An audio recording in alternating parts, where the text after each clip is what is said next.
Ooh.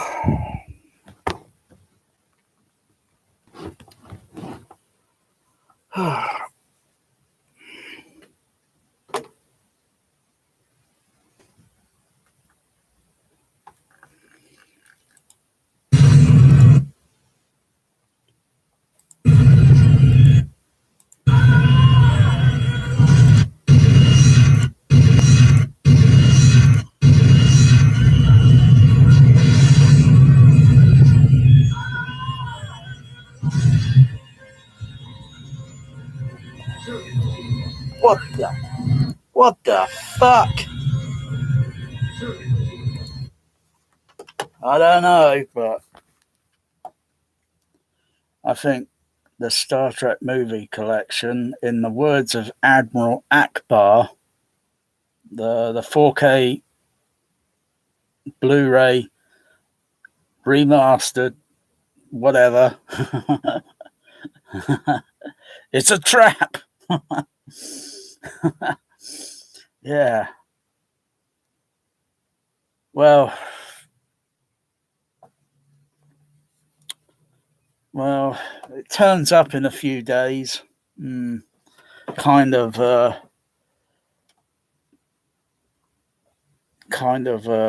with so many orders made on that bloody thing. Oh yeah, it's got to be the most bizarre bloody thing. Paramount. I don't know what Paramount Pictures drugs the insiders, the industrial insiders, Paramount Pictures are taking, but whatever drugs they're taking, they need to cease and desist taking it, because the Paramount Pictures have released a new clip from Star Trek II, The Wrath of Khan. Ray's shields, and it sounds appalling.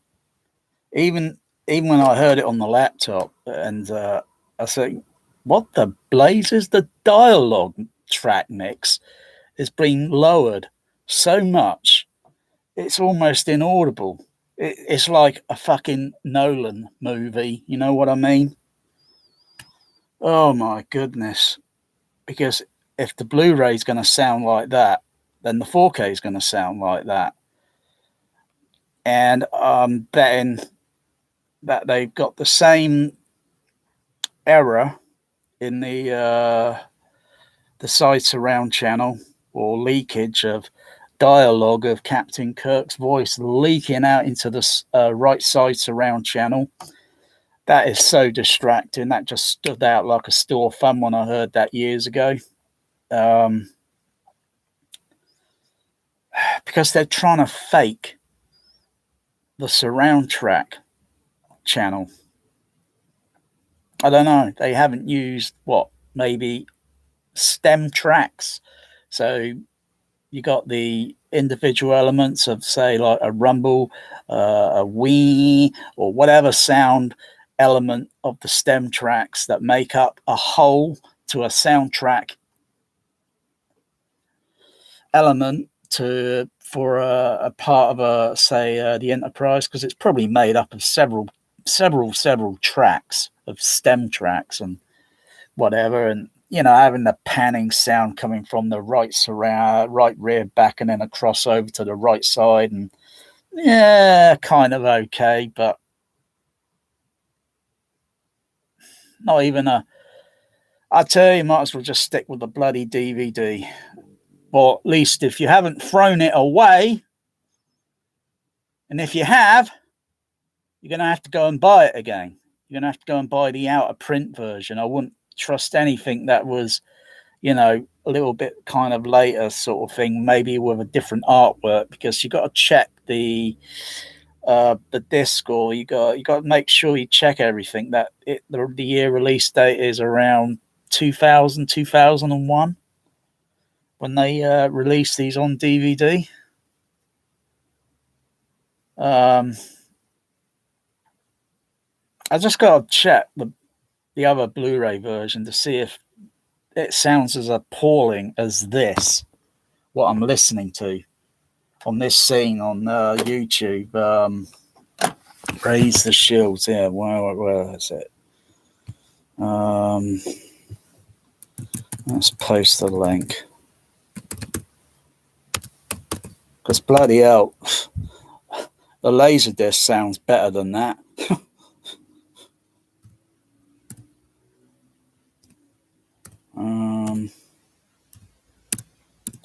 Where is it?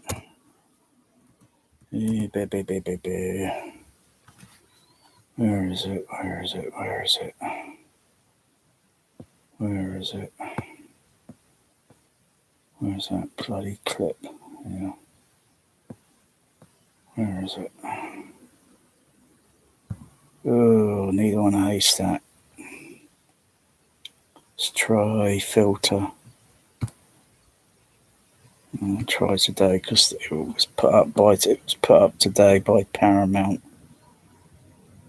Yeah, there it is.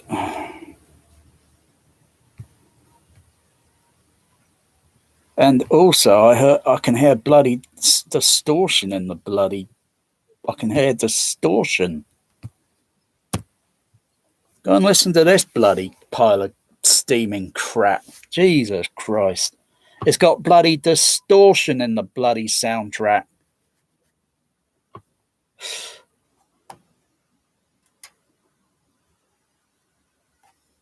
So I'll tell you, if the Blu-ray sound, if this new, because they do it on purpose. It's a scam. This 4K it's a scam. Well, I can tell you when it turns up on Saturday, I think it's due Saturday to turn up, kind of late. But it doesn't matter if it doesn't turn up. Now I'll just get a refund, and then fuck you, Amazon.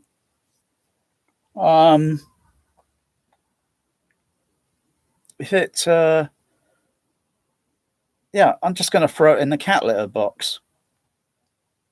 I'll get my cats to do a fresh, urine crap on it sort of thing, because I know Sooty wouldn't hesitate or pause to take a crap on a piece of garbage trash, because of most people out there, you lot out there with you think you got to have it because you're fearing if you don't have it, you're going to look kind of stupid on a forum site. You got to have it because of the ego, the high bit rate numbers, the high spec numbers. Oh, that's all there, everybody. It's the studios that are molesting and manipulating.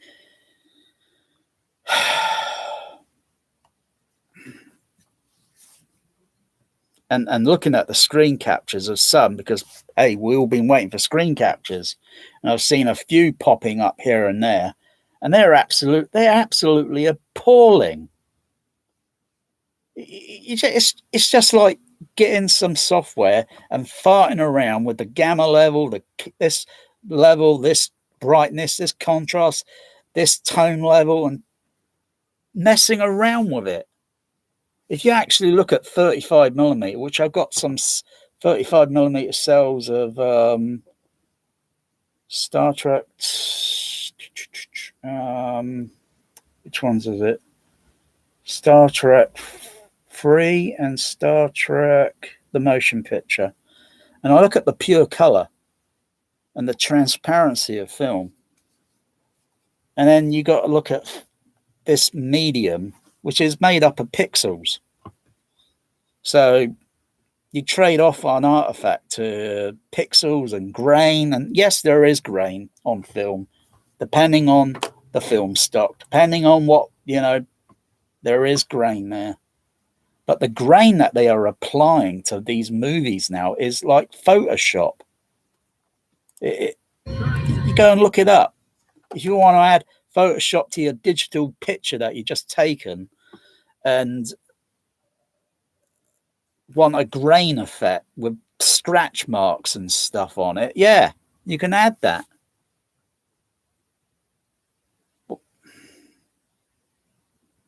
I took some pictures last night of the stars, kind of like astrophotography.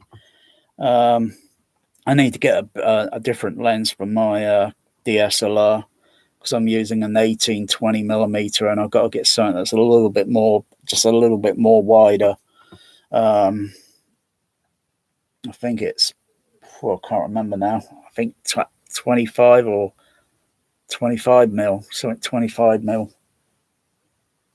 Because I was looking at all the other pictures and taken with a Canon DSLR, and they look spectacular. And it was trial and error for me last night because of dementia, and because I haven't been out doing it for about a year or so, because of when my cat Sooty passed away, I just went into a lapse of depression. Messing around with the camera last night, time exposure, the ISO setting, and I looked at the pictures afterwards on my OLED, and I could see digital noise and thinking, yeah, my eye doesn't see that, And no, I'm not going to get clean it up with Photoshop or anything like that. I don't believe in that garbage trash. It's manipulation, and I'm sick and fucking tired of seeing all this shit on movies. It's ruining movies totally. People get it in their mind that digital means pure and clean and pristine. It does not. It's something to capture.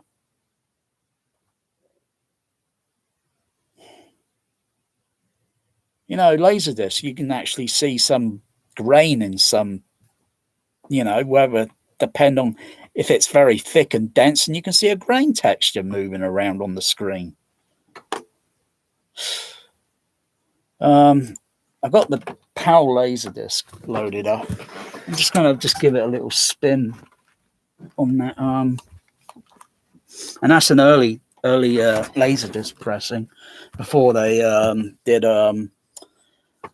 more pan and scan, and then eventually they released a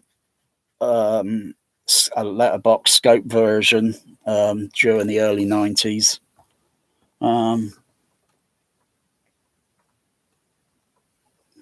I just need to refresh my mind, thinking, am I going crazy? Am I going fucking crazy? Are Paramount Pictures trying to drive me fucking crazy? To most people, or the emails that Paramount Pictures are going to be getting probably this month, they're going to be getting a lot of angry emails, and a lot of them are just going to go unanswered, because Paramount just want to hide, And why the fuck haven't they done the others? I mean, the other Star Trek 5 and 6, that's just sheer laziness. Oh, fuck the pandemic. Bloody Paramount Pictures are scared as nervous as cats, they are. Nervous as cats. I've got a cat called Bear. He ain't nervous. He tried mounting my cat magic. Nervous as cats. Look. Bloody hell. Star Trek 2, the Wrath of Khan. Warning. CIC video. Oh, gosh. Flashback. Oh, flashback. Oh, and the opening starts in scope. Only a bit stretched because of the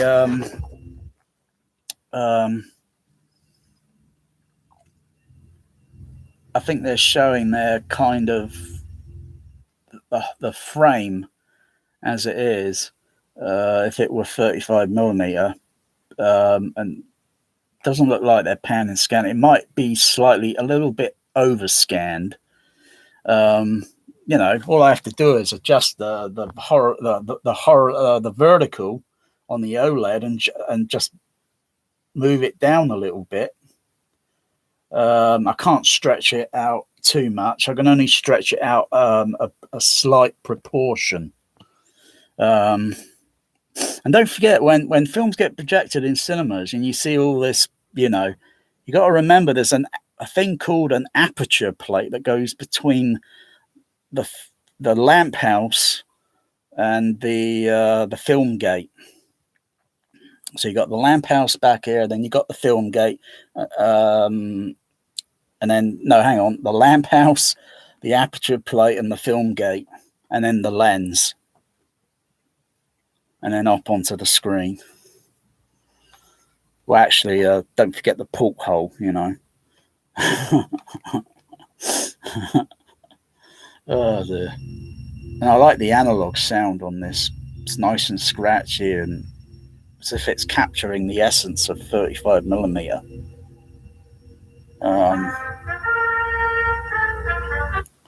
And there's no chapter stops on this. No chapter stop marks.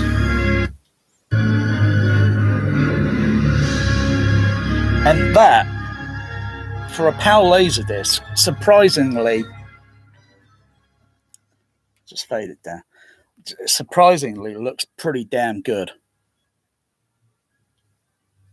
And when it goes into pan and scan and it zooms in on the frame, on the scope, it's still surprisingly damn good. The colors, the tone, you know, it looks pretty damn good.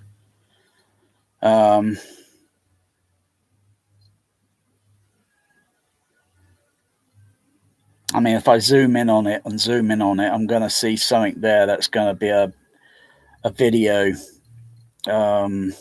artifact, as well as still seeing a video artifact. And is there any noise reduction used on it? It doesn't look like it. Doesn't look like they used DNR on it. Edge enhancement.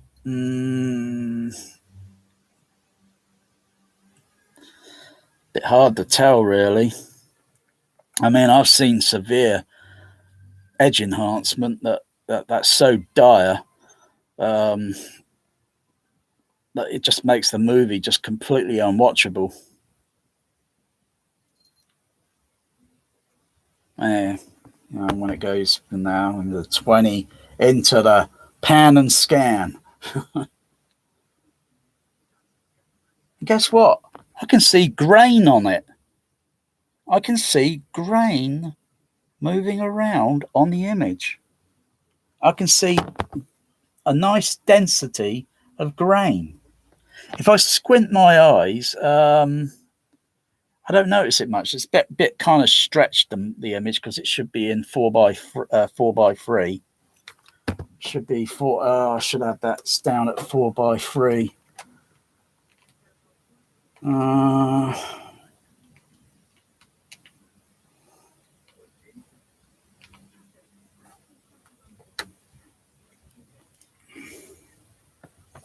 But the color tone is all there. It looks natural. It's got warm colors. It's got that warm tone color. And this was produced in 1982. You know, the color, the red, the suits, the costumes. The costumes look all natural on here. No, I can't see any edge enhancement. I can't see. It's edge enhancement free.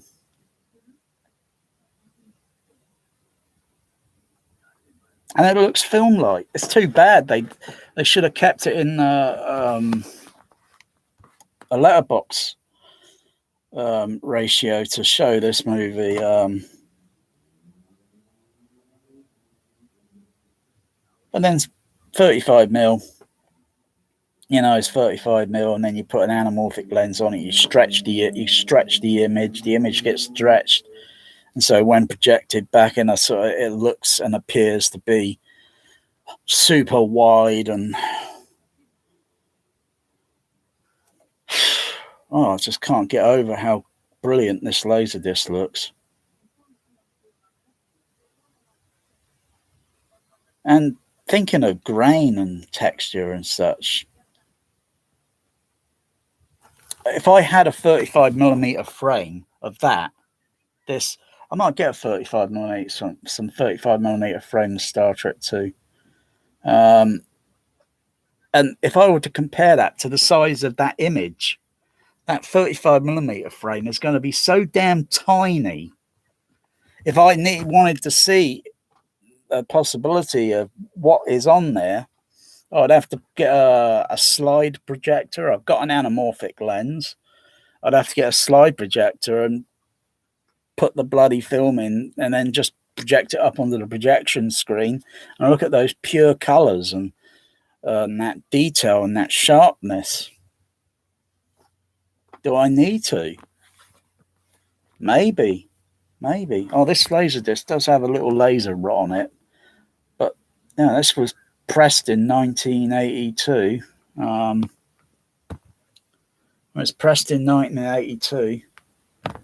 And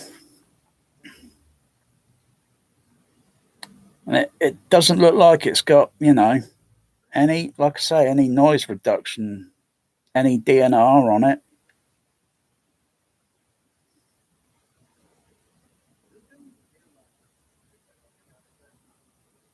I mean, if it could have had a high definition scan, even back in 1982, this Laserdisc would be priceless. I mean, the colors look okay. I can't see too much problems with the bright colors and the color bleeding or spilling over, sort of thing, like watercolors and this looks brilliant. But the actual soundtrack on the Laserdisc is a little bit kind of not sure what process they were using at the time to capture the audio. Even if it were captured on PCM digital. I don't know. I might get another later pressing of Star Trek II: The Wrath of Khan on Laserdisc, depending on which year. But all this detail in it doesn't show up very well on the webcam because it over contrasts the image. But if anyone's got the PAL Laserdisc or the NTSC early Laserdisc, the color tone looks really spot on. It looks spot on. The engineers back then, the engineers, my laddie, were probably a lot better than these new 4K wannabe Blu-ray bloody engineers of today. Because all they bloody know is how to DNR the bloody thing, add fake bloody grain and or degrain a bloody movie, which what?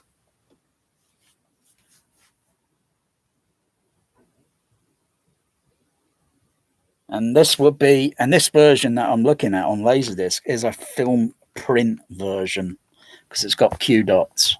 So it's a film print version. So it'd be, it's going to be pretty close it's only one less generation less from an interpositive.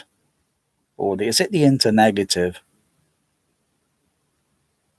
Because you make a print and then a copy and a copy and a copy and a copy and so on for distribution to expedition for cinemas to make box office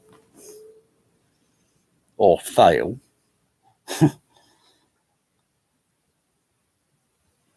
And this was low budget and it was pretty damn good. It did well, I suppose, because of the fanfare out there. But this color, I'll tell you, it's just too bad it's panned and scanned. But the color on this Laserdisc is mind-blowing. It makes Total Recall 4K not so mind-blowing. Come on, Paramount Pictures. You got what you want. Give these people proper 35mm transfers.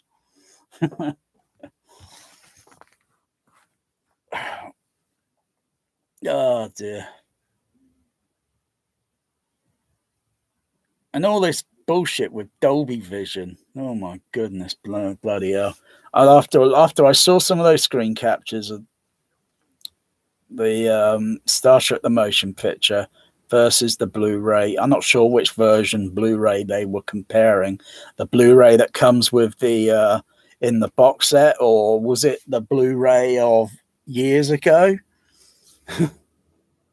I mean, which one are they comparing?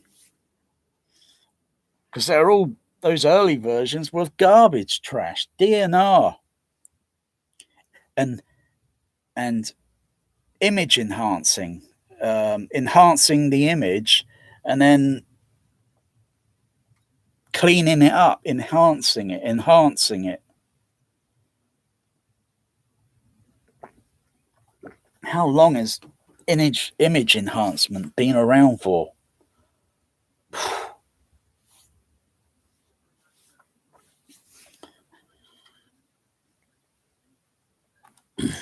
And who was the first to use image enhancing? Was it the NSA, the CIA, or whatever? And then after a while, they get a new version and they sell it to the film studios. I don't know.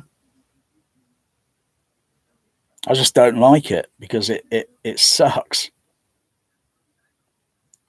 I mean, this looks like a nice this looks like a very nice telecine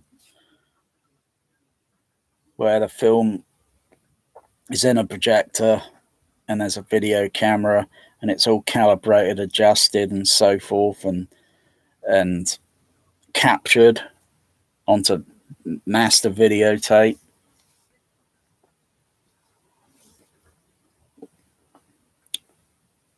And then they probably make copies of the digital master tape, so the studio keeps the video master, and then they probably make copies for other countries to use.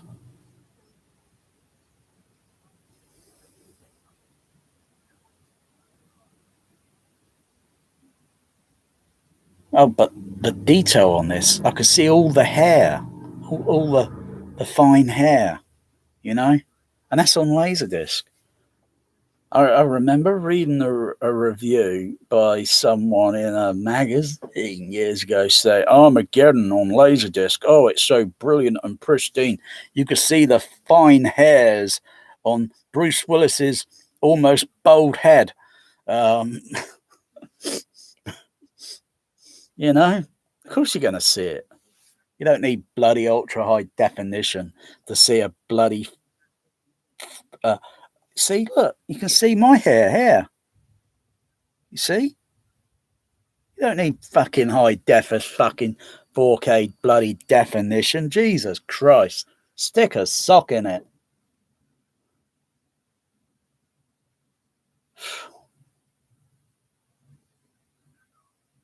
Picture looks, yeah, smeared and such.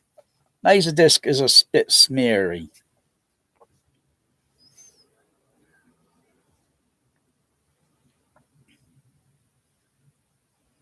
But this is more watchable than what I'm going to see the disappointment on 4K when it turns up this week. I mean, you can't see it here because of the contrast level. I've got to have this camera so close to the screen, so you can see. But the closer I get it, eventually you're going to see pixels on the bloody OLED. Film projection isn't made up of bloody pixels. It's pure color. When you project it through a video projector, it's pixels up on a bloody screen, for God's sakes. You only have to go up there close enough with a bloody magnifying glass, and then you're going to see something that's, well, that's not film.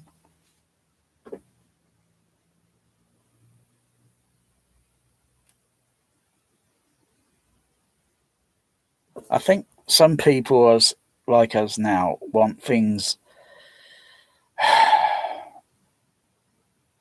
so accessible and readability of just to grab it, own it.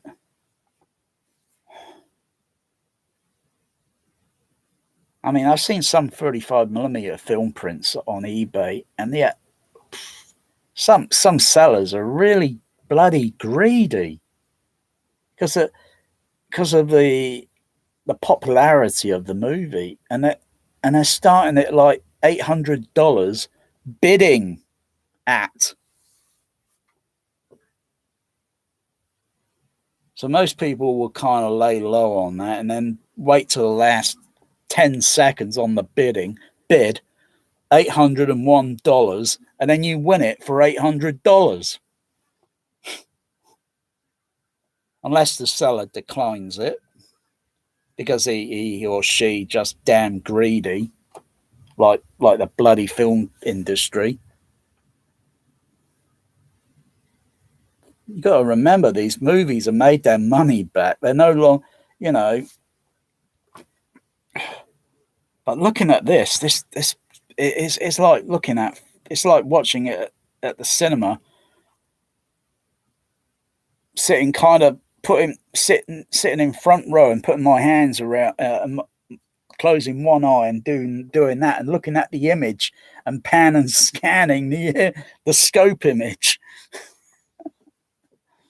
But the colors on it, the color tones are warm, and the lighting and the texture is just night and day. And if I looked at the Laserdisc, the letterbox edition, some of the colors are going to be a little bit different because it's gone through a little bit of manipulation.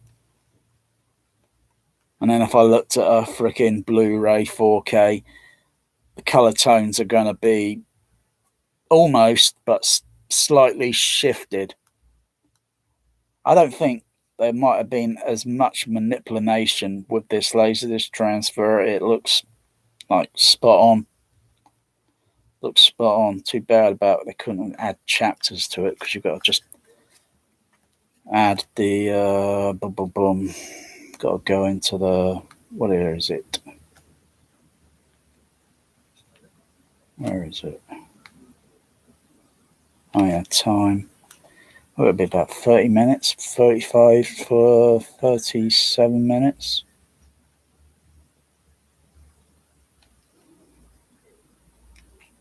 I'll try 37 minutes. Almost. Oh, what was that I saw on the print?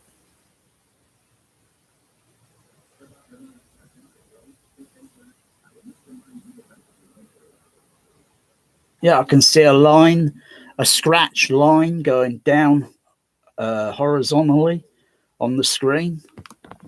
You can see a nice little scratch line there. I like looking at things. Oh, and a Q dot.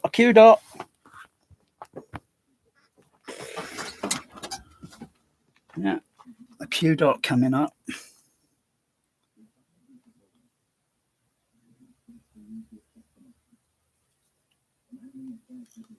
There, boom. And there should be another, depending on the pan and scan.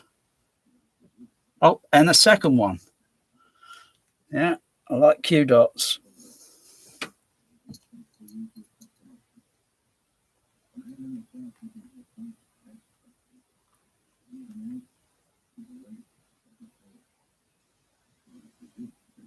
Yeah, I like Q dots. Oh yeah. Even Bear likes Q dots. Yeah, Sooty likes Star Trek. He likes Star Trek, Sooty did. Wow.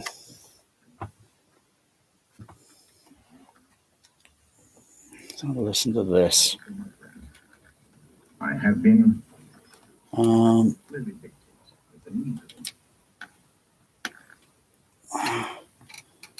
So put that on there.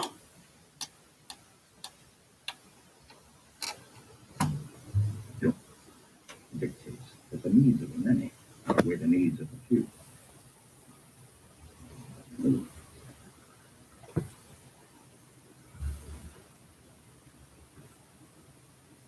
You're my superior officer. You are also my friend. I have been. What's going on there? But I need to check something. Be my left total, right total.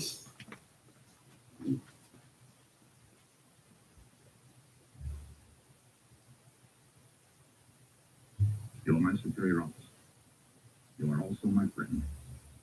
I have been and always shall be yours. Stop energizing. Stop energizing. Look on speakers. An emergency situation has arisen. By order of Starfleet commanders of now 1800 hours, I'm assuming command of this vessel. Duty officer sewn up the ship's log. Plot a new course for Space Laboratory Regular 1. Got a bit of a wonky. We'll be going to warp speed. Got a bit of a wonky left total, right total. Oh, I've got to get the engineering department. I know that none of you were. That's better now. I'm sorry. I'm going to have to ask you to grow up a little bit sooner. Let's have a listen to that bit where he comes through the turbo lift door. It always shall be yours. Stop energizing. Stop. You're my superior officer. You are also my friend. Seems like actually on the mix. I have been and always shall be yours. Stop energizing. Stop energizing. Look on speed. My friend. I have been and always shall be yours. Stop energizing. Stop energizing. Look on speed. That's in. Put a little bit of treble on this. An emergency situation has arisen. By order of Starfleet commanders of now 1800 hours, I'm assuming command of this vessel. Duty officer sewn up the ship's log. On a new course for Space Laboratory Regular. General. Engine room. Language Zone 2. We'll be going to warp speed. Course plotted for Regular 1N. Engage warp engines. Prepare for A warp little speed. bit top on it. I know that none of you were expecting this. I'm sorry. I'm going to have to ask you to grow up a little bit sooner than you expected. The training crews. Wow. Sooner than you expected. 5. So much for the little trading crews. Wow. 5. So much for the little trading crews. Wow. I know that none of you were expecting this. I'm sorry. I'm going to have to ask you to grow up a little bit sooner than you expected. 5. So much for the little trading crews. Wow. Oh, that bass is nice. Nice vintage Star Trek 2 Rafa Khan bass. Oh, bass extension. Go with you, sir. Yeah. We are free. We have a ship and a means to go where we will. We have escaped permanent exile on SETI Alpha 5. You have proved your superior intellect and defeated the plans of Admiral Kirk. You do not need to defeat him again. He tasks me. He tasks me, and I shall have him. I'll chase him round the moons of Nibia and round the Antares maelstrom and round perdition's flames before I give him up. Round perdition's flame Round the Antares maelstrom and round perdition's flames before I give him up.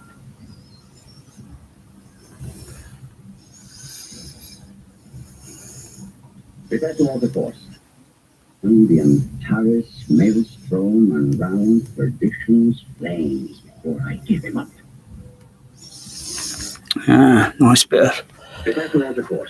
Nice bit of detail there. On the black levels on the Laserdisc look pretty good. The black levels look good. Prepare to alter course. Space Station Regular 1, please come in. Dr. Marcus. The black levels look nice. This is Enterprise. It's no use. There's no response from Regular 1. But no longer down. No, sir. No, nothing. Video, home video, usually has a high contrast compared to film, which is why sometimes you see a little bit more. John Carpenter, the director, pointed that out on the audio commentary. The Thing, and pointing out that he notices more detail because video has a higher contrast, and so it's going to show. So so it's kind of like you've got to lower something, so you get it more like to what that 35 is, within. But then, that's scope. This, not that scene there, but this scene here is in anamorphic because it's not a circle; it's an oval shape, bit oval shape there. So there's differences in this transfer where you see some part of it pan and scan, some parts of it in the anamorphic frame. What exactly is Genesis? Genesis is life from lifelessness. It is a process.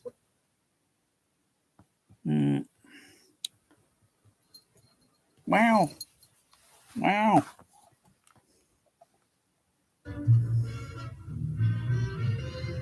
Well, that's a bit of a video jump edit there, or unless that was damage on the film print.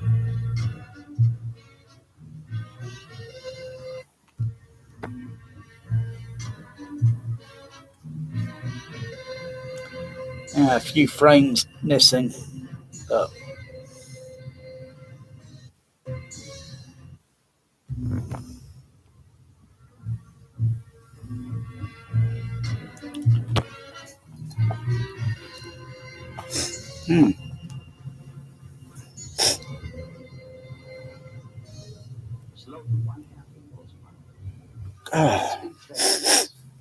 Oh, nice few scratch marks there. Oh yeah, nice. Slowing to 1/2 impulse power. Some nice scratches. This flux and smooth. Sir. But I'm not having trouble hearing dialogue, even at a low fader level. But that bloody thing that Paramount Pictures just put up today, oh my goodness. Whoever put that up, whoever puts the videos up on YouTube on the Paramount Facebook, the Paramount Pictures YouTube channel, is probably someone that doesn't even know film, and they don't proof watch it first before putting the video up and think there's something wrong here. Who the bloody hell did this? We can't put this up, This bit here, Sulu, get the shields up and shit, And I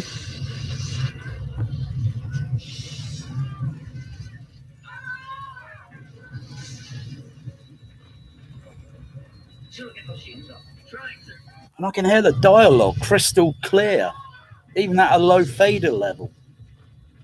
sound effects, the sound effects. You know, so I take it up a little bit more louder. Yeah, it's gonna be wow.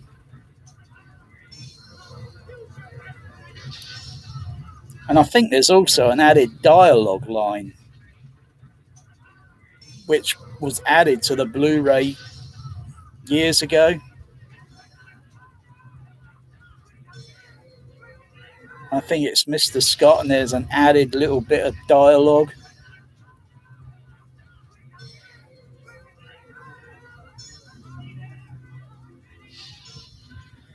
The Blu-ray 4K is going to suck. Oh, the video disc is getting a bit laser rottish now. It's having a little problems. I can see the little sparkles appearing on the picture, and it's the pictures can't. Its Laserdisc is kind of jumping a little bit, stuttering. And even that bit, that's where this computer screen is going boop, boop, boop, boop, boop, boop, boop, boop, boop. On that bloody crappy thing that Paramount Pictures have put up here in the link code down here, that sound boop, boop is bloody inaudible. Whatever donkey done the bloody near field mix, this Laserdisc is starting to get Klingon laser rot now, because it's getting near to the end of side one. Hang on.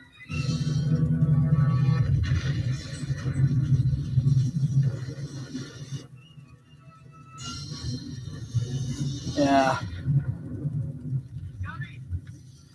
What's left? Just the battery, sir. I can have auxiliary power in a few minutes. We don't have a few minutes. It's held up pretty well, you know, for gosh, 92, 2002, 2012. This Laserdisc has held up for almost 40 years. That's not bad. That's not, well, 39 years. You know, that's not bad going. It's getting a bit typical, hearing the kind of, which is usually commonly associated with analog soundtrack with laser rot, because the disc is going at a different revolution speed, and the laser's getting near to the end of the corner on the outer of the laser disc, and it's making that a very kind of unique sound. Oh wow! Should record that sound and could use that sound as an effect in fucking movies to replace the Wilhelm scream, because I'm sick and tired of hearing that bloody recycled. Waha! Fuck you now. Oh, it's going.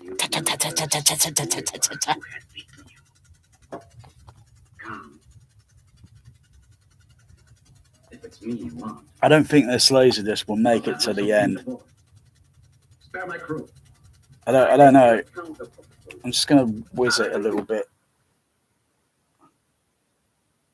Just whiz it a little bit. And it's gradually getting bit more noisier.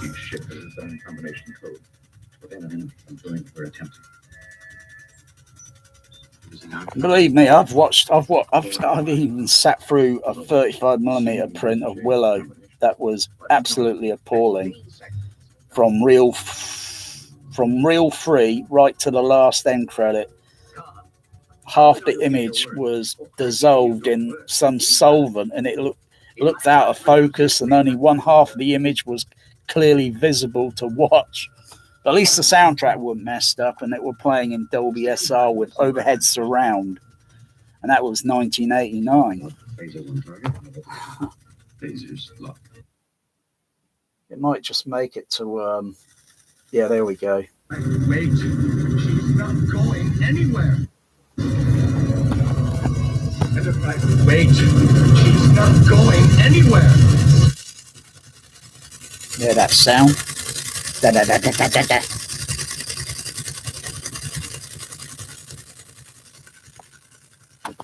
That's the fader turned up to 10. How many people turn their fader up to 10 on their home theater? Very few. There are very few home theaters that will probably turn it up to 10. But you wouldn't play it on 10 on a soundtrack that's playing full range dynamic, and you damage your speakers. It damage your amplifier and your speakers. I did nothing. They coupled my britches down. Unless you got a really damn good unless you got a really damn good home cinema system that can handle, you know, that you got plenty of dynamic range with headroom, so you ain't gonna get any clipping. Or you got to keep on your toes that you don't get dementia and totally forget, you know, and then you can totally mess up. Oh wow, look at that. And the thing with the color on the blue on the radar sensor on the Enterprise, it doesn't show up good here on the camera because of the, you know, because it's, you know, I'm not using a proper camera, but the kind of blue to a kind of cyan with a kind of whitish in the middle, because it is a kind of a, I'd imagine like some sort of xenon or halogen lamp or something of the type. I'm not sure exactly behind it, and so it's a very complex sort of thing. But usually, if you take any video device and you start looking at different colors in your room, you know, and it could be anything, a Christmas light or LEDs. Sometimes the camera is going to pick up a third color, which your eye doesn't actually see, only the camera can see. And then you got to filter that out so that your camera sees it how you see it, or how we see it, not how and it's just my opinion. No, how we see it, because if it was just my opinion, then everyone else must have their brain seriously distorted and readjusted due to brainwashing. But just do watercolors. It's very simple. Just take up a hobby like water painting color and mix two colors together and you get a third color. I've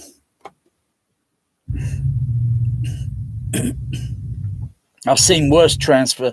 I think the transfer on DVD, the first edition, where I look at the Enterprise, it is a little bit brighter color. It is manipulated. I like that low bass and sub bass extension. It's pretty damn cool. And it's cool. It's pretty damn good on the JBL system.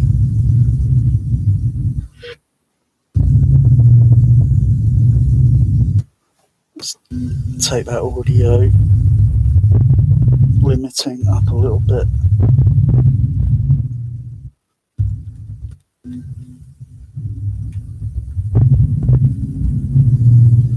Lower that down a bit. Wow, that's a lot of bass in this Laserdisc. Nice analog bass. I can feel it. You don't need this crappy Dolby True DTS master bullshit audio, lossless audio bullshit. Common sense, for God's sakes. Doesn't anybody ever use it anymore? Because, oh, am I trying to push my opinion on you lot? Oh dear, I tell you, listen to this, like it's like 35 mil. Only I can play it back over and over and over and over. The laser rot, I don't think will get any worse. I mean, whatever laser rot set it in on the Laserdisc pressing here was probably over 10 years or 20 years ago. No, I don't think it's got any worse. Look at the colours on that. Wow, look at the colours on the nebula. Look at the colours on the nebula. Wow, look at that. Space Station Regular 1, do you read? Wow. Awesome. Space Station Regular 1, this is Enterprise. Please acknowledge. This is Enterprise. Do you read me?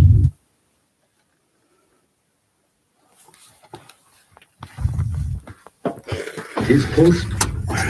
And the train needs a ran. Admiral, this is Spock. Let's go.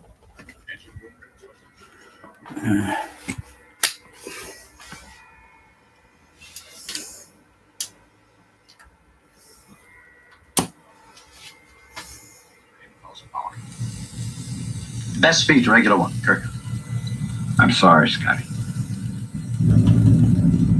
Approaching regular and space lab regular. Wow, that bass on there is making the THX rumble. Space Station Regular 1, do you read? Space Station Regular 1, this is Enterprise. Please acknowledge. This is Enterprise. Do you read me? Space Station Regular 1, do you read? Please come in. No response, sir. Census Captain. Scanners and sensors are still inoperative. There's no way to ascertain what's inside the station. So I'm riding the fader there. Riding the fader.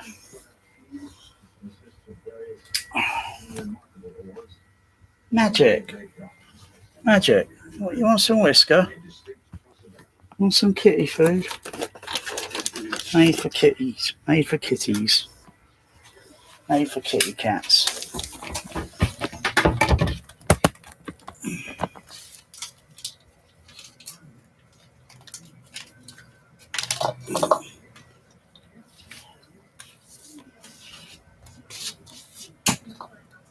Into a hazardous area without armed escort.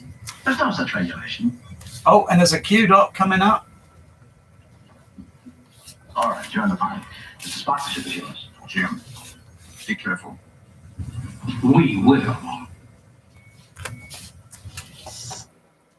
Be careful. We will. Be careful. We will. Begging the Admiral's pardon. General Order 15. No flag officers shall beam into a hazardous area without armed escort. There's no such regulation. All right, you're on the line. Mr. Spock, the ship is yours. Jim, be careful. We will.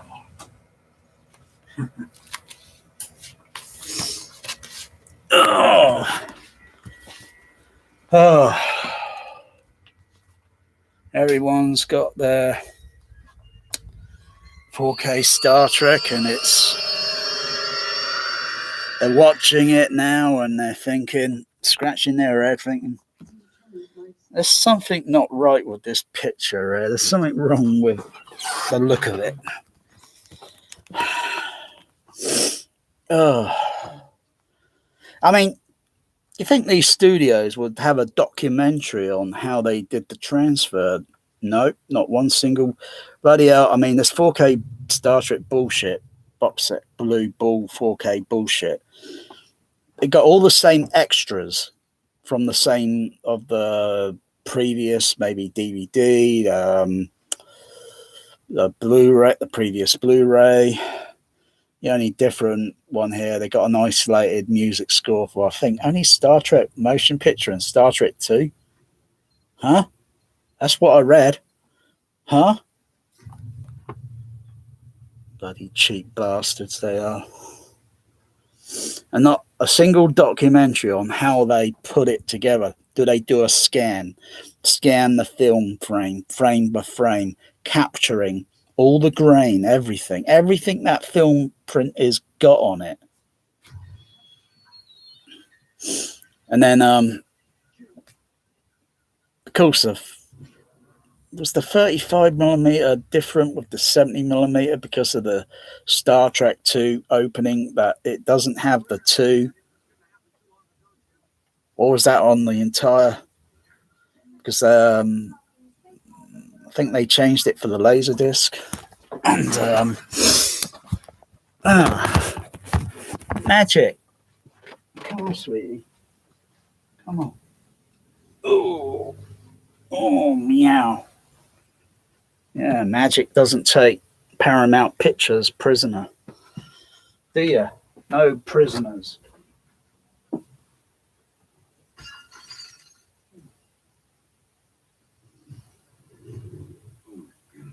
Please acknowledge signal. Please stand by. Oh, Sam. It was God. Found him on CDL for fire. Creatures in our bodies to control our mind. Yeah, right. Paramount Pictures put 4K into our minds to control our mind.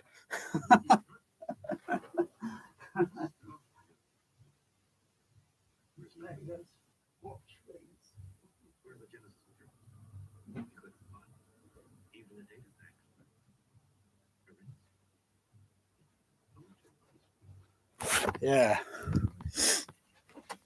Yeah, the 4K. Yeah.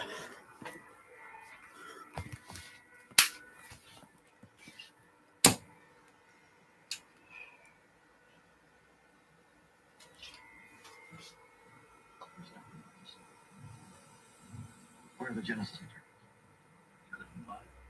Oh, I've got the fader turned down on the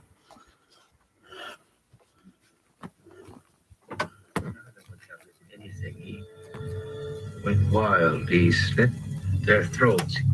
He wanted to tear the place apart. He was late. He had to get back reliant and tough.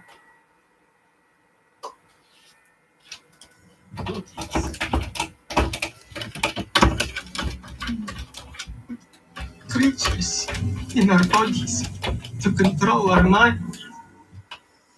He put creatures in our bodies to control our mind.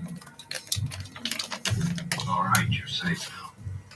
Made us say lies, do things. But we need him. Yeah, this is the consumer speaking. And by out. You know, Oh, Sam. it was Paramount Pictures. We found him on CDL to fly. Easy. He put Creatures digital noise in our reduction bodies in to our control ear, our in mind. our eyes to control our All mind. right, you're safe now. Made us say lies. Made us say lies on YouTube for ratings. Oh, Captain. Where's Dr. Marcus? What is the 35mm print elements? Couldn't find him. Couldn't find Even them. the data packs were empty. Oh yeah, I'm sure they are Paramount Pictures.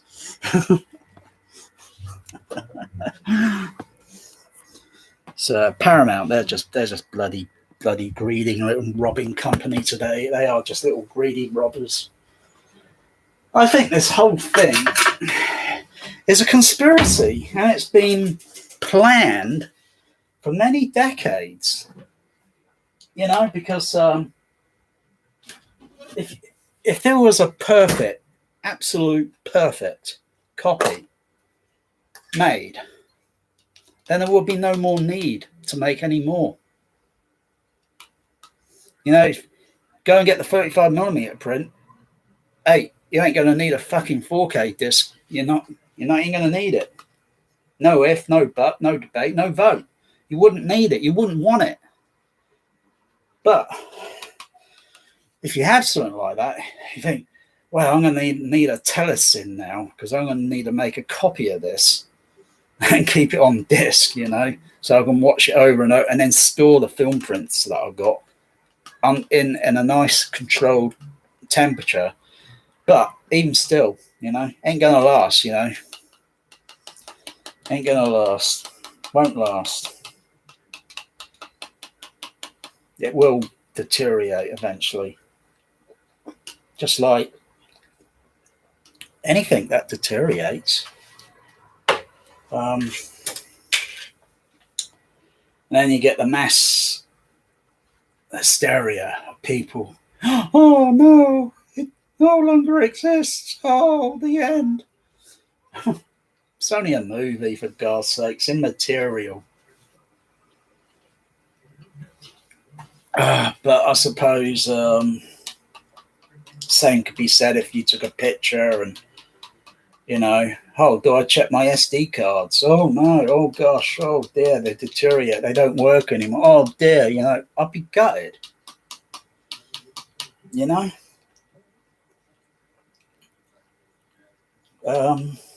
Why do we give a shit about movie studios? They're just, they turn a product into a cash cow.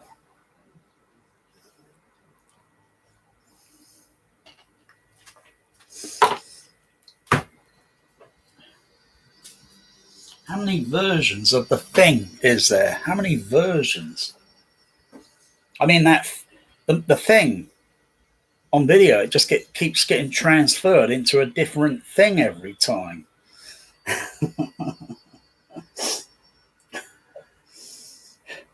See this more detail, see less of this detail, see more sharpness, see it a little bit more smeared, see it with digital noise reduction, see it with edge enhancement. Fuck it, now.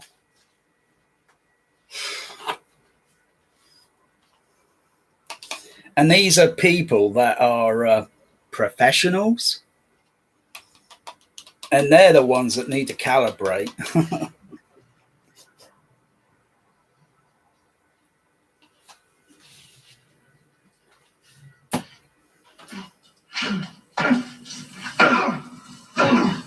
Where's Dr. Marcus? I'm Dr. Marcus.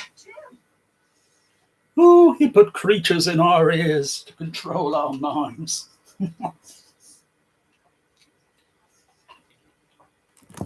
He put creatures in our eyes to make us see digital noise reduction. Made us say lies on YouTube. David, you're just making this harder. I'm afraid it's even harder than you think, Doctor. Please, don't move. Check up. All that bass. Sorry. All that bass and THX. Excellency, have you been listening? I have indeed, Captain. You have done well. You son of a bitch. Don't move, anybody. Captain. You son of a bitch. Don't move, anybody. You have done well. You son of a bitch. Don't move, anybody. Whoa, wicked. We're waiting. What's the delay? All is well, sir. You have it, Wicked. Ah, magic. Whoa, whoa, whoa, whoa, whoa, whoa, whoa, whoa, whoa. What the fuck was that?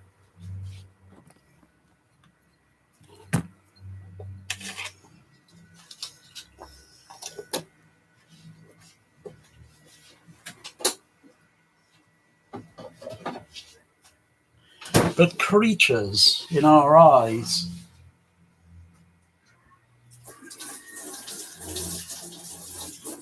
Made us see digital noise reduction. Say lies on YouTube review videos.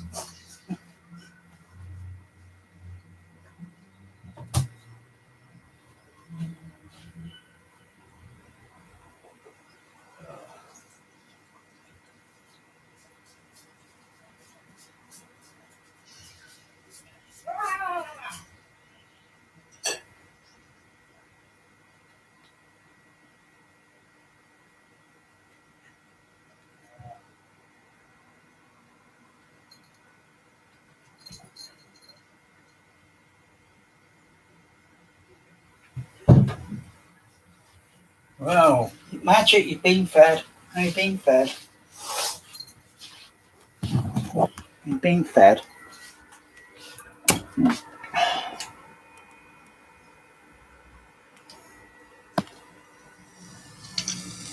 Con bloodsucker.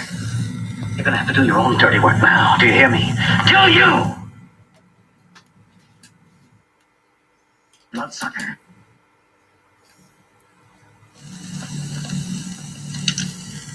Con bloodsucker. You're gonna have to do your own dirty work now. Do you hear me? Do you? Con bloodsucker. It's like Paramount Pictures. Paramount Pictures. Con bloodsucker. That sucker. Do you hear me? Do you? They're like vampires. They're like fucking leeches. Paramount Pictures today. They're like leeches. That looks pretty damn amazing. Pretty damn amazing.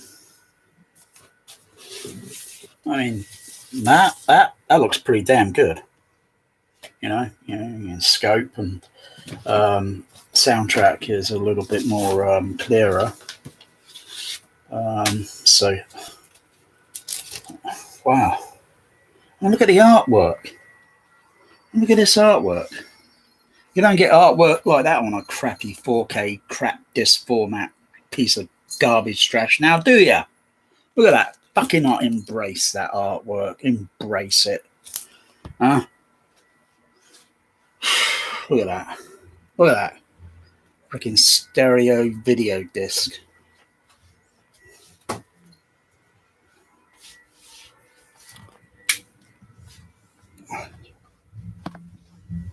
And I wish to go on.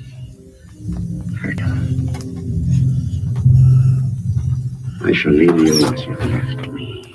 As you left her. I roll for eternity. Sent dead. Look at that colour. That colour is brilliant.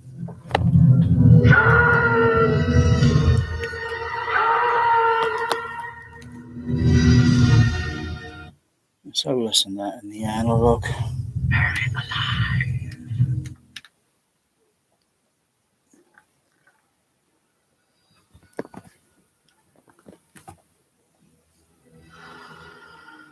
Yeah, I can hear that that fade up on the analog there, on the Matrix surround channel.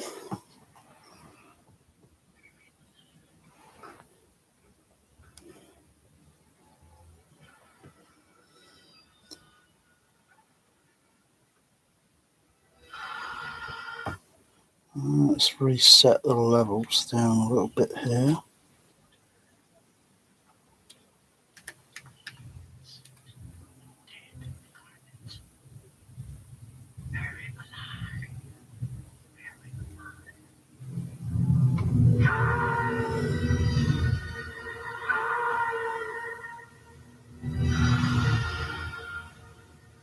Wow. Let's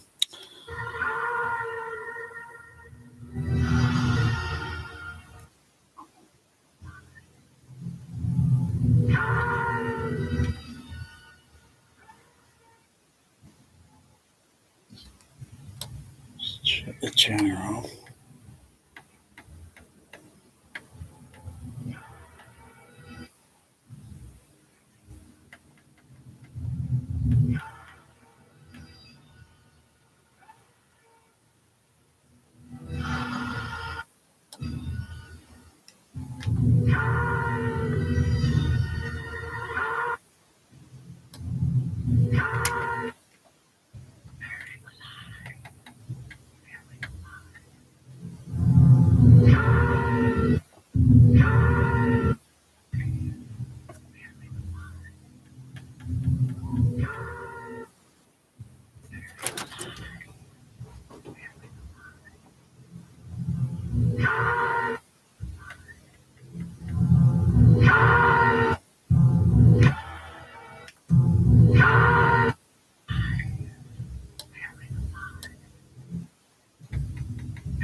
Wow, that Khan on the center stage channel, and then echoes Khan out into the surrounds.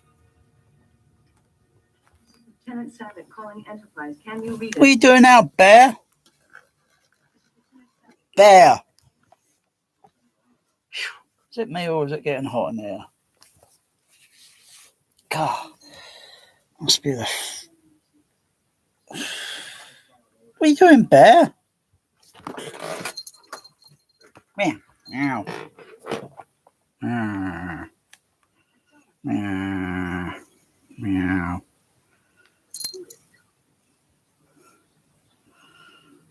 Can you do a Khan impression, Bear? Meow. Meow.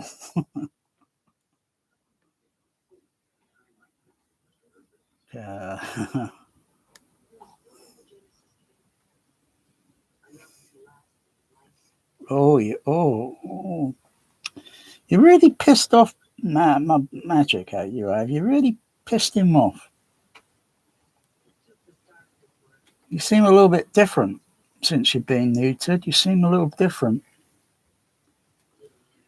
You seem a little bit different now. It's like your character behavior is a little bit different. I don't know. Do you want to be picked? Can I pick you up? Oh, you give me a lick? You give me a lick? Oh, you're washing me? I'm not a cat. You can wash me if you want to.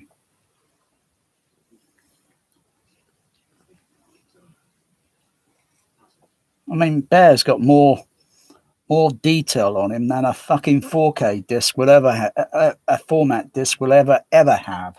Haven't you? You got more definition than a 4K OLED crappy projector system will ever have. Because it's what we see is pure light and shadow. What we see up on the screen there is a drug. It's an entertainment drug to get off, that's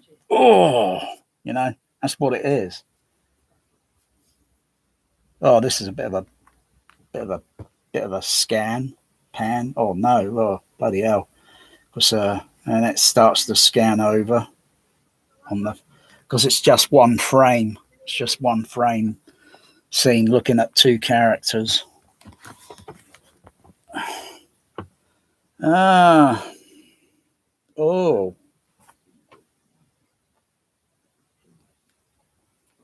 my goodness, my little bear. Bear!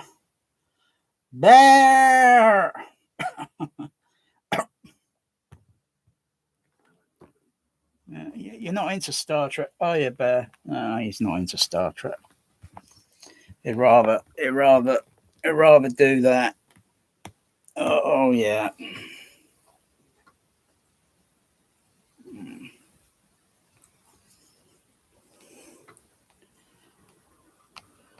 Oh dear.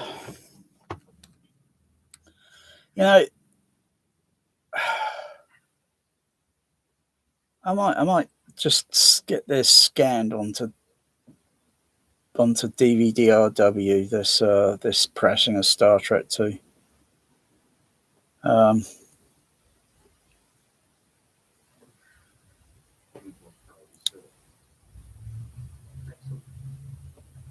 But I've been saying that for years.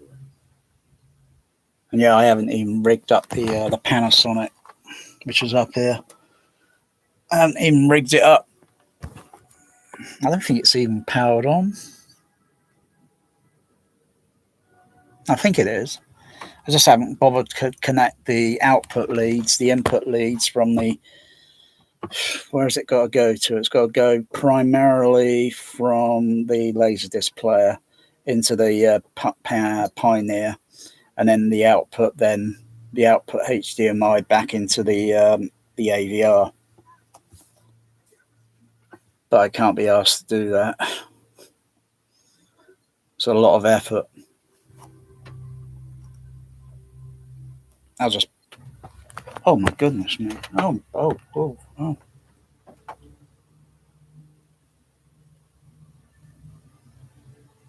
Careful, that's Khan. He bites. He likes to put creatures in your ears. Control your mind. Make you do things.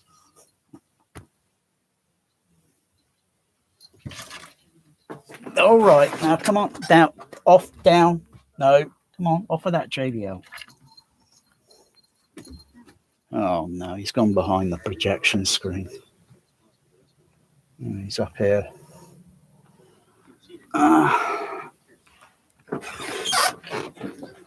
See how many people let their pets go behind their projection screen?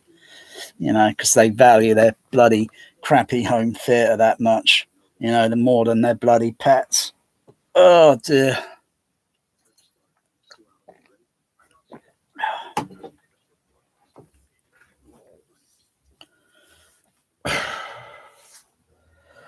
Oh. I mean, if you sit front row and sat front row or get up very close to a projection screen in a cinema, of course you're going to see perforations. You're going to see the grain, the film grain. Wow! Wow! Oi, you little fucker! Oi! Stop it! Oi! Oi, you! Oi, fucker! Little fucker! You may sit on the sub bass speaker. You don't put your paws on the screen.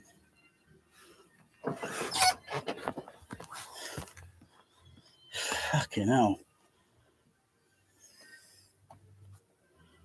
Oi! There! Oh, I have to pull that bloody fucking screen, that fucking thing out. Get some fucking wood behind that fucking cardboard, don't do it. And you can. Oh, you decided to come out. I thought having you.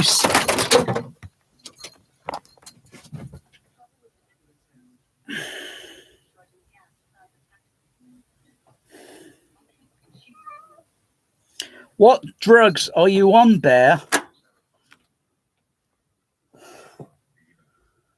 Eat cats. I tell you. Cats are awesome. I mean, they can really fuck up your home. They can really fuck up your home. And then blame it on the dog. Dog didn't do it. The cat did it. It's obvious. Dogs don't fucking climb up walls, do they? Cats do. That's when you come back home and you see the fucking curtains ripped. Oh, the parrot didn't do it. Oh, the dog didn't do it. Oh, the cat did.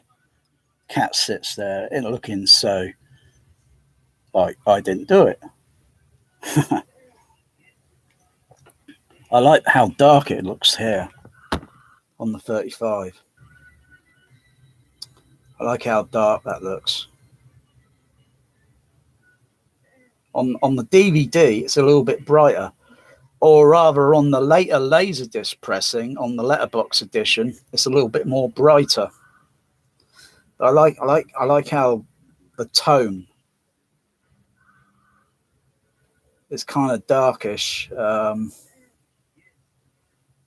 and how everything seems to be still operating on that bridge and functioning after the Enterprise zapped the fucking bridge and a fucking chunk of fucking cable just falls out from the ceiling, and yet everything is still working perfectly fine. You know, you'd think any one of those wires breaking is going to not make things function on the bridge. You know, it's amazing how things work in the 23rd fictitious century.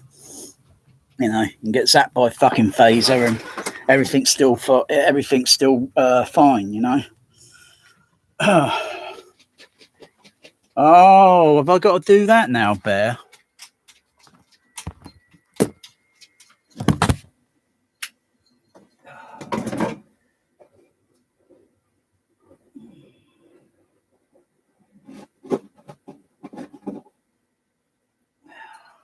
Oh, I've got to do this, have I?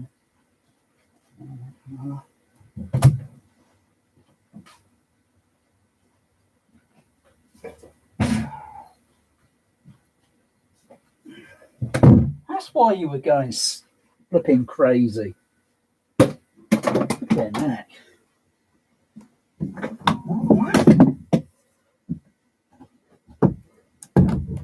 I think Magic does the same thing, does he? Or I think City did.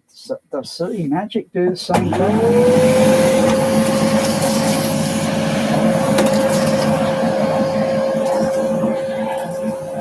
Ugh. Well, all I can say is, all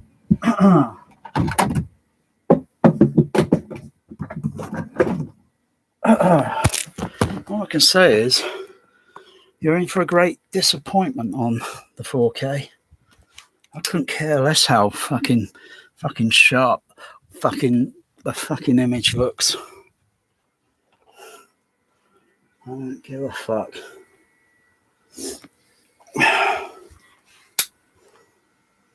Where's my glasses? Where did I put my glasses, Bear? Oh yeah, put them in there. Should have gone to Specsavers.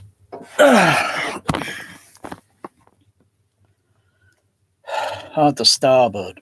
It's like an iceberg coming toward the Enterprise after starboard. Oh, look at those colours.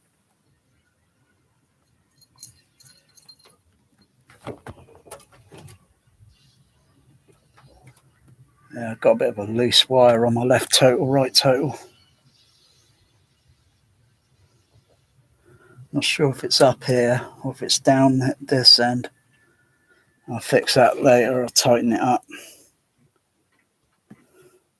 Oh, wait, Bear, get out. Get out of there, Bear. Yeah, that's right. Go through the cables and then you pull the microphone over. Can you settle down?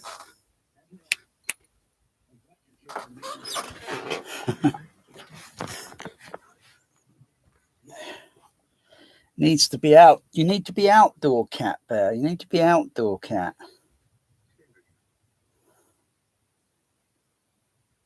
Yeah, it's a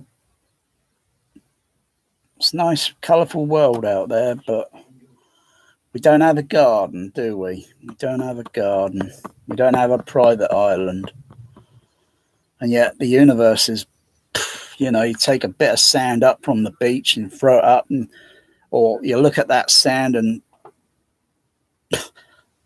on all the beaches on around the planet Earth, and it's nothing compared to the universe. Stars, nebulas, gases, gasia, you know, planets and stars, which are suns, black holes and galaxies, galaxies and solar system. Oh my goodness.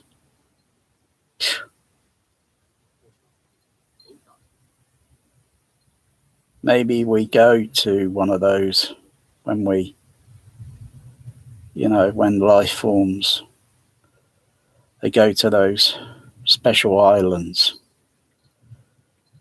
Every, you know, the dance from everything from the first life form on the planet. I like to believe the dinosaurs are on their own private island somewhere in the universe.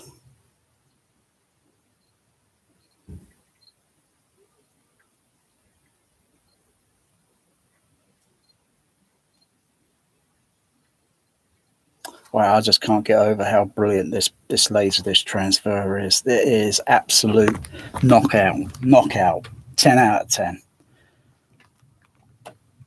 If it didn't have laser rot, or, you know, but wow, the actual, probably the digital video master transfer for this sort of thing done years ago, 39 years ago. It's absolute knockout. Whoever the engineer was, he knew what to look for, because there is not a lot of problems I can see going on. Wow, look at those colors. Let's get that. Yeah, I think it's the lead going between up here, so it's got to come off from the yeah, just I can hear the sound even though it's playing very low on the fader. I can hear it sometimes. Just let's done it again. Oh, let's have a little look here. Let's have a look. Let's have a look at what we got here. Commander Reliant, this is Enterprise. Surrender and prepare to be boarded. Enterprise to Reliant. You are ordered to surrender your vessel. Respond.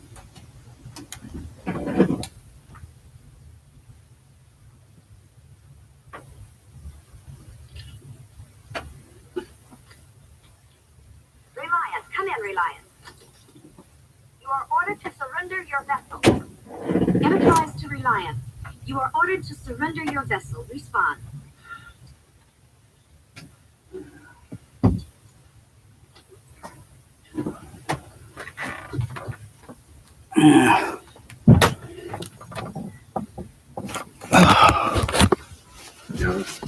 That's why some cinemas sometimes, usually in the past, usually have problems, especially when they're, oh gosh, some of the equipment's been running for years, and sometimes not knowing when making alterations to the rack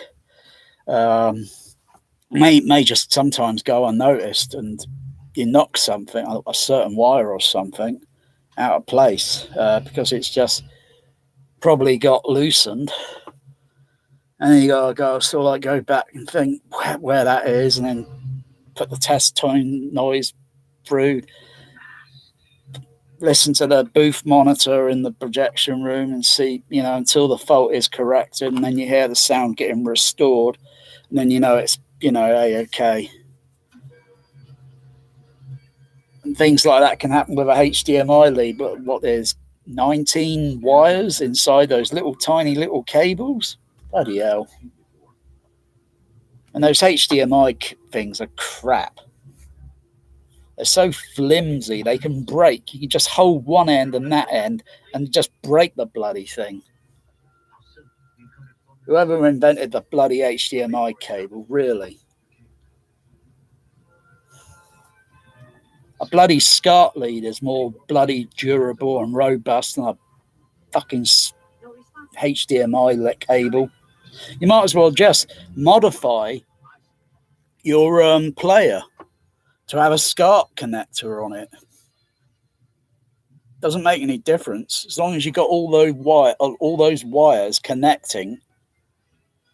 It doesn't make any bloody difference to picture quality or sound. You just get on using something a little bit more bloody robust that doesn't break so easily. I've got to put something on the HDMI cable on the AVR, wrap a cable tie around it, and another cable tie stuck on the AVR to kind of bring the HDMI cable from that position up to that position, because it's sagging. And then when that sags, that little copper bit that plugs in, it breaks. And then you got to buy another HDMI fucking cable. Or you can go and make them yourself. They're very simple to make.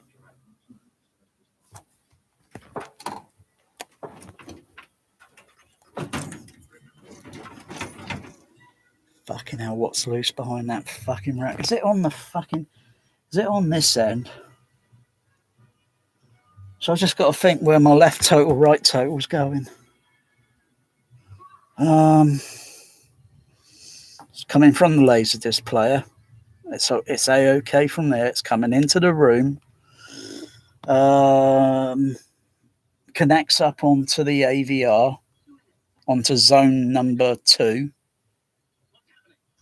And then the output, well, it doesn't actually connect on the zone 2. It connects onto any RCA, left total, right total lead connection.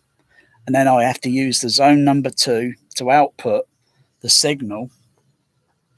So it goes over to the Dolby CP cinema processors. It's done it again. Just a little bit. I was only at the back of this rack only early this week or last week.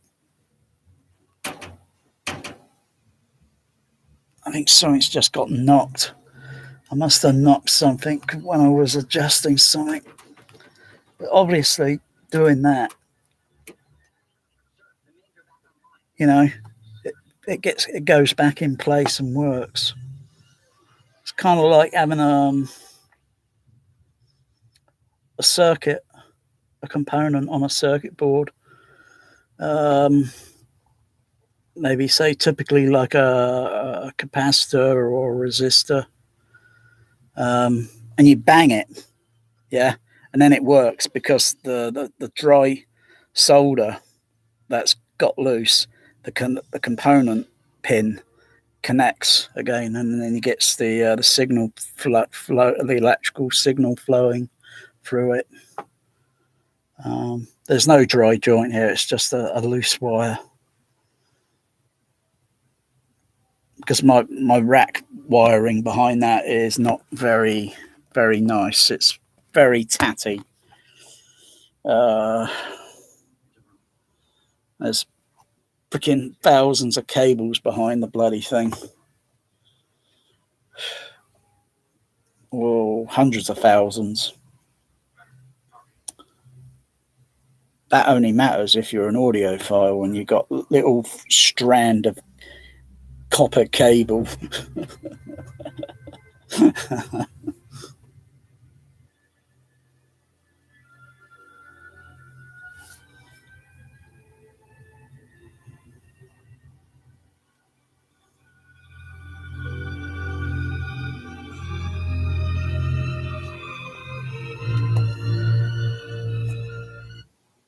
Wow.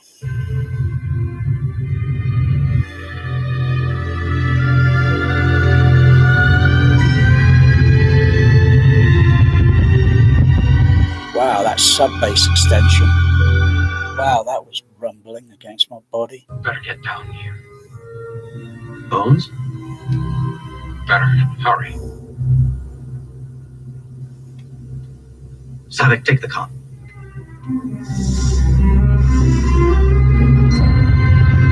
Wow.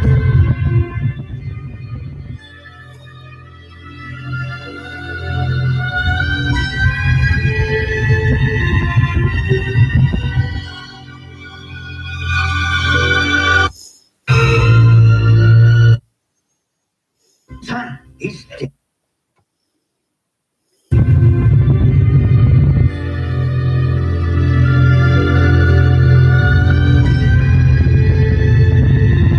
Wow. Wow.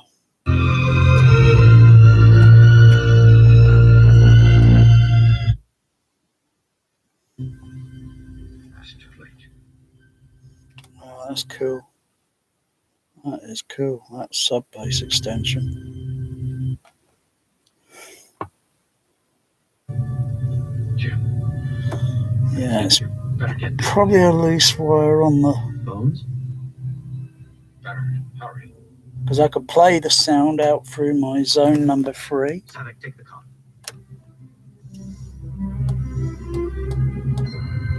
And go through the Sony Matrix.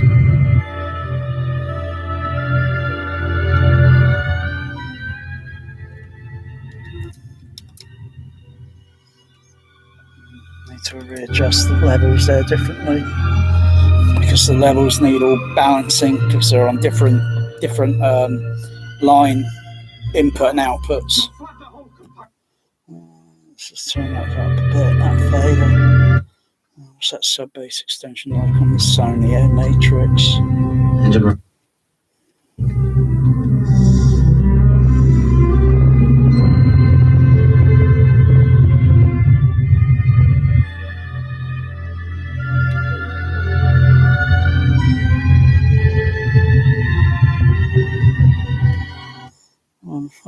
Take the call.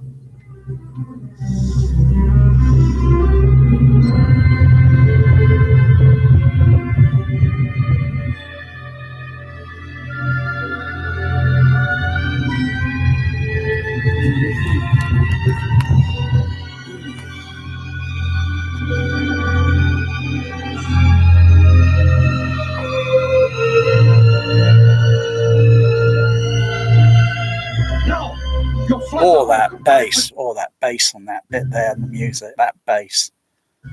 Like the Empire Leicester Square, that was, oh, that bass drop.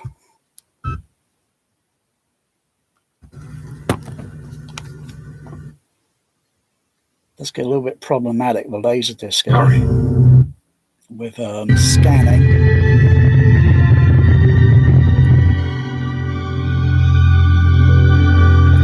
So it's obviously on my,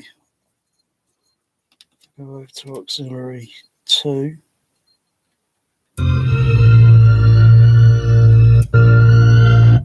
Yeah, I think my bass extension is a little bit high.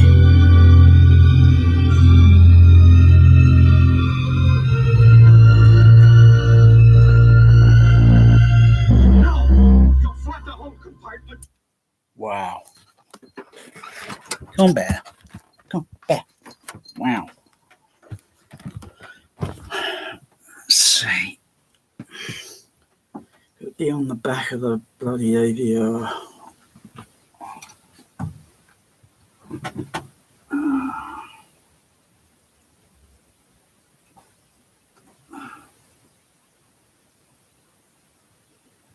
So obviously it's not on that end. So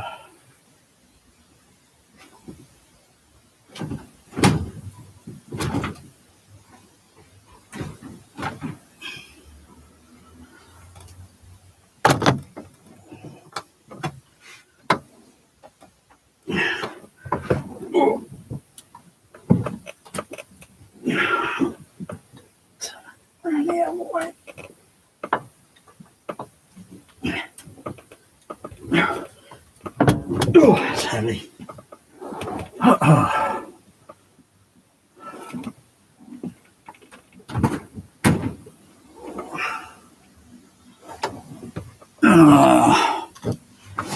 Oh, I hate this I hate this hobby.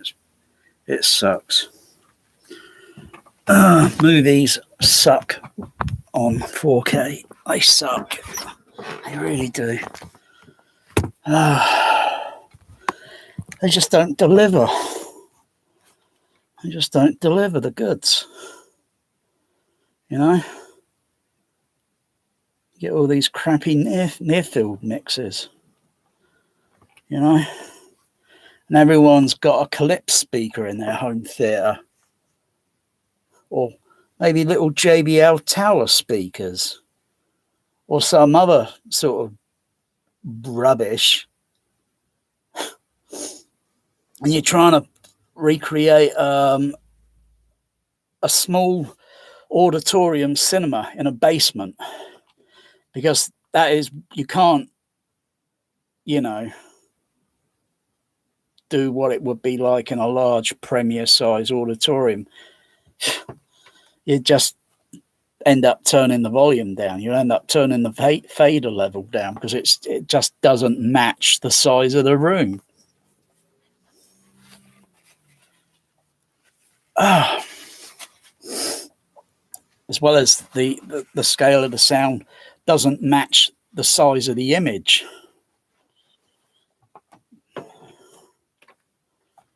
You know, you get these videos on these, bloody Audioholics, and this guy, Anthony Granani, always turning up and talking about blah, blah, blah, about bloody room treatment, room acoustics, and then suddenly drifts off into a total different topic of whatever, you know, and start talking about something that's totally irrelevant and doesn't even...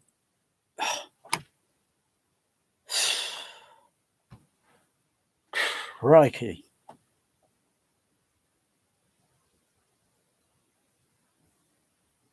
I mean, if you've done projection in a cinema and how films, how they sound and such and all, from a very large auditorium to a mid-size to a small-size auditorium, fader levels always, you know, but all the levels and everything are all in the B chain are readjusted, and smaller speaker sizes as well, even still their PA speakers. But, you know, it's like having a big tower speaker with load of drivers on it. And you got Gene DeSello with his home theater audioholic whatever room it is, and a mismatched speaker behind the screen that doesn't even mimic or even look anything remotely like the left and right speaker.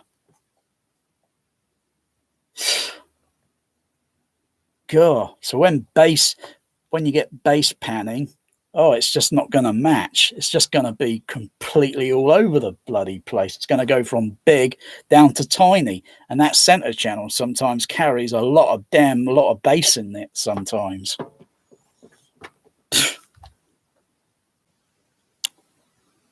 Oh, dear. And the same goes with everybody else with their own theatre. Bloody hell. Why is everyone using tiny speakers? Christ almighty. Why are you using tiny speakers? I've been there.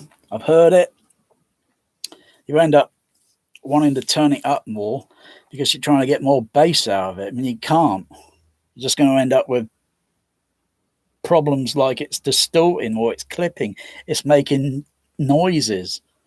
It can't take the bass. It can't handle it.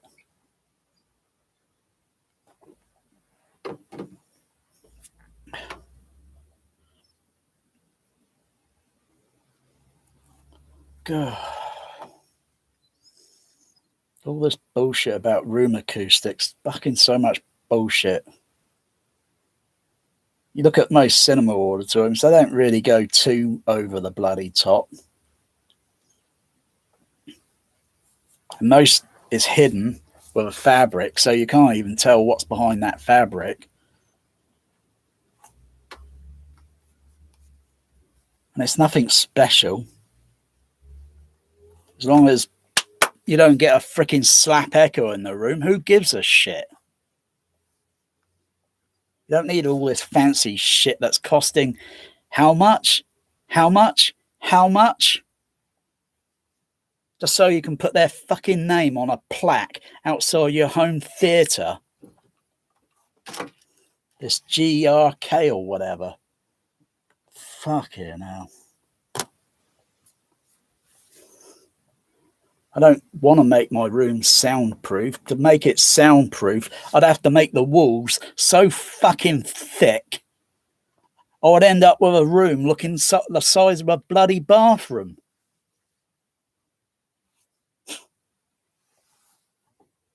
Who gives a shit?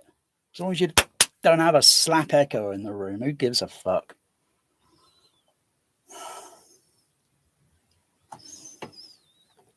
Crikey, if I went in the Empire Leicester Square and clapped my hand, bloody hell, I'd still be hearing that echo until it decays, fades.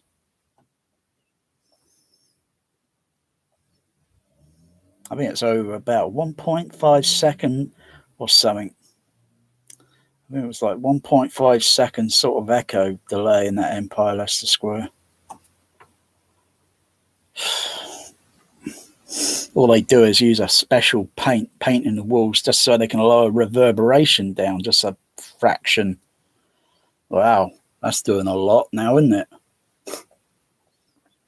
Been easier if they just put more absorbent material around the freaking auditorium, make it look like the walls, so it still has that sort of Empire auditorium look, but when you touch it, it's absorbent. And you think, oh, that's clever.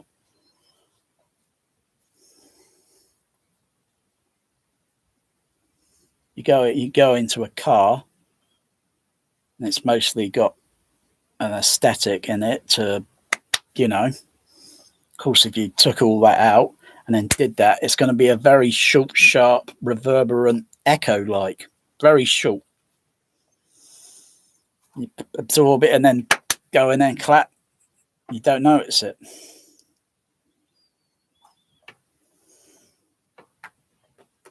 I still hear a lot of home theaters and they stick all this crap along the walls, these crappy GRK things.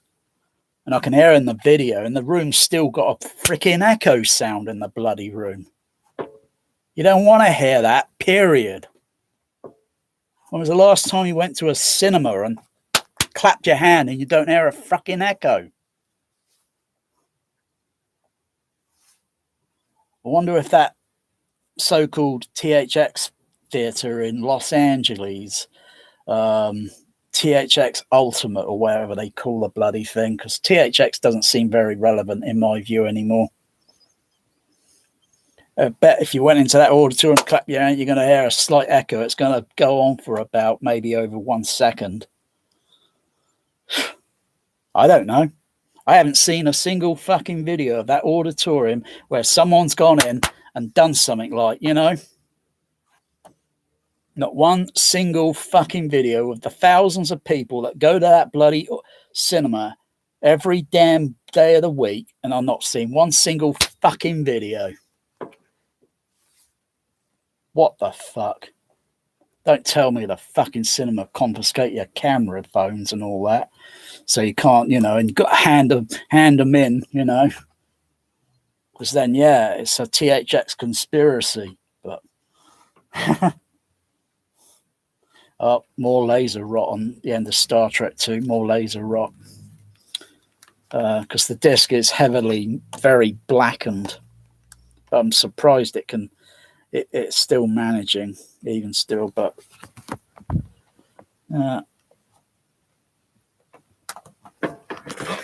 I'll just slip in the other Laserdisc. But it's going to look a little bit more brighter because they've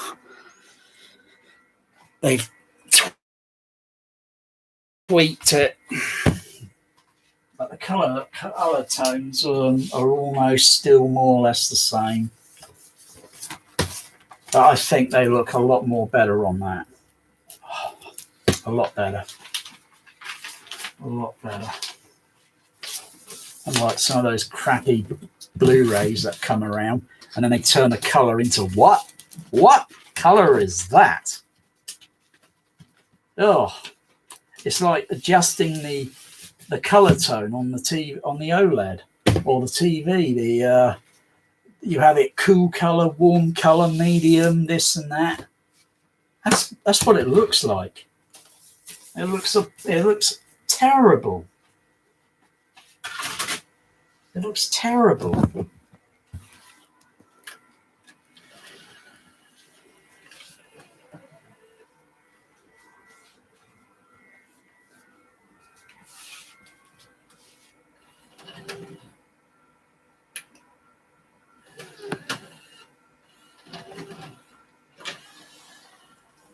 I thought it did.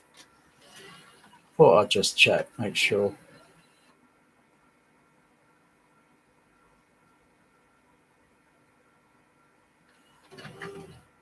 No, it's saying like there's no disc.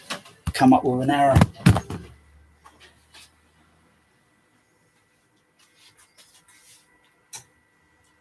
Oh, there's a way to trick it, I think.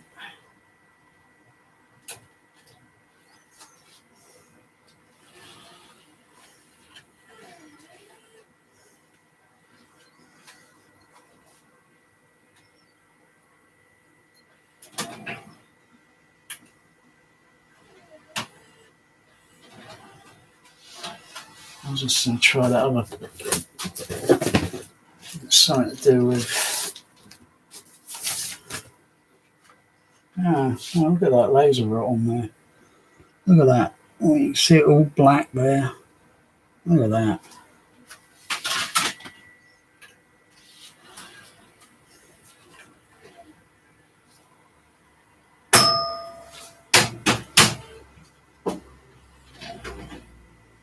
Yeah, now it's reading. Okay, read that as LD. Sometimes I think it's to do with the disc because there's something there on the coding. Okay.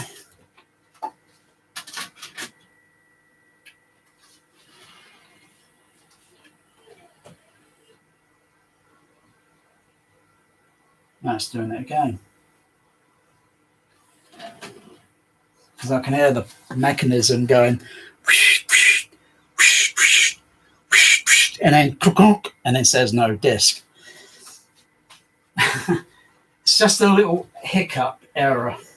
You got to figure it out. Do I turn the power off, unpower it, power it down? There's a way to trick it. There's a way to trick it.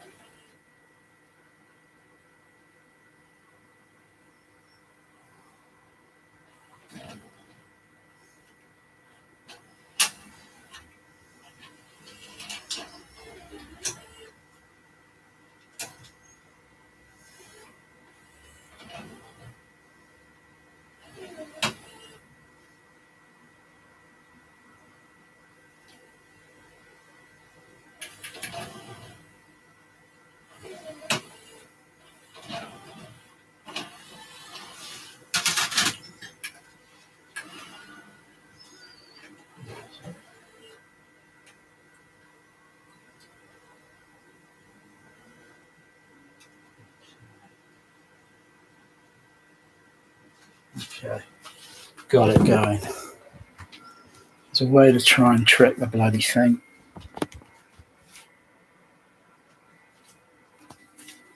Alright.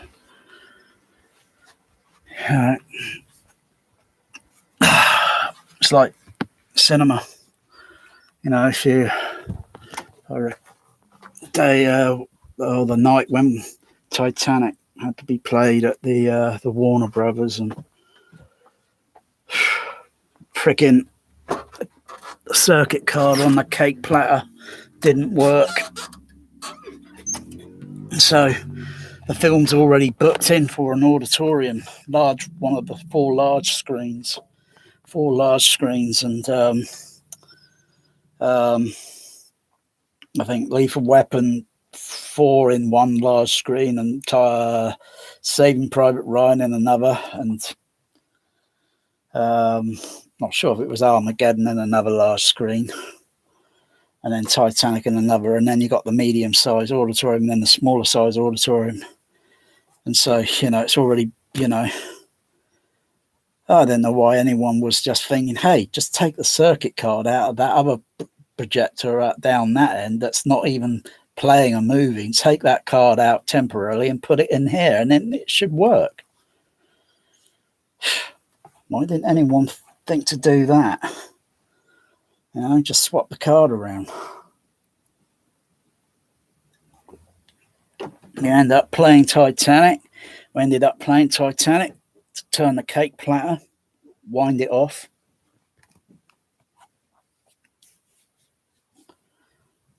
Because otherwise they'll get too much tension on the projector, and then there'll probably even be more damage to the film print.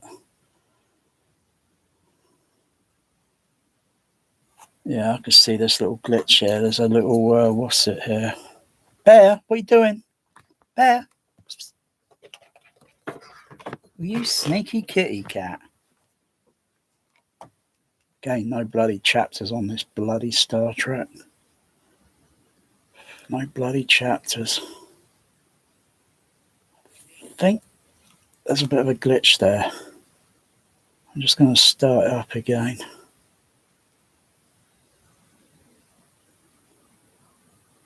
Okay, close it.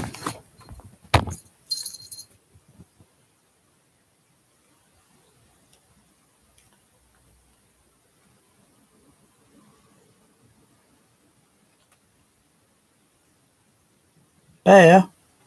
Bear.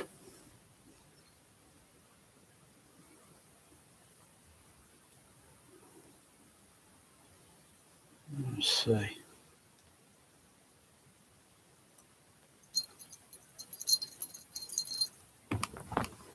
And the bloody video signal drops out because of the stupid fucking Denon.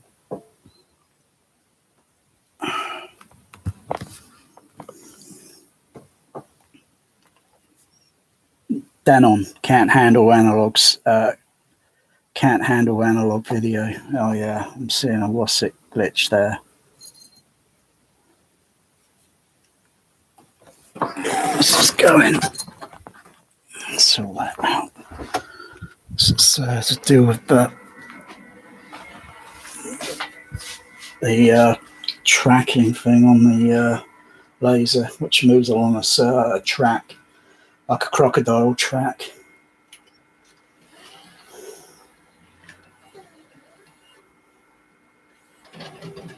Yeah, huh? That's proper. Okay.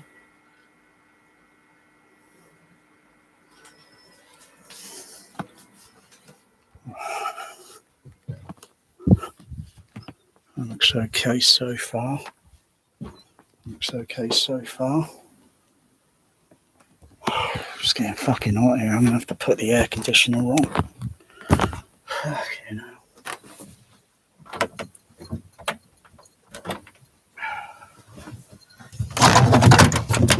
Right there. Down. Down. Oh.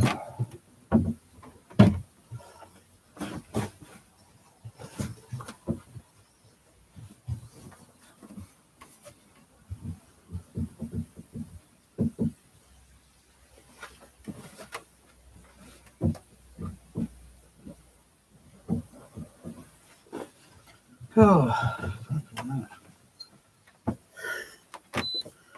fucking getting hot.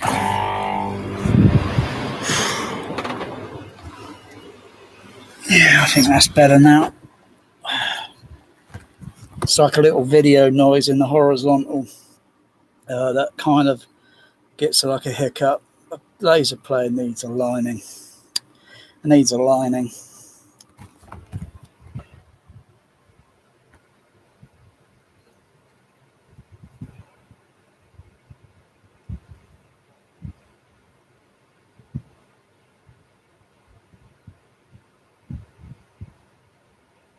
Now seeing it again, there's like a little hiccup. That's kind of like in the color certain color spectrum of, and it's like little lines. Either I stop the player, unplug it, power it down, sort of thing. Could be a capacitance. Let's see how it goes. Just see how it goes.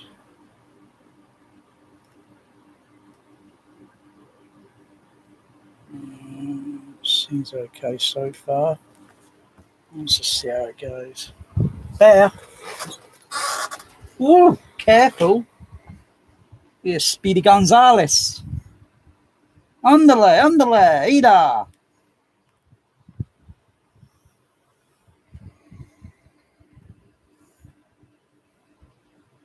There's a sort of warm texture tone, I think, added to this transfer. Looks like a slight warm tone color added. So it's like trying to use whatever's on the word and try and soften that color tone down. It's the power laser disc look spot on.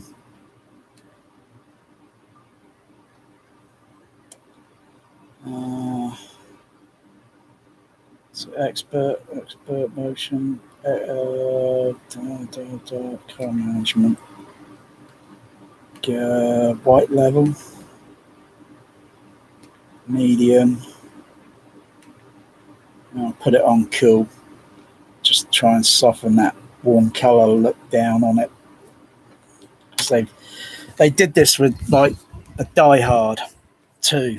They had this horrible bloody warm color tone to the bloody thing, and you can't undo it, you know, unless you got a bloody really clever TV that can fucking, you know, filter that crap out.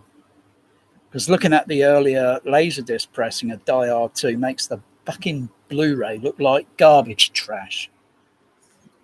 And you get more aspect ratio on the Laserdisc than the Blu-ray.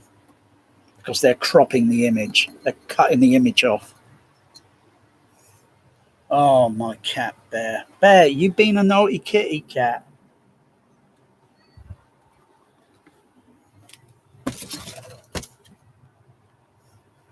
Naughty. Get your paws off of there. Naughty. Naughty boy.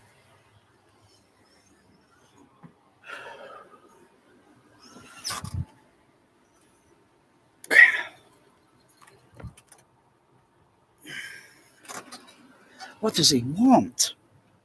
What does he want? What do you want, Bear? Have you got biscuits? Have I fed you? Have you been fed?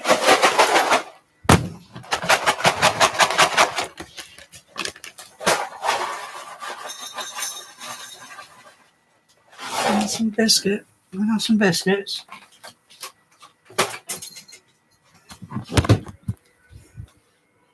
Oh, yeah. Yeah, biscuits.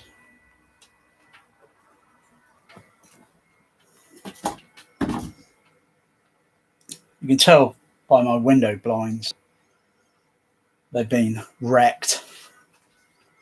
I'm kind of thinking about putting the new window blind up, which I've got. I've had them for 2 weeks or so now, 3 weeks, 3 weeks, and I can't be asked. So I'm doing that and then throwing that one away, and then maybe I'll use the little rod here, this little thing here. I'll probably keep this, and I could put some string on the end with you know, and then play with Bear. Maybe use this string, yeah, you know, recycled, and throw the rest of it away, you know, because that's been done through Sooty, Magic, and Bear. Bear's done more damage to it since Bear been here.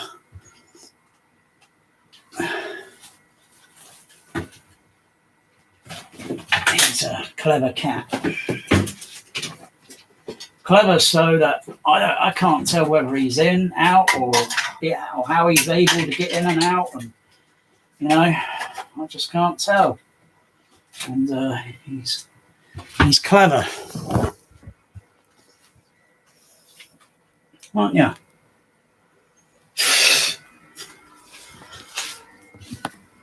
So I just can't be asked to put the other window blind up. And that's here. The other window blind, I just can't be asked to fit it up.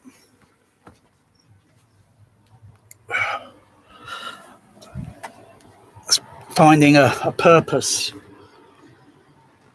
to motivate. This still looks good, this Star Trek 2. I mean, that colour tone still looks good.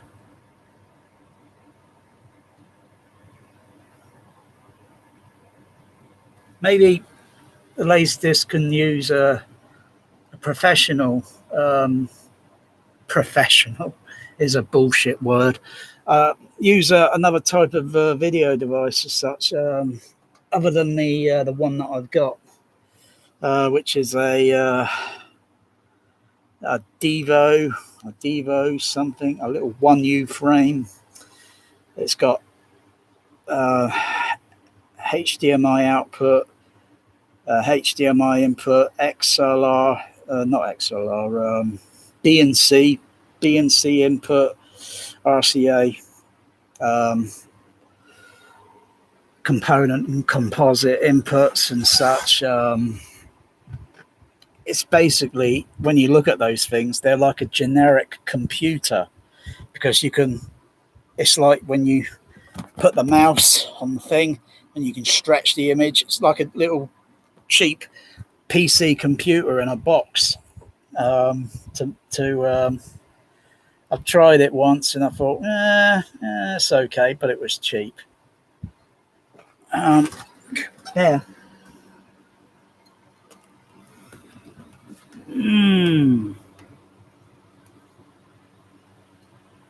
Meow. Oh, you little bugger. Oh, you little bugger. Oh, you psycho kitty. Psycho kitty.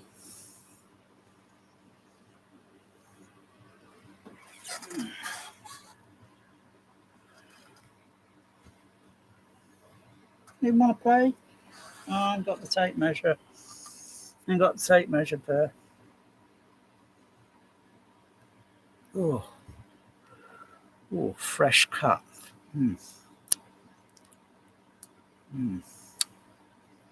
First blood.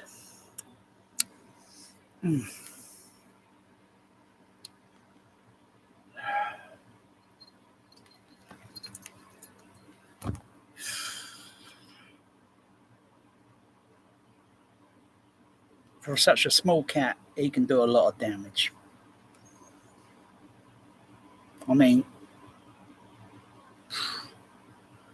they'd probably run into a door and probably wouldn't even knock themselves out and probably damage the door, take it off its hinges. Oh.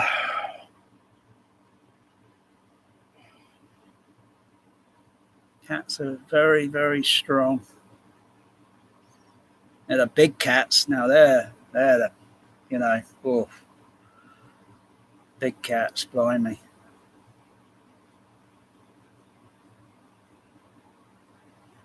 I think a dog would be a lot more calmer, a lot more relaxed, but it's the barking they do. And dogs barking anywhere 90 dB plus up to getting close to 100 dB. A cat meowing can easily get anywhere near to 90 dB. Unless it's burger and fry cat. Yeah, burger and fries. I want everybody to meet Burger and Fry. What's up, Burger? Bloody hell, I've never heard such a bloody loud cat before. Oh, such irritated, pissed off cat. Not very happy at all. Not a happy camper.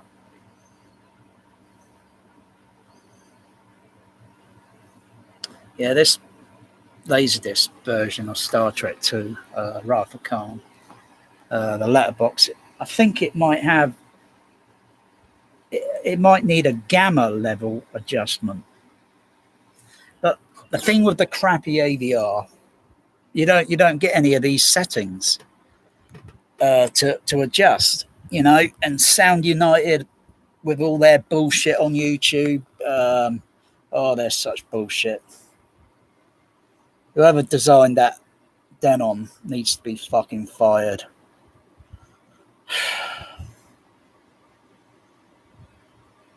Do you have to add on things that are outboard? Is it necessary? No, it is not necessary. It's totally unnecessary. They all should have been bought out and put in under one bonnet, so you don't have to, you don't call that a flagship when it can't hardly do anything like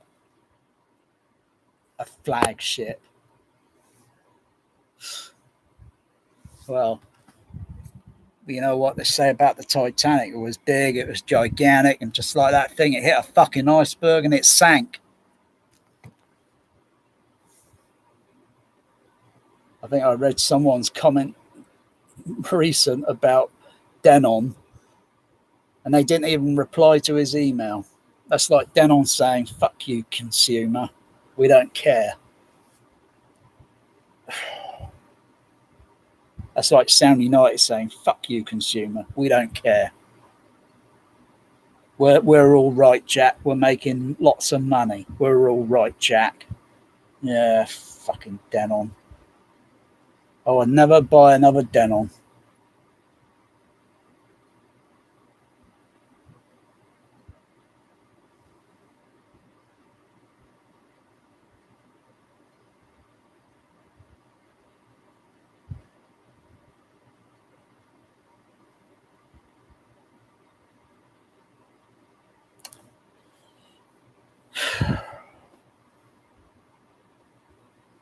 Yeah, this just needs a gamma level adjusting. Just needs it lowering down or adjusting. It just needs adjusting slightly.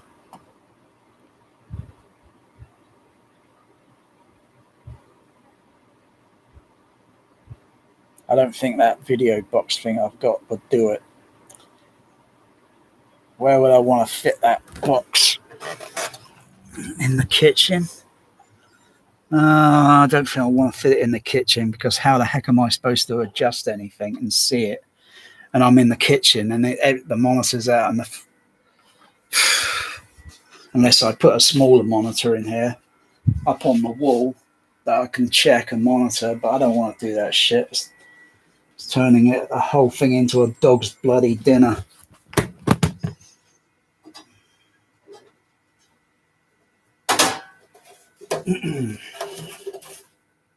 That.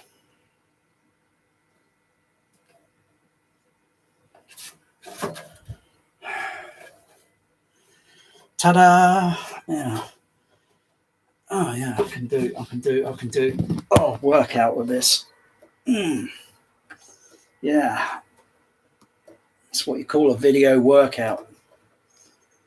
Getting physical. Just gotta keep physical.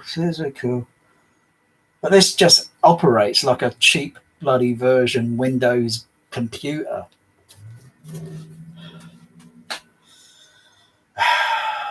I just can't remember what it can really do, because I only explored just a small bit of it and thought, yeah, it's a bit of a pain in the arse to kind of, operate sort of thing and get aspect ratio and all this bullshit. Oh, fucking hell.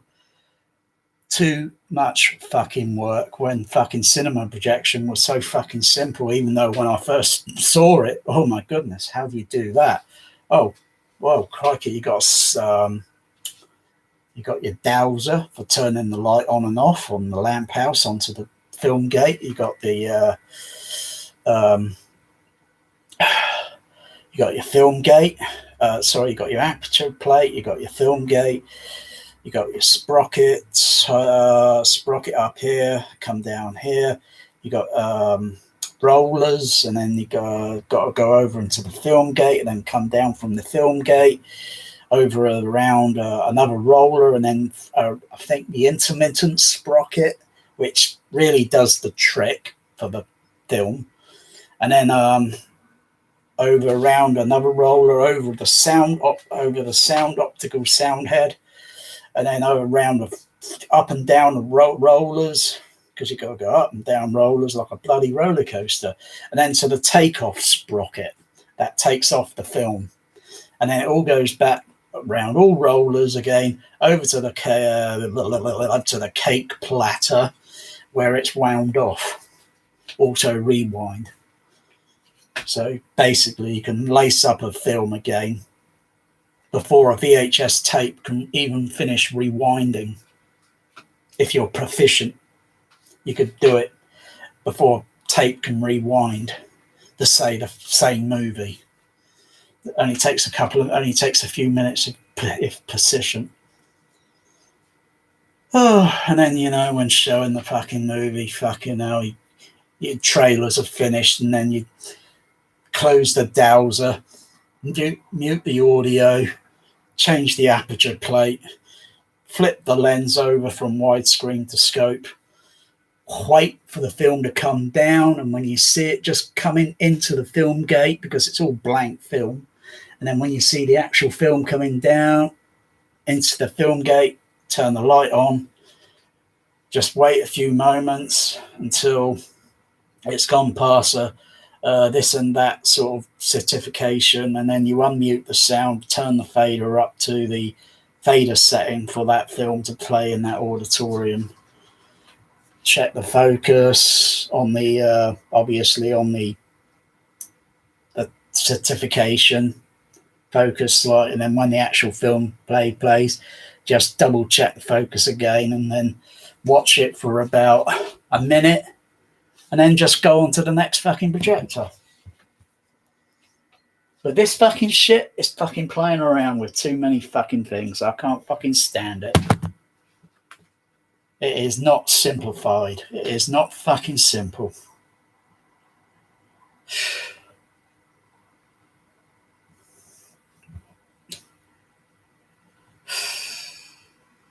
And then the TV, you know, it's got all its different types of aspect ratios, stretching the image and vertical, horizontal. Oh, fucking hell. I don't know the point of putting this in.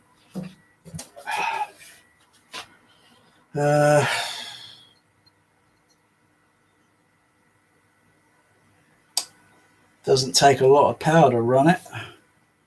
The ampage, 5 amp, 5 amps.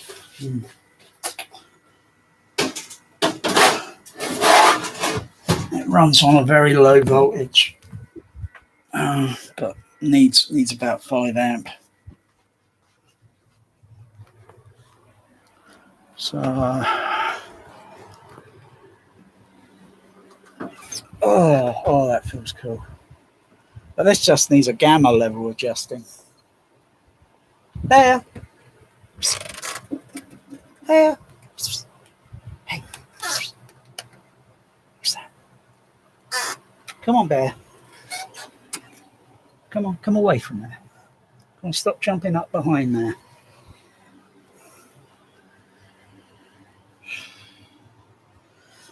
Yeah. Danger cat.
Yeah.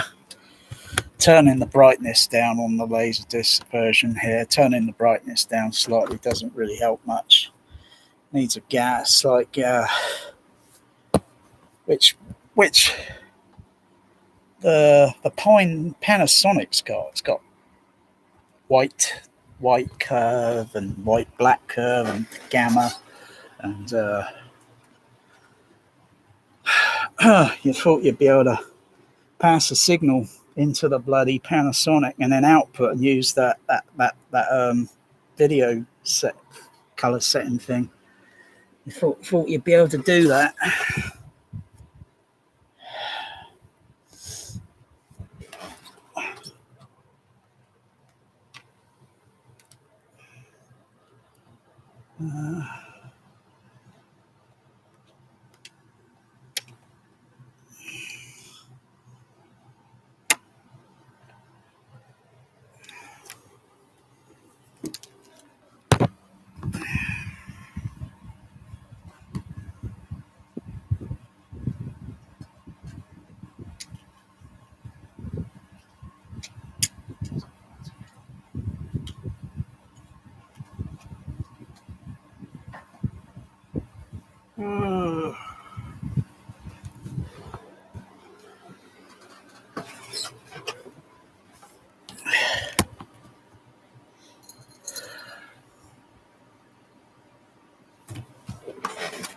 Calm down. Calm down. You get a bit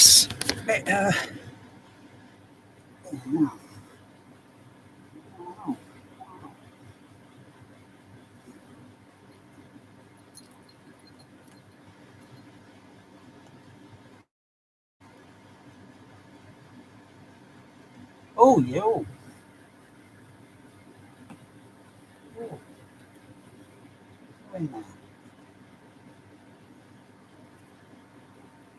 I think when a cat is neutered, the behavior changes. He's trying to bite. He's trying to bite a little bit more, and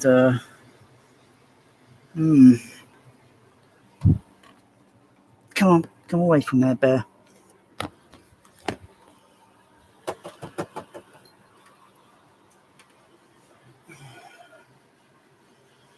Yeah, you're getting very, very, very, very, very tense. You're very tense. Very tense. Very. Your little heart must be going pip, pip, pip, pip, pip, pip, pip, pip, pip, pip, pip. Yeah, you slow down, bear. You need to slow down.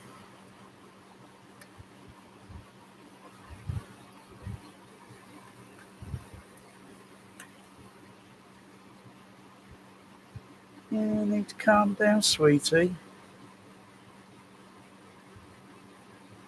Oh, don't worry. I'm not going to enjoy the 4K Star Trek when it comes through the, when it arrives.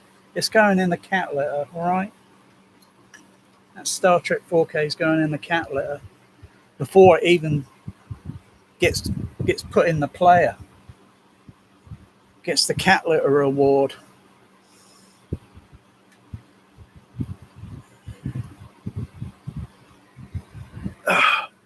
Couldn't give a fuck about all this fucking high fucking definition and shit. I mean, I look at the skin tone textures and the detail on my face with a mirror, an actual mirror. That'd be interesting. And then take a picture and then sort of look at that picture and then think, does the mirror reflection compare with the picture taken with the DSLR?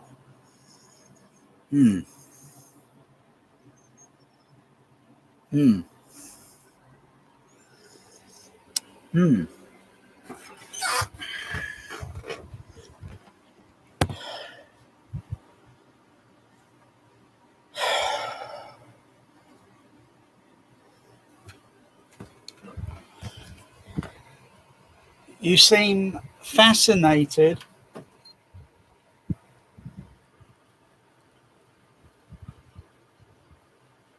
Where are you, little bugger?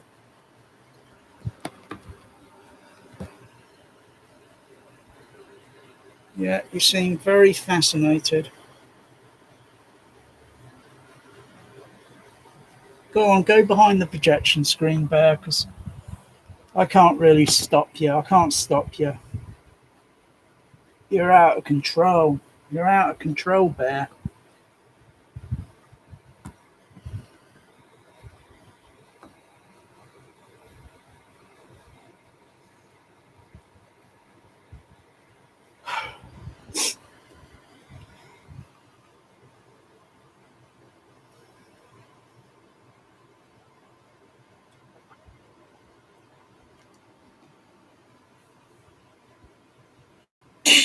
Anyway, and in the video here now.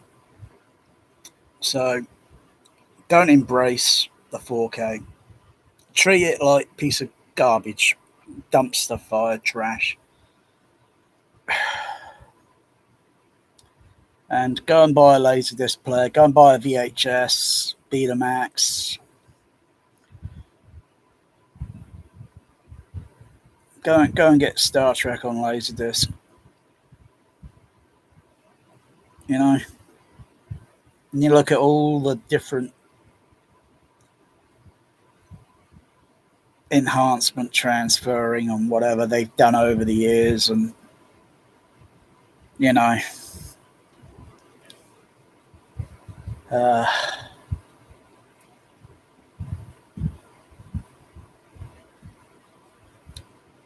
don't really play the Blu-ray much. Not even the remastered Blu-ray they did a few years ago with so-called corrected color. I think I'll go and get a 35mm print of it and have a look at the little 35mm cells and have a look at the color tone. Actually, you don't have to buy it, because when they show you the samples and you look at those samples, because they're done on a light box and taken a good, you know, depending on the camera, but you could get a little bit more to there. He's going to go out of control. Calm down. Calm down. Calm down. Relax. There. Relax.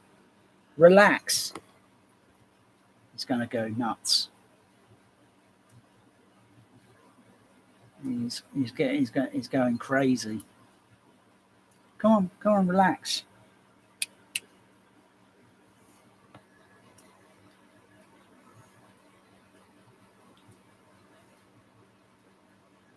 He's going to go crazy any second. He's going to probably jump up and tear down the bloody tiles on the fucking wall.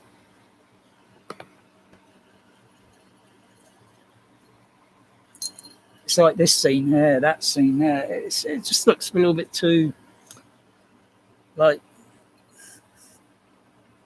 need to get an actual 35mm cell, and then you look at it and then think, yeah, adjust this levels down on the, you know, get it more or less close enough back to what it should be, rather than the bullshit.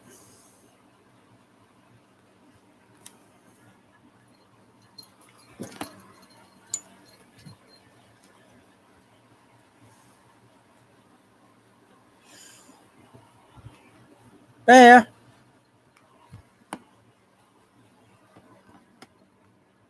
Can you calm down? Calm down. Calm down. Calm down.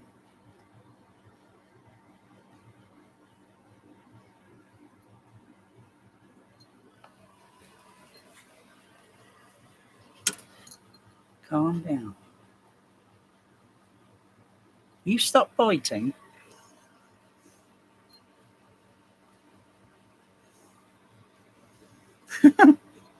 Oh, you're mischief. You are mischief. You mischief. Naughty. Oh, yeah. His behavior has really changed. I was told it was going to calm him down, but I think because he realizes, and he's very angry, but you see, I think he's got more aggressive, or at least when he's in the room, he's very wound up.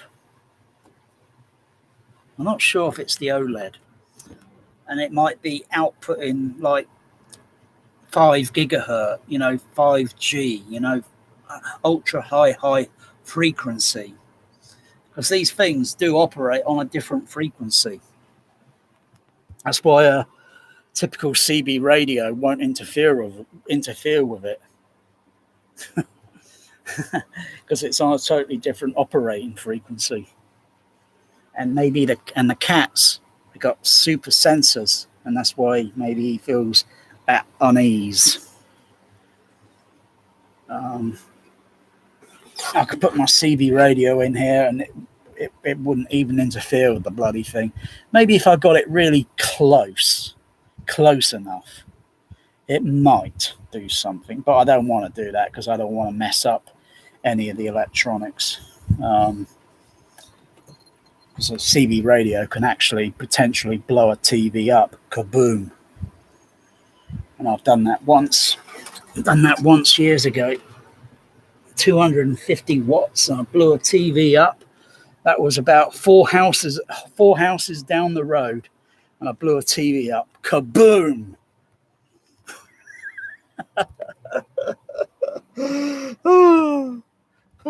Unbelievable. Unfucking believable.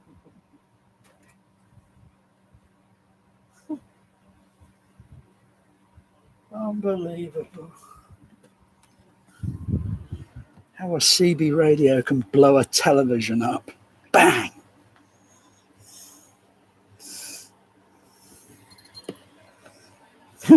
You're out of control, Bear. You're out of control.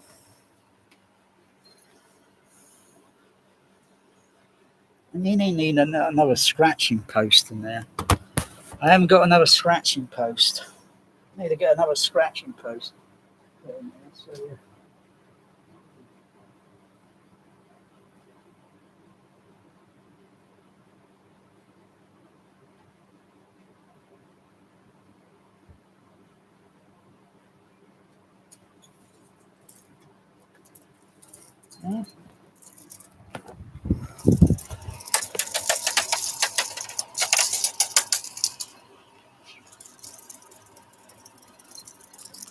Yeah.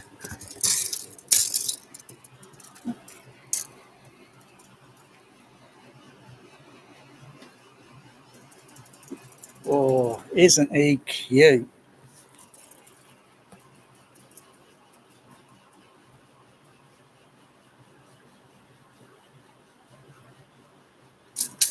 Oh, you got it there.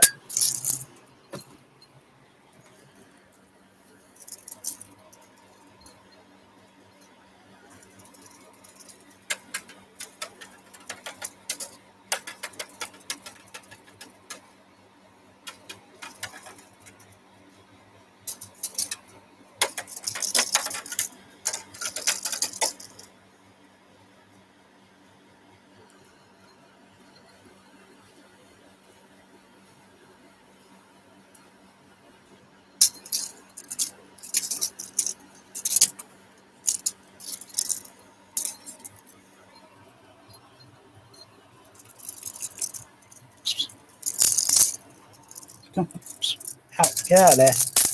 Come back.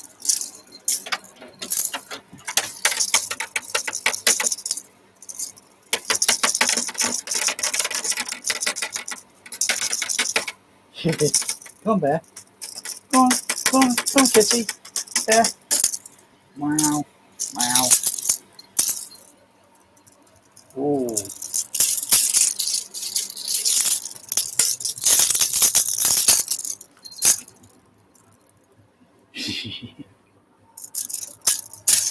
Oh.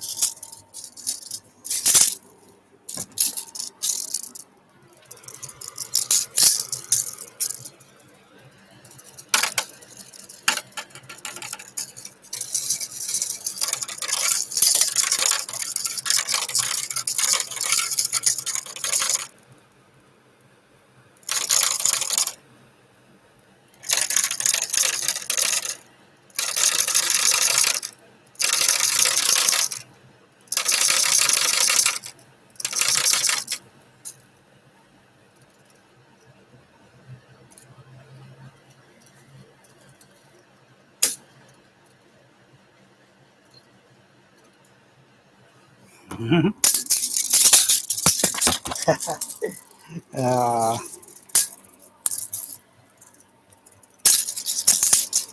Oh.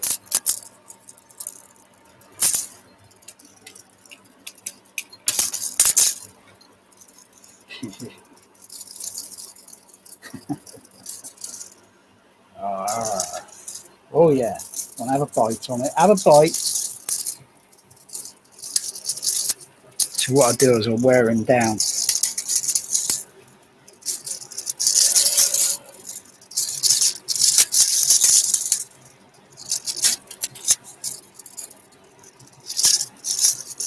Give a playtime attention, and they get wear their energy down,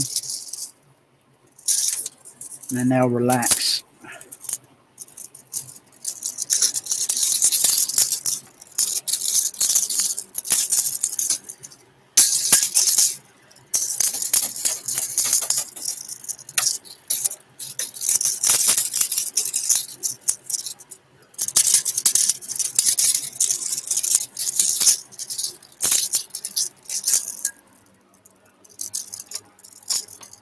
Come back.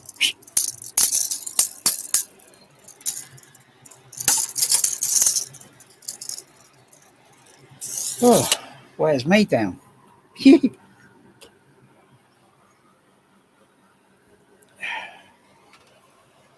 Ah,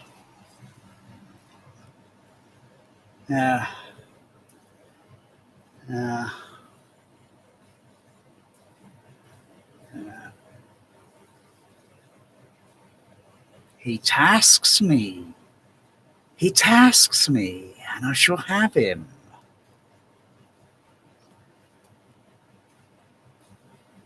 Round perdition flames until I give him up.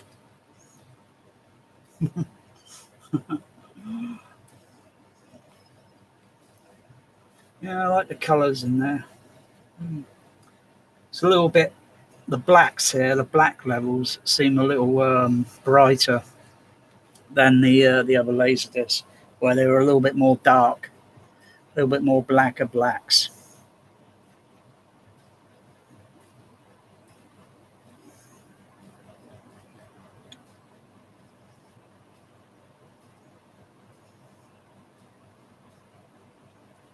And slight edge enhancement on this transfer, but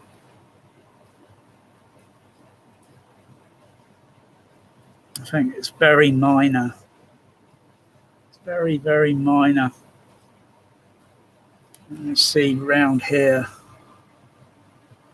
a shading, a black sort of shading, sort of noise, video artifact. Like the color of the blue there.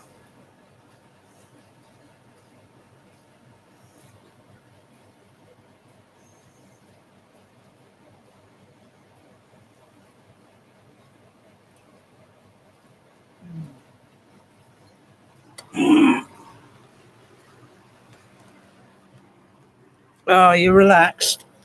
He's relaxed. Oh.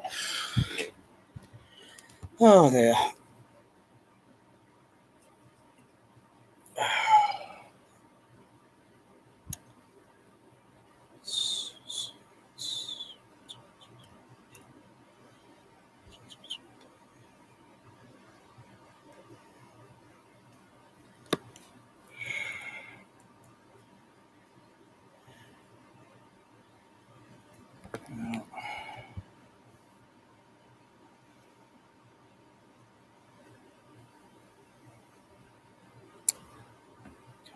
Bullshit crap.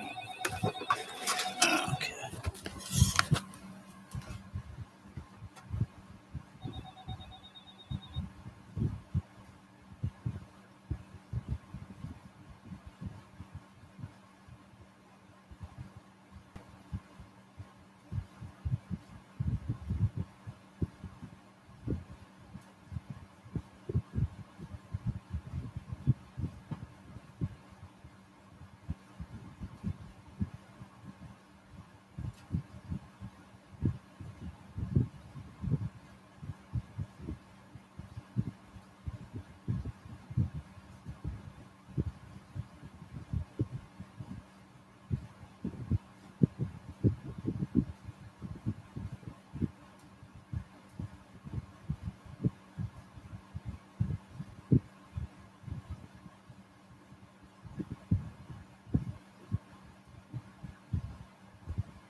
Oh. Okay. Okay.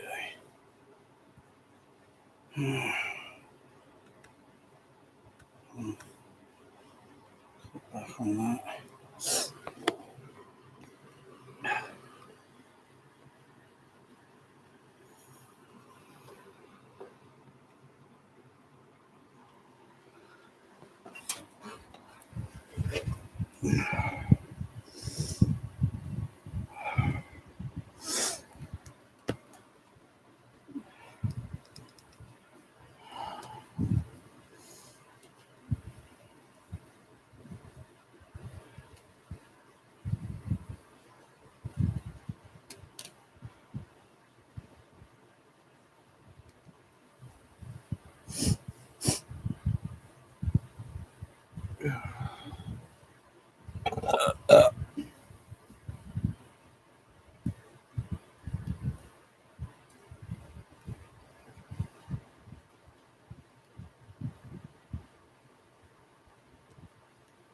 Put the DVD on now. The DVD region 2. I might upgrade to the region 1 because the power speed up 4% bothers me. I just had my dinner. I would invite, of course, because why not? When you go to a restaurant, there's strangers all around you. They're watching. You're watching them. They're watching you. The waitress, the chef, watching you. You're watching them. I always find people, mostly on the internet, very rude, presumptuously, very bloody rude when they say, "Oh, I'm going now. I'm going out for dinner with." I say, "Well, keep the camera on, because what's the fucking difference?" I think it's bloody rude when someone does that to me. I find that very rude. I would never do that to anyone. Never. But I had my, and I just had my delivery, so I just packed it all away quickly. Otherwise, I would have brought the camera into the kitchen while I'm having my meal. Very simple meal. Very simple. Kind of like a salad.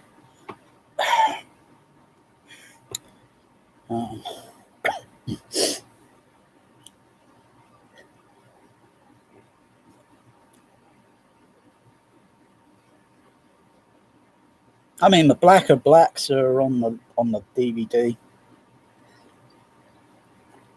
Color tone looks okay. Maybe, I don't know.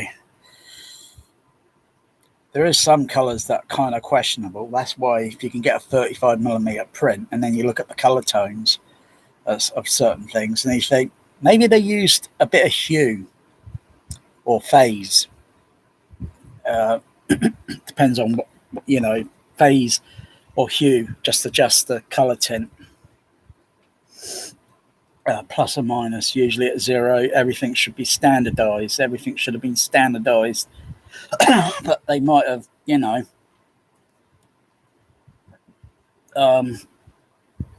that's why the reds in the, because it's the bridge red alert sort of thing, and so, they're on red alert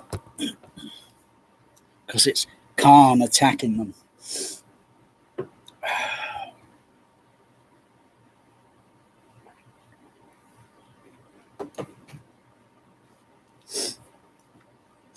I always look at it and think, okay, if I look at it,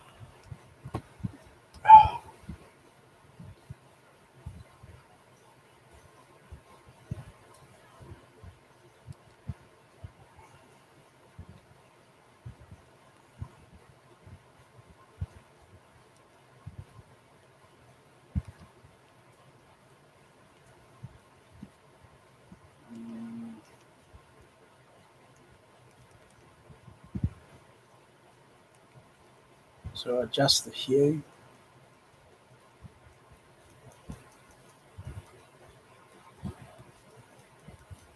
Now, if I go the other way, it's going a bit too purple.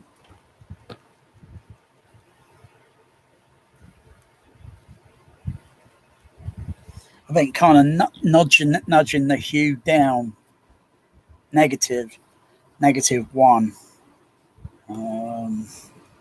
-5, no, it's kind of going a bit green on that red.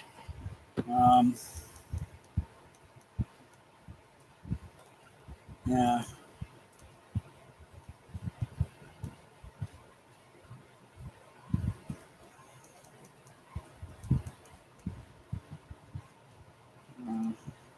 And of course, is adjusting the brightness, the hue, the contrast, all the values, because they make up the mixture of color. Just as if you were doing watercolor painting, and if you just had one color, if I remember rightly, because I haven't done watercolor painting in years, and if you were add a little bit too much more water, you can make the red color kind of go a bit more palish. It wouldn't have a thicker red tone color to what you're looking at it. You just add a little bit more water and you filter it. So it's kind of like this, it's getting that balance of translucent of video electronic values. And the only way you're going to do that is if you have a bit of 35mm film and then think, you can evaluate that and then look at and think, I think I need to nudge this there. But that's only going to work for one movie, It's not going to work for everything. Every bloody transfer they do, they mess around with the bloody thing. It's not standardized. There's no standardized. It's like George Lucas. He wanted to put sound right in cinema because all the cinemas were often handled by different studios to do the sound system, like Warner Brothers, Paramount, Universal. They had their own sound format, and after a while, they just didn't give a damn, and it started falling apart. And that's where sound film, when you're playing, particularly with a cinema that might handle maybe distribution of certain film studios, and then you've got another cinema chain that only handle a certain, today you go to a multiplex, it's different compared to some of the cinemas donkey years ago. Like ABC would only handle Universal, Paramount Pictures, Warner Brothers, maybe Orion, or something that kind of slipped in during the 1980s, I think.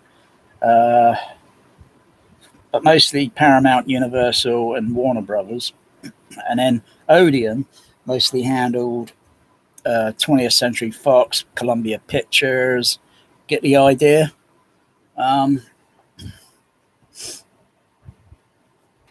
But things started, to Lucas, who noticed, things were not right. Everything's a mess. But then THX became a fucking mess after it derailed itself going into bloody video games, VHS tape, and just derailed itself, and that people just didn't care about it anymore. And now there is no THX mastering and this, and people yelling out, "Oh, I'm not going to buy it if it's not THX digitally mastered." No one cares anymore. And yet the situation here now with 4K and all that, it's all over the place. It's a mess. It is a shamble.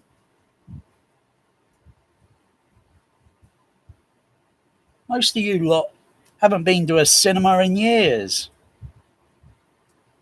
You rather stream it. Oh, streaming, even fuck streaming, even that's garbage rubbish. I streamed Top Gun a couple of weeks ago, and it was appalling. It was iTunes, Apple iTunes, or whatever. It was garbage. And plus, it was the same rubbish remix that they did for the bloody DVD DTS 6.1 years ago with the dialogue panning. I want more butts, and you got this guy yelling. He's supposed to yell on the right side screen channel, but you only hear him in the center. And then when he comes out and then he walks off, you hear his panning, the original pan sound, but you don't hear it over here. And then going from up to, when the camera's moving along, you hear it over to stage right. Oh no, they fucking messed around with it. And they added in a new stupid sound effect on the back surround channel. Totally pointless. Just for a crappy Scientology bloody actor in a bloody movie. And a movie that I just don't really give a shit about playing much anymore. It's interesting. Most of those F-14 aircraft you hear in that movie, I didn't know it. Mostly their lion sound, roaring. Rah. You have a listen. I had a good close listen again. But yeah, I can hear a lion roaring. So when the Top Gun F-14's doing a roll and it's chasing another plane in a game simulation they're doing, and I can hear that a lot. I can hear a lion roaring. Oh fuck! I hate shit like that when they do that in movies. Why can't they use actual bloody sound? But maybe they couldn't. Maybe because it was distorting and overloading the bloody microphone so bloody much. They got to come up with something else to put in, and trick and fool the audience. Which, mind you, is pretty good. It's pretty good, but I just don't give a shit about the movie anymore. It's interesting, the OLED. When you put it on pause, the brightness level, the contrast level goes down because now it's just gone up a little bit. It's gone back up to normal. So it's got a network to sensing intelligent thing. If the image is on pause for so long, it lowers the contrast or the backlighting or whatever. Probably to prevent burning.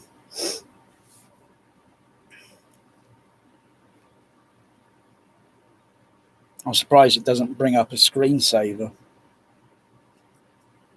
or even on the player.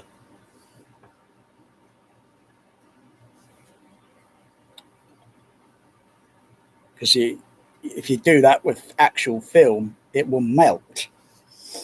The heat will melt the frame because it's not moving through the projector. It's not moving. It's just there, static. If it gets jammed, and it'll just over here, it gets hot. This is in the order of 2 kilowatt freaking lamp, and that's damn hot.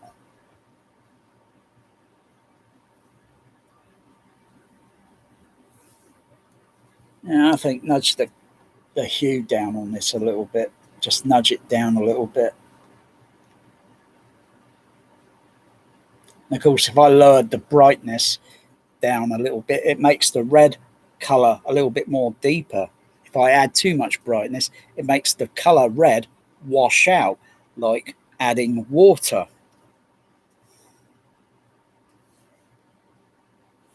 Isn't that right, Magic?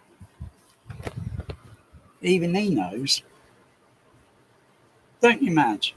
Don't you, Magic?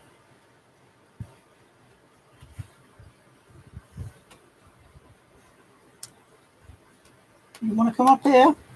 Meow?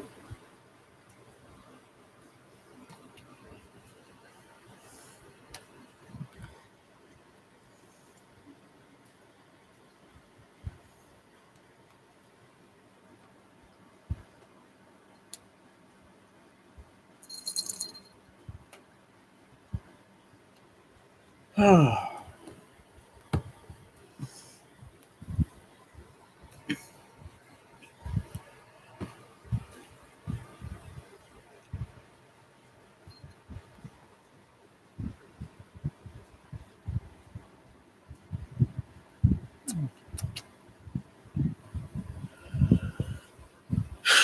Oh.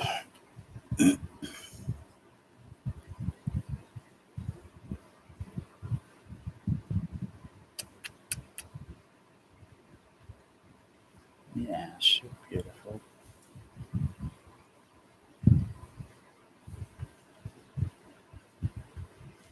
You'd be very vexed, don't you?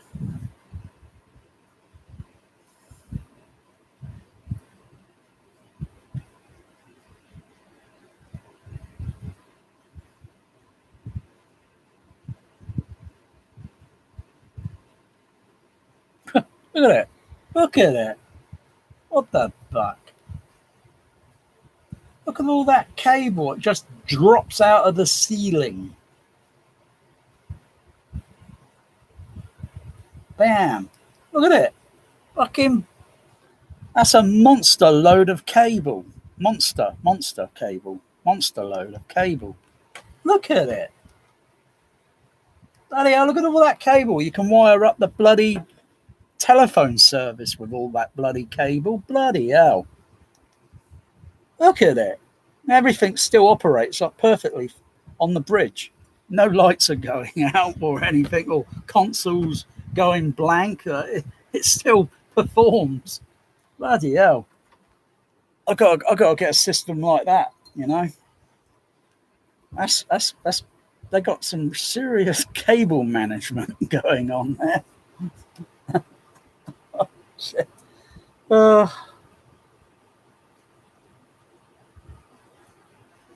Yeah, the Enterprise gets bridge blown up, and how come cable doesn't come out of the bridge on the Enterprise?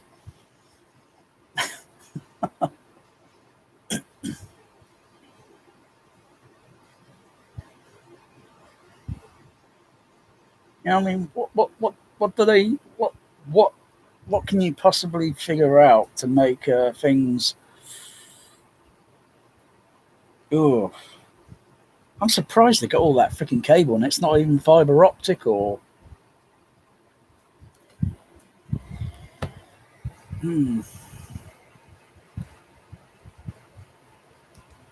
That just looks a bit more brighter. It's like it's just a little bit more brighter. Need an actual film cell to look at. But the color on the that blue sensor thing on the Enterprise, it's a little bit too much. A little bit fraction cyan greeny color, because there's a white light behind it and some maybe color lighting behind it as well. But the problem there is the video device or something, the telecin or on the, yeah, it looks horrible. It's got this blotchy cyan. Oh, it's distracting. You wouldn't see that theatrically. You wouldn't see it happening. If you saw it in a digital transfer recently this year, rubbish 4K, most people probably didn't notice it because they don't know what the bloody look for. They're not going there to look for quality assurance and all that. They're all dressed up like in Spock ears, and rather than you know, this is an opportunity to compare, you know.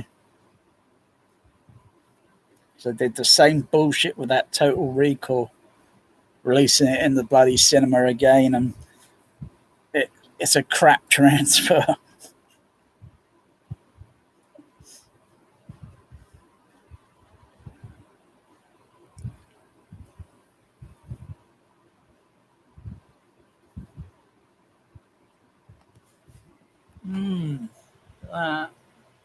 That's still, yeah, that still looks pretty damn good. I don't need it on stinking Blu-ray. Can't be asked to play the Blu-ray. Can't be asked.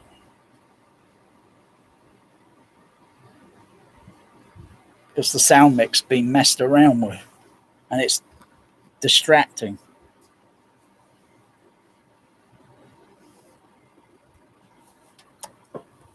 So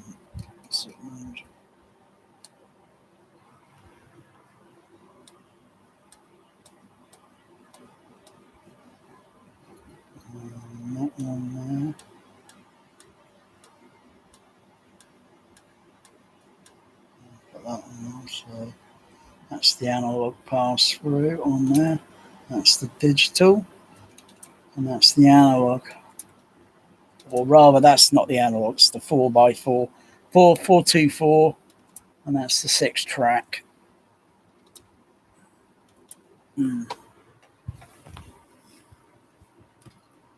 Try doing that on a Trinov.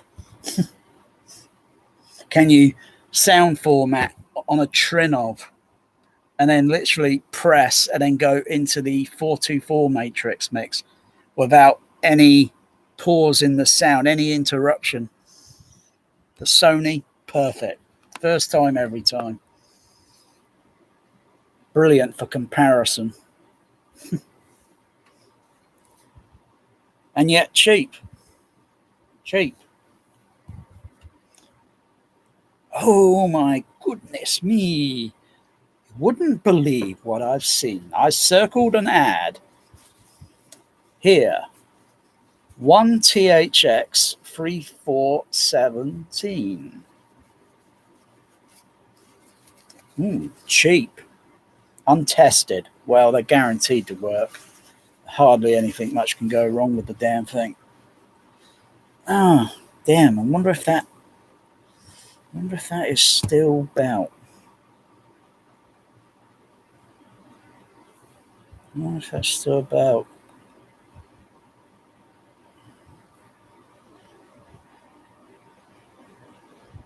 Anyone that hasn't got THX in the home.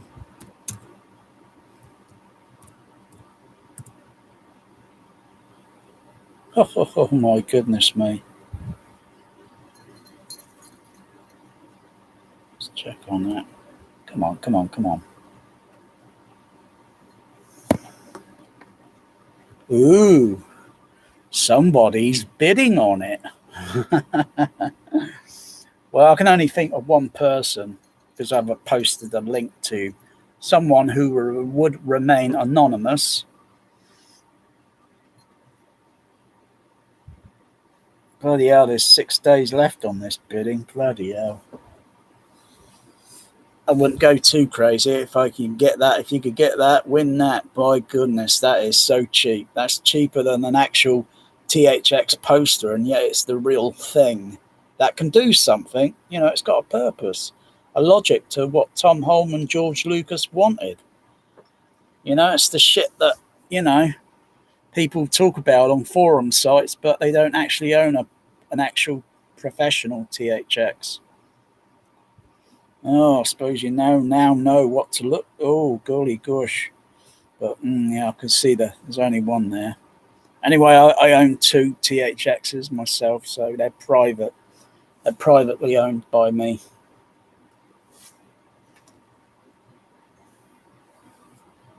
But there's so many made, and I think that to many people, they just don't think THX is relevant anymore. It could be revitalized and relevant for the home, and come up with our own conclusion to what theatre alignment program is for the home.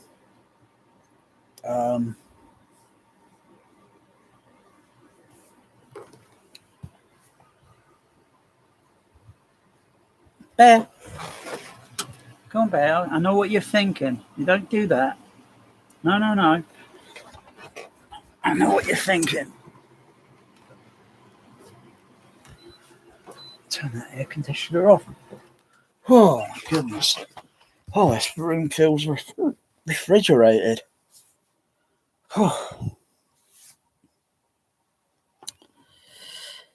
Oh, Bear.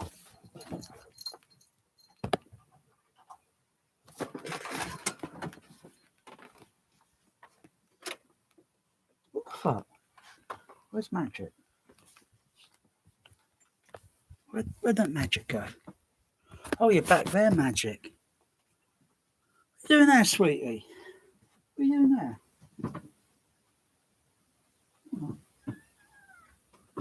Oh, come on. What are you doing up there?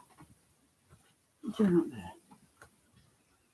Monster cat you are. Monster cat. Oh, you're looking at that.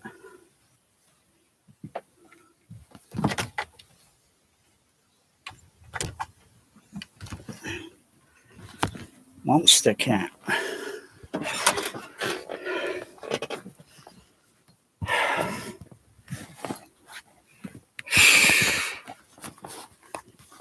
Oh, cats will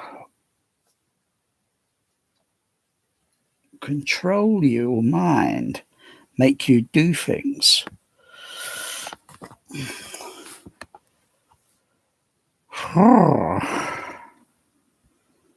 Hey, yeah, I know all this video garbage in this world, all this 4K garbage in the world. It's a load of rubbish. It's a load of trash. Oh, I want a time machine. Go back to the 1980s where Laserdisc ruled the planet.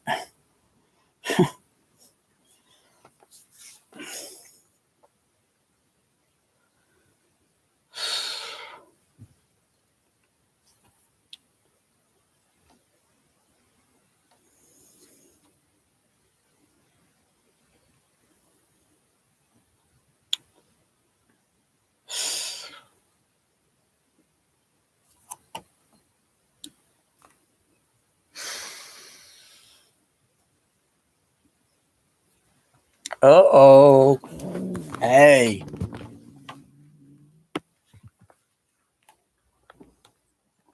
None of that there.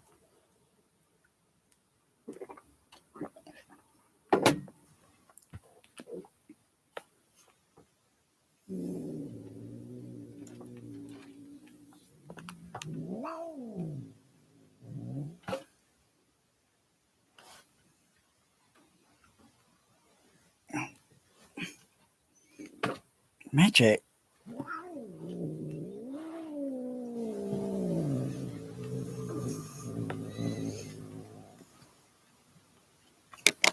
God, you're grumpy. You're really disgruntled.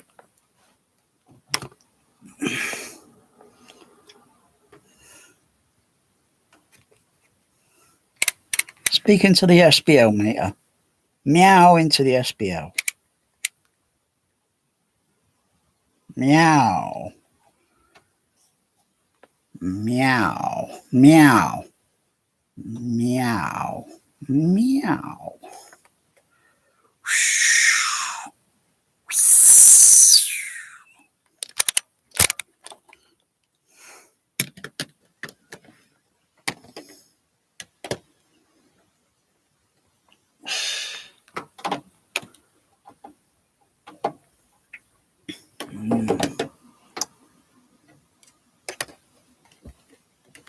You really take up a lot of seat on that, don't you?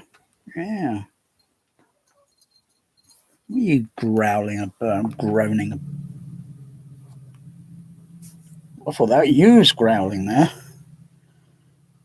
Ow. Sounds like it, doesn't it? Yeah, that motorbike purring away. Sounds like a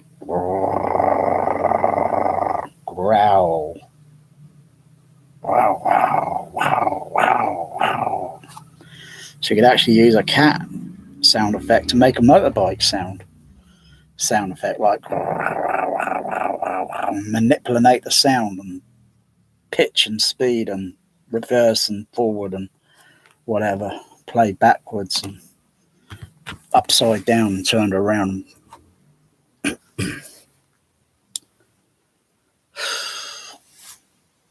Yeah, have a kind of like how many people can remember what Star Trek 2 sounded like in the cinema?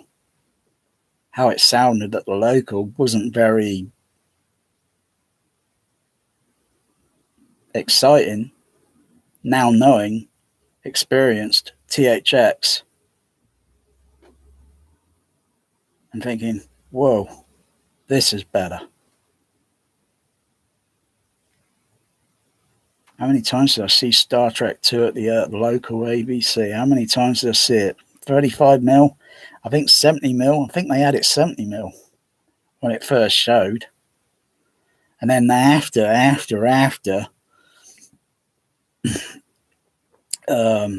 in other screens, just 35mm, because the cinema downstairs were only 35. So I've seen it probably more times in 35 than 70. Probably only seen it 70mm 2 times. But really knew I was seeing it in 70 at the Empire. That was, you think, oh, you know, it's just a sound system, you know. No, it was a little bit more than that. A lot more than that. Every Star Trek 70mm show, the bass got harder and stronger, tighter, whatever. It just pressing against you, pressing against the body. And even on soft sounds sometimes, feeling it without cracking up, without distorting, without clipping, without any other sound other than the soundtrack. So if you've got a lot of power, you only need it to play so much, and then you got all that other power in reserve. So you wanted to take it up a little bit more, make some alterations. You still got a lot of power in reserve.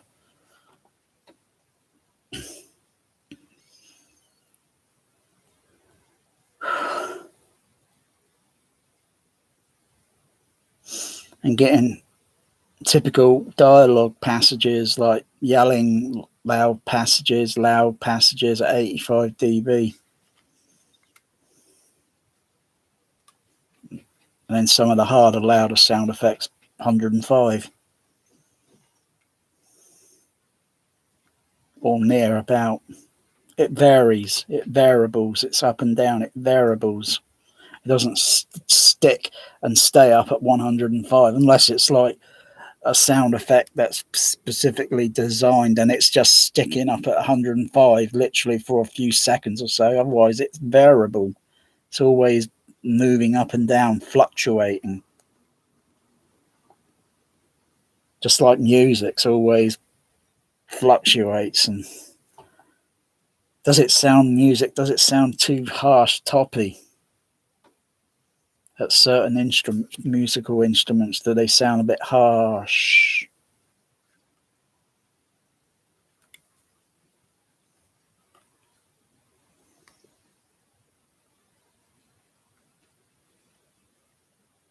I wonder what they're going to do more on this bloody bullshit 4K. Are they going to roll off the high frequencies a lot more? Are they going to add high frequency boost? What the fuck are they going to do? Is it still going to look like an X curve on an RTA analyzer when looking at it directly? If I looked at the signal directly, I can see the characteristic of the X curve.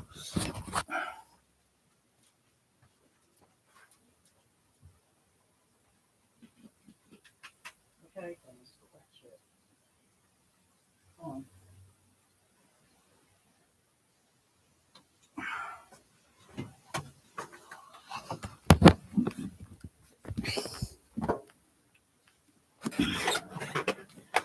you haven't been in there for a few days, have you, Magic? Because the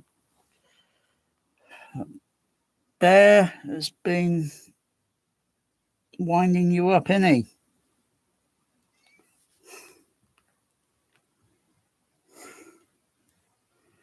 Yeah. Look at bear. Yeah. Mischief, isn't he? Yeah, mischief, bear. Yeah, you mischief. You're mischief. You're curiously looking for some trouble, aren't you?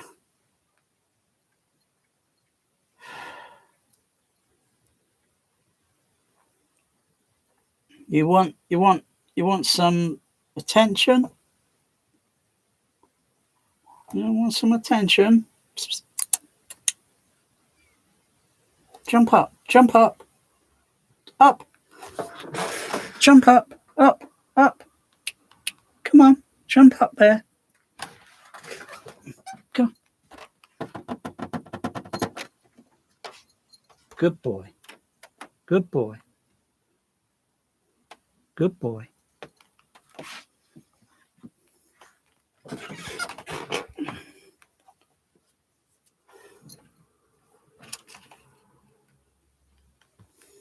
No, come on. Leave magic alone. Leave magic alone.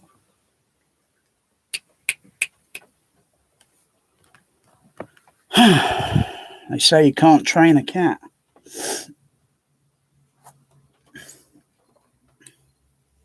With certain sounds and tone, you know, they listen and they know that they don't know they're doing something that might be wrong, or they're going to get into trouble. Naughty boy if they do something and they break it, and not that they know that they're breaking something. Yeah, like the window blinds. Window blinds and cats. Window blinds don't last long.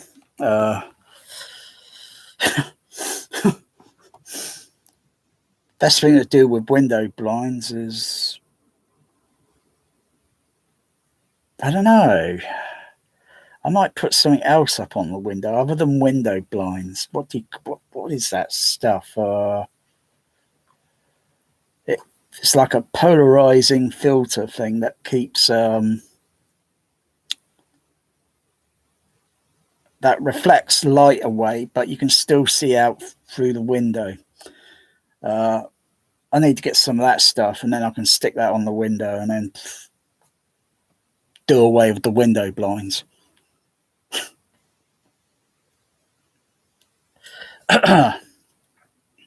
Until the cat figures it out and then starts scratching it off the fucking window. This shit never ends.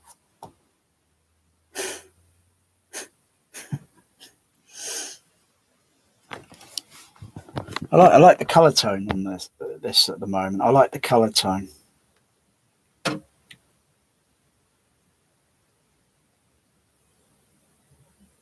It just needs adjusting in the hue and some of the parameters. It just needs adjusting.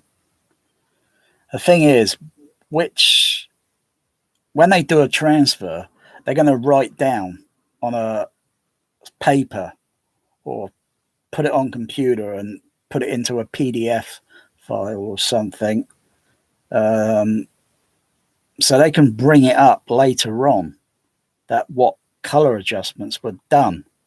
So the other video engineer is going to know.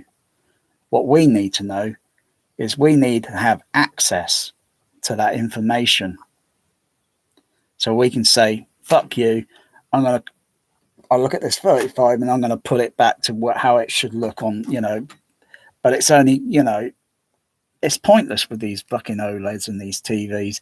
They haven't got a memory capacity to, say, like, program the color settings in, and then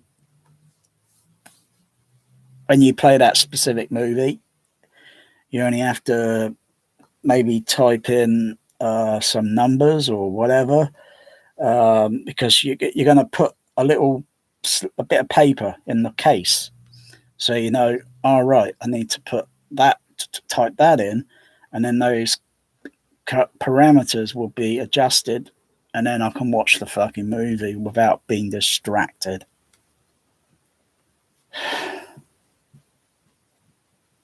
And are all OLEDs or QLEDs and LCDs, they're not all equal, they're all different.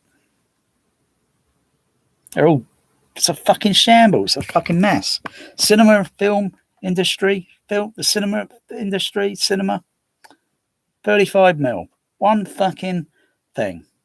All projectors are different, but they should be all aligned so they're playing 24 frame, and can be adjusted slightly if they need to be. They can be adjusted, but pure light onto film, onto the screen. And depending on the lamp house and the xenon, and it is all serviced and aligned, so you get uniform brightness on the film, so you get uniform, coverage, no shadow around the screen and such. And and then I suppose if you look at all the 35 nils prints that go to these cinemas, and look at all of them, and yeah, that colour's the same. That's the same. That's what And you're looking at all the print. Yeah, same. But if you adjust the thing that goes around the where the xenon fits in, and it's like a reflector to reflect the light onto the onto the film gate.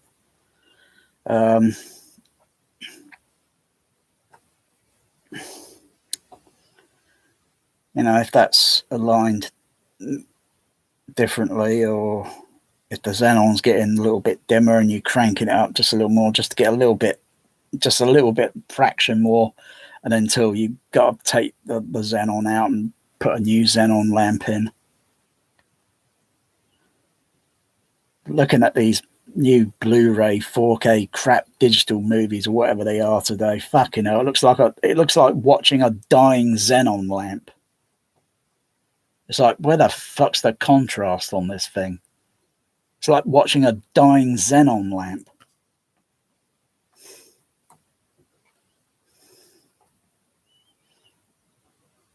On this, I don't know. It looks like it's got a, but probably hasn't. It's just probably through video manipulation. I don't know the history on this transfer. Do we know the history? The actual history on the transfer on the DVD. What process did it go through? Someone has to make a video, No one's just going to do something and not make a fucking video documentary about it. It's a fucking iconic fucking movie. And you don't fucking do a fucking transfer without doing a fucking documentary for a fucking iconic fucking movie.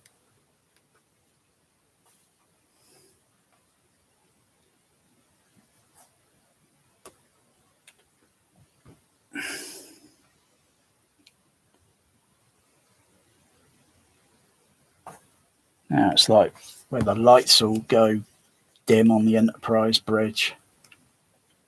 Goes all dim.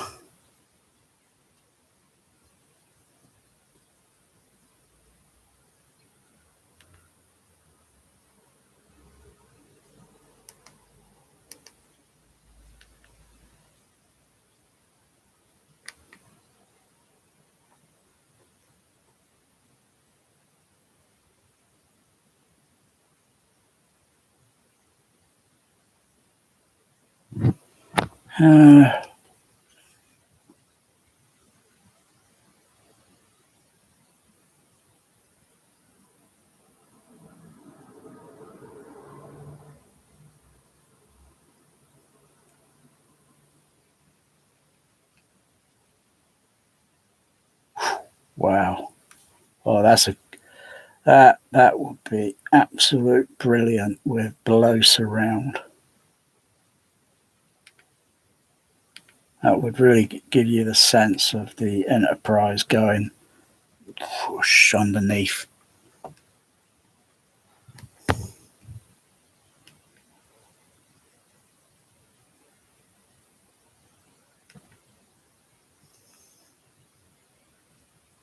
See, it's up on the screen, but it does sound like it's shifting downward when I play it. It sounds like it's going at a downward angle on the screen speaker because of the way the sound and the way the sound's been mixed. And edited and mixed, and it sounds like it's moving downward.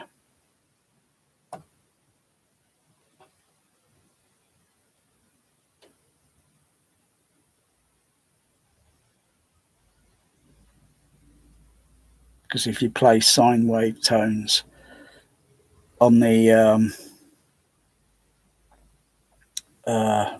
each speaker and play sine wave tones, they kind of go this way, they kind of go that way, this way, you know, play different tones, and also adjusting the amplitude of it, and it changes the shape and its physical presence in the room.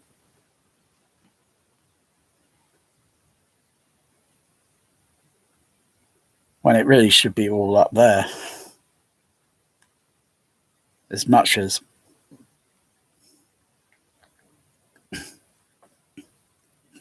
bloody hell, look at that bridge. Bloody hell, bloody hell. Got boom and things are still blooming working on the bridge. What is all that smoke? I don't know what that smoke is or whatever. It doesn't look good. It looks kind of toxic. Yeah.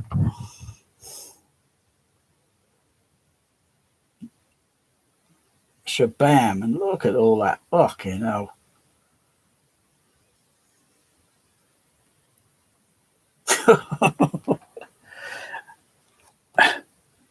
I think that's some sort of visual effects smoke they use, and I don't know if it's kind of okay to breathe in, but it's kind of crap by the looks of it.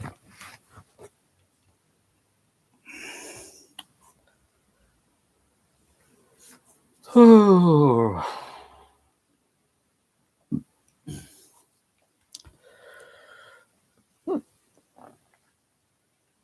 I got a lot on the plate this week, Bear Magic. I've got a lot on the plate. We're going to get it off the plate so we get things back to normal, boys, don't we? All this bloody bullshit after 2020. I'm still living 2020. Nothing changes. This isn't 2021 or in 2022 or 2023. It's 2020 to me. I'm traumatized by fucking 2020. My mind's fucking distorted.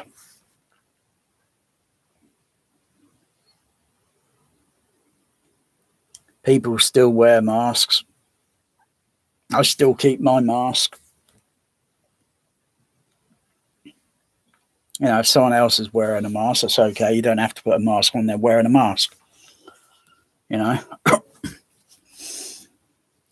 Yeah.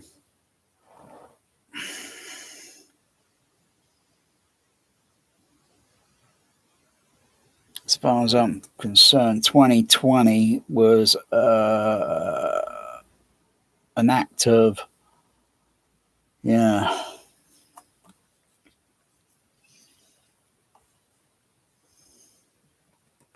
Oh, you're on the scratch. You're on the scratch.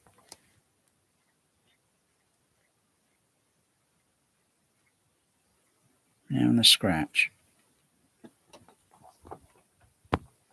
Oh, yeah.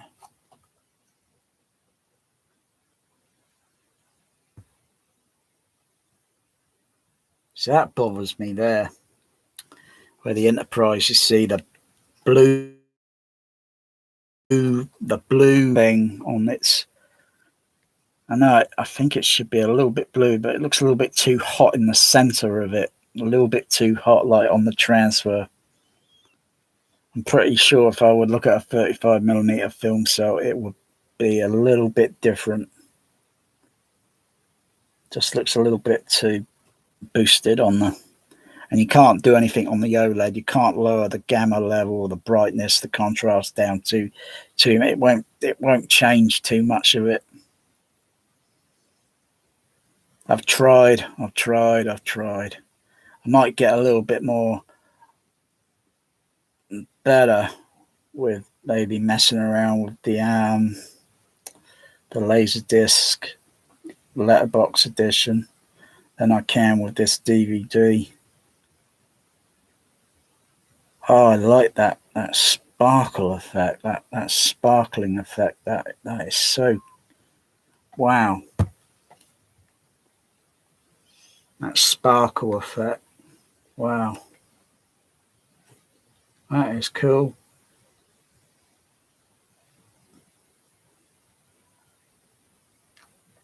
I use wire. I use very fine wire that's got an oil on it, and then when you light it, it sparkles.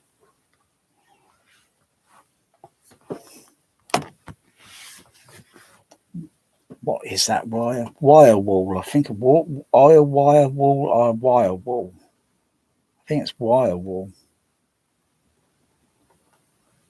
It's usually used for cleaning things. You know, scrubbing, like cleaning metals or such, polishing or such. Clear, yeah. But if you light it, it has a burns, a sparkle effect. Kind of like a sparkler for a firework.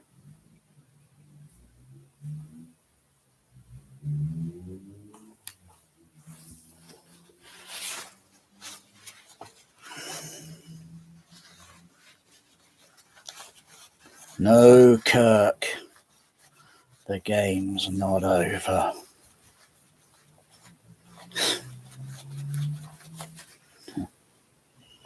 So we got things on the plate, haven't we, Bear?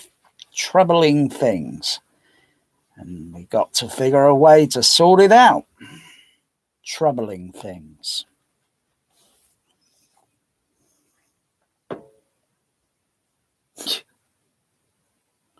And you got things, haven't you? You got things on your mind. And you got things on your mind, Bear.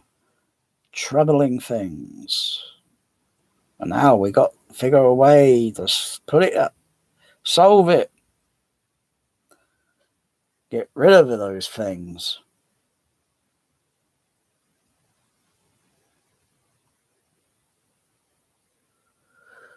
Things, you know, things. Yeah. Strange things. Stranger things.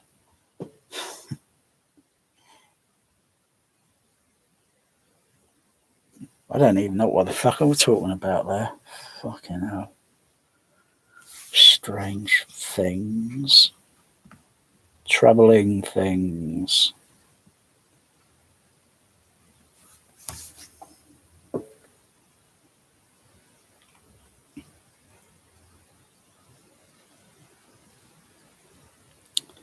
Between a Laserdisc and a DVD, there's only a few hundred lines difference in resolution.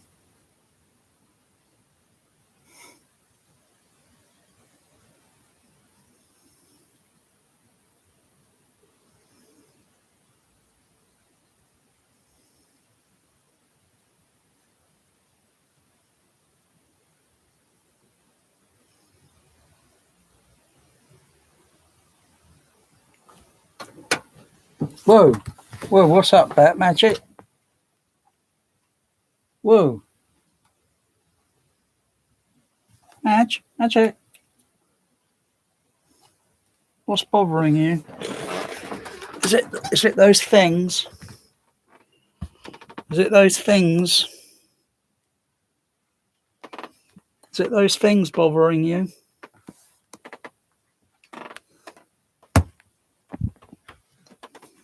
You've got things.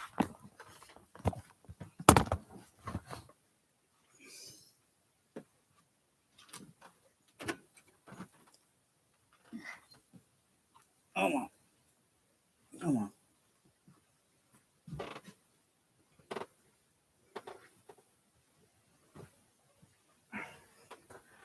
Want to go on your spot?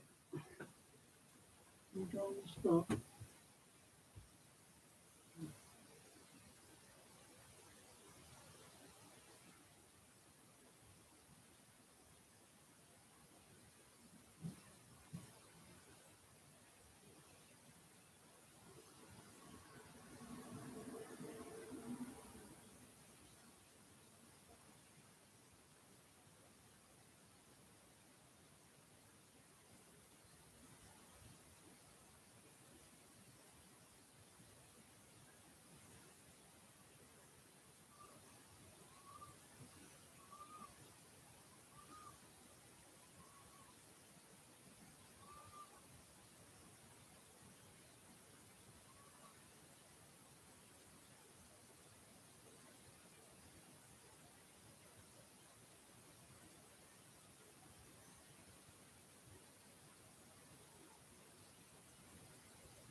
No, you're not going behind there, Magic.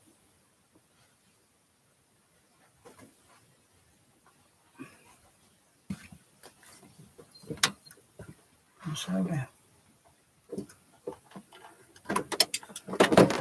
Magic. Come on. Magic.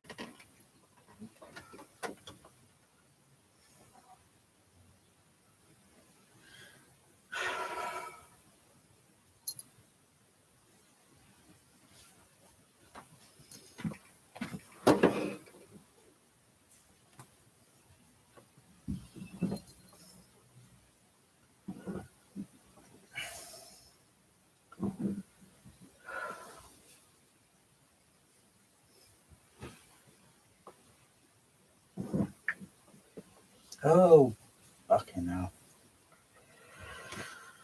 Oh.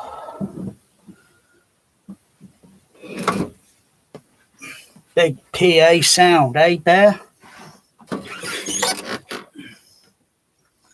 Big PA sound.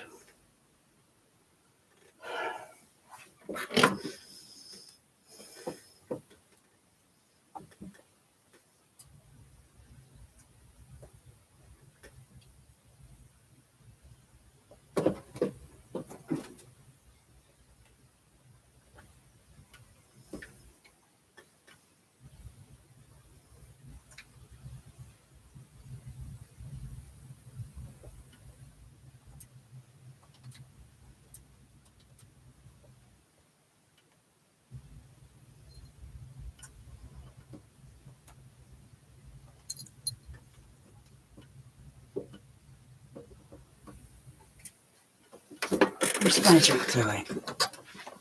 You're doing Magic.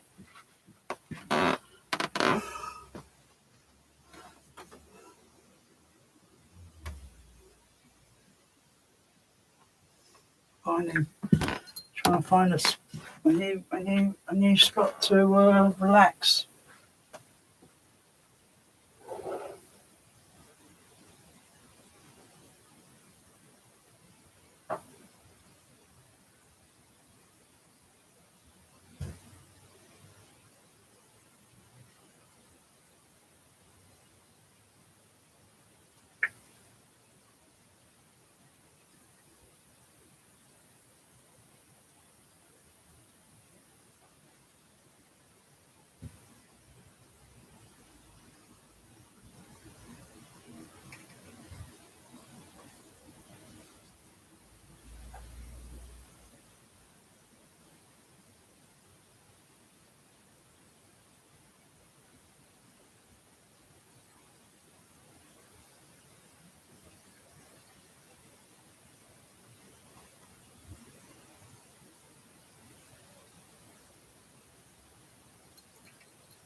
Ego fear. Ego.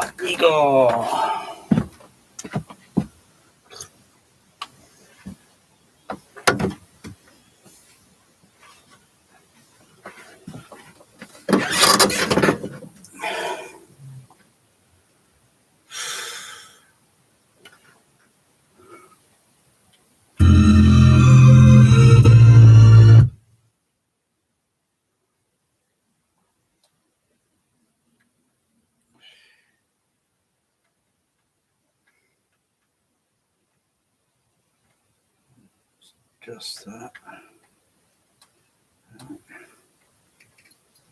And put the ball.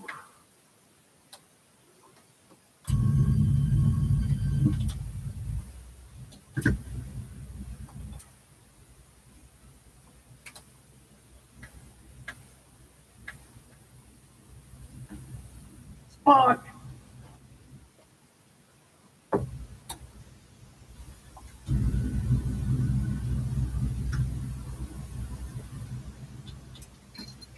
Spark!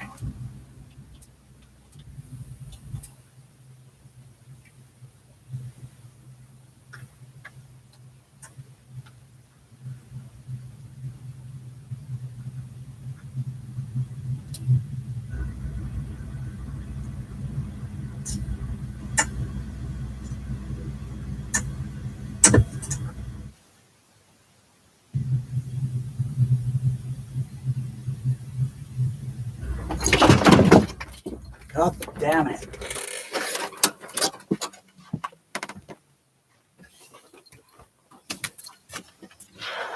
You stop scratching.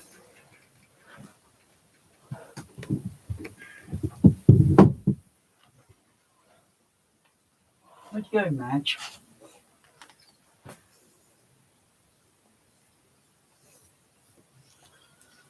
What's irritating you, sweetie? You've become a little scratcher. Yes, you have. Yeah, boy. Yeah, there you go.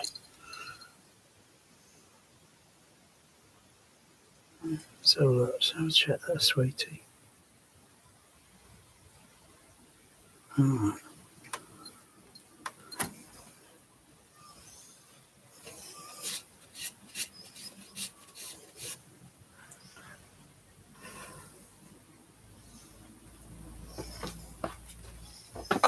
Hey, stop scratching.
Magic, relax. Magic, come on, relax.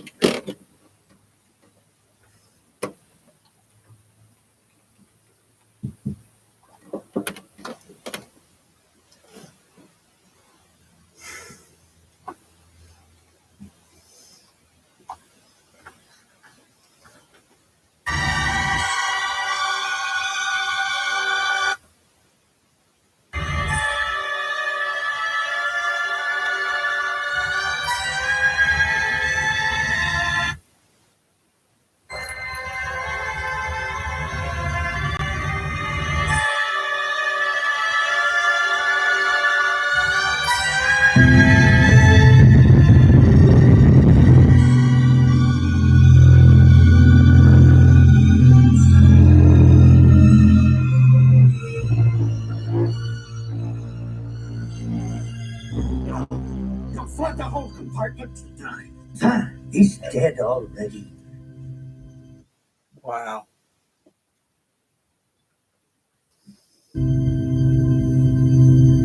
It's too late.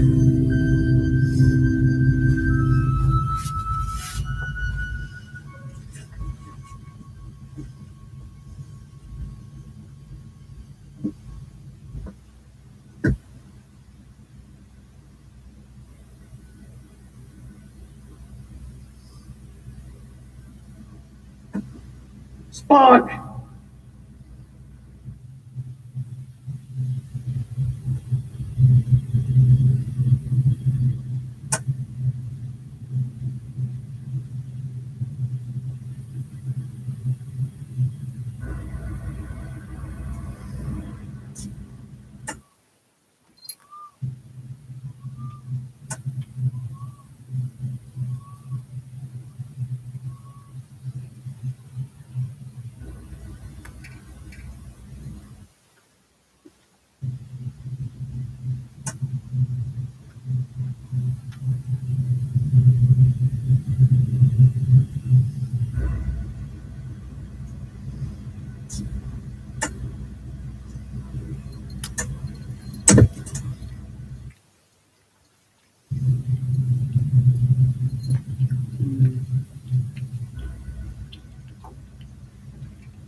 Ship.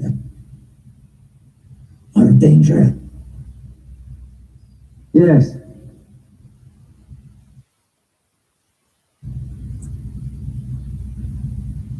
Ship. Out of danger. Yes. Don't grieve, Edmund. It's logical. The needs of the many outweigh. It's logical. The needs of the many outweigh the needs of the few.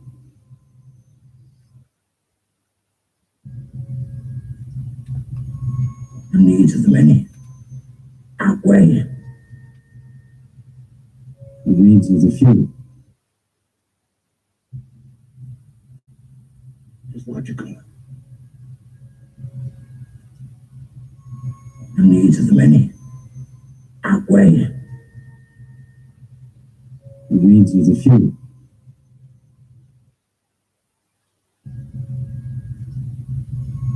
The needs of the many outweigh. It's logical. The needs of the many outweigh the needs of the few.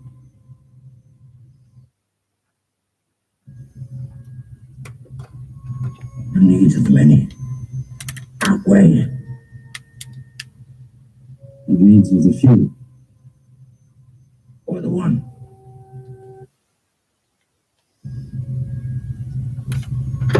The needs of the many outweigh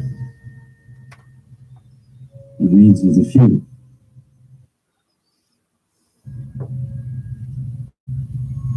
The needs of the many outweigh the needs of the few. It's logical. The needs of the many outweigh the needs of the few. Or the one.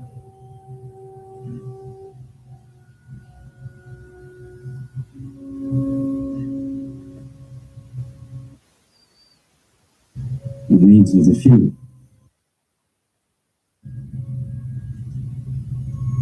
The needs of the many outweigh the needs of the few. Or the one.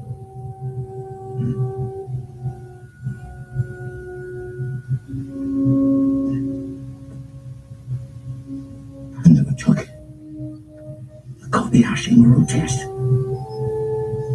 Till now. What do you think of my solution? Spot.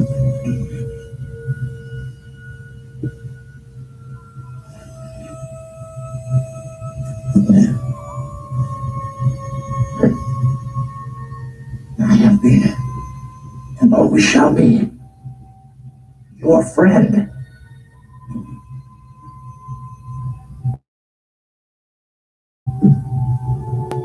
Live long and prosper.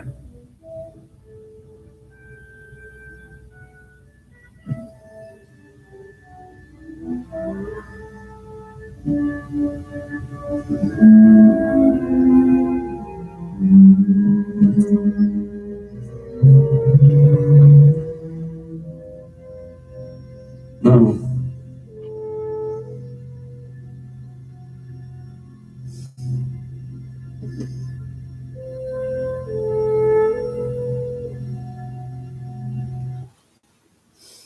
No.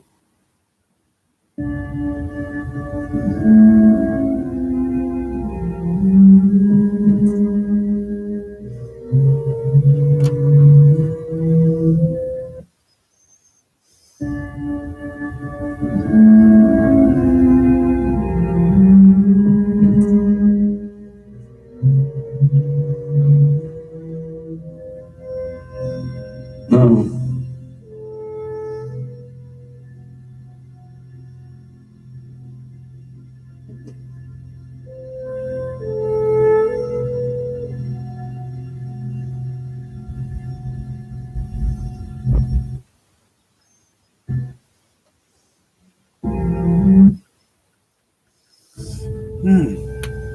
A bear. Meow.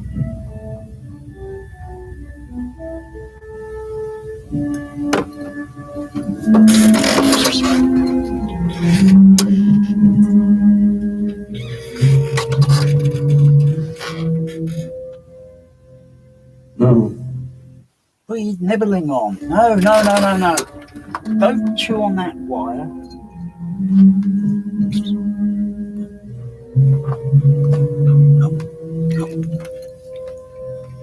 No.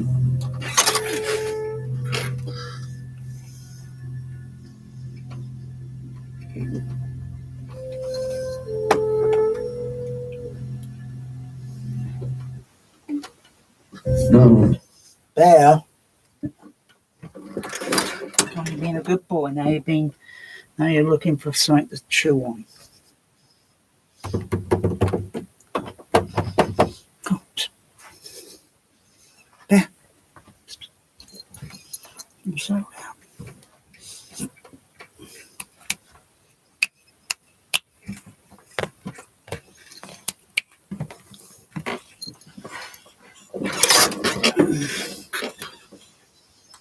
Oh.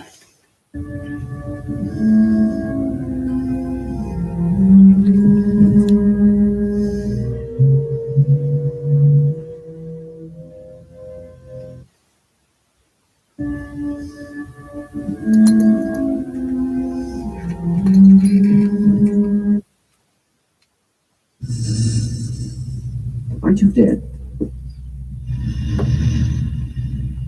I assume you're loitering around here to learn what efficiency rating I plan to give the cadets. I am understandably curious. They destroyed the simulator room, and you with it. The Kobayashi Maru scenario frequently wreaks havoc with students and equipment. Aren't you dead?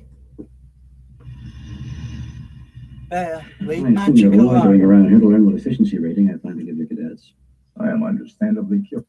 Bear, leave magic alone. Stop being curious. Stop being curious. No, leave magic alone. Come on, Magic's having a Kit Kat. You have a Kit Kat, have a nap.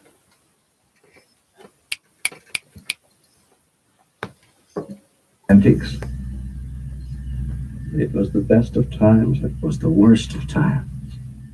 Message, Spock? None that I'm conscious of.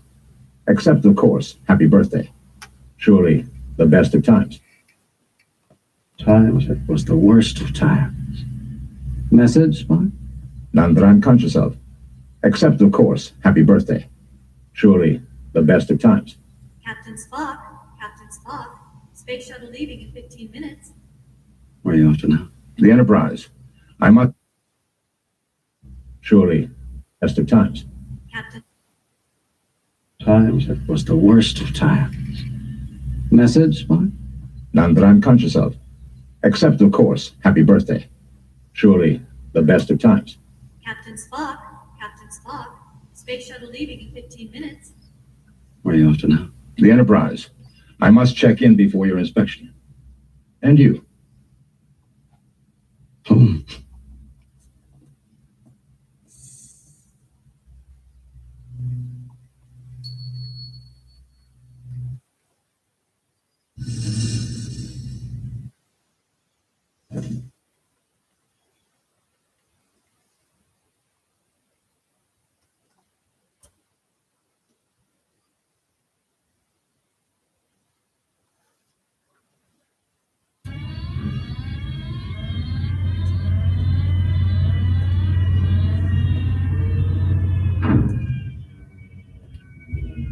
Any suggestions, Admiral? Prayer, Mr. Savick. The Klingons don't take prisoners. Lights.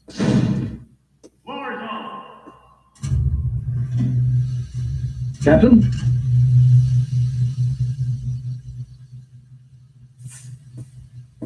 Trainees, to the briefing room.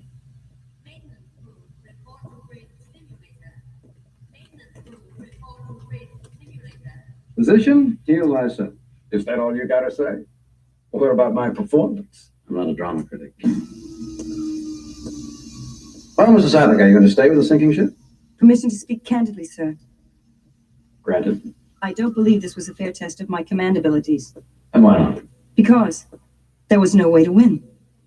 A no-win situation is a possibility every commander may face. Has that never occurred to you? No, sir. It is not. How we deal with death is at least as important as how we deal with life, wouldn't you say? As I indicated, Admiral, that thought had not occurred to me. Well, now you have something new to think about. Carry on. Admiral, wouldn't it be easier to just put an experienced crew back on the ship? Galloping around the cosmos is a game for the young, Doctor. Now, what?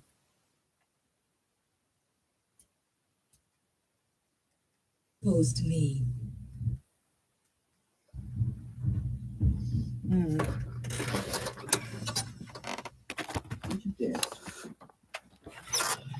Yeah, I've been thinking. I assume you're loitering around here to learn what efficiency rating I plan to give your cadets. I am understandably curious. They destroyed the I simulator. turned up the gain, the volume levels on the amplifiers on the bass channels, but I had to lower the gain level on the DCX down. It had the virtue of never having been tried. But there's another thing. I got no freaking room in those racks, because I could put those Behringer MDX 4600, Behringer MDX 4600 in the rack. I haven't connected up just for my bass channels, where it be maybe the LFE or maybe the screen bass channels, because I can use the gating, which is kind of like a noise reduction. If the soundtrack level is going a bit high over the threshold of the signal noise ratio, it will mask. If it goes below so quiet, then which very or if I mute the soundtrack or mute it, pause it, here, this typical PA sort of thing. But if I use a signal gate, and I could set the threshold, and then it would just make it sound quiet.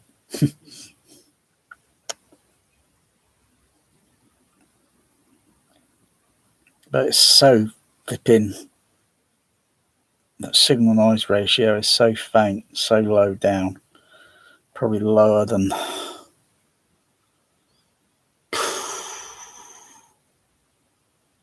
probably under 60 dB, might be just under 60 dB. But on an SPL meter, it'd probably be might be somewhere around about 40 dB. So if I just have I can just have sight to automatically put it on the amplifier, as well as putting a bit of audio compression.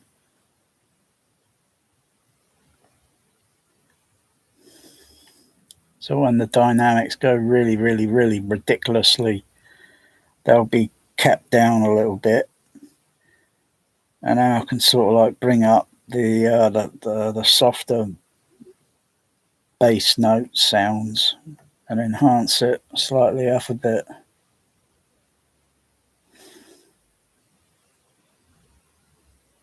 And it's good as it is at the moment. can get a bit out of control.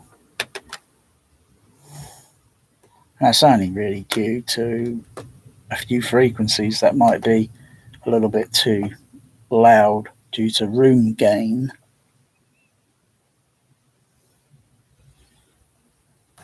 Yeah, just run myself a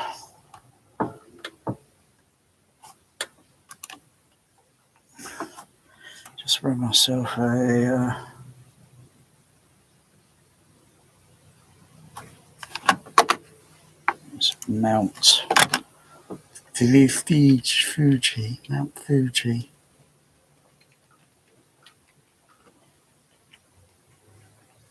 Oh, bugger.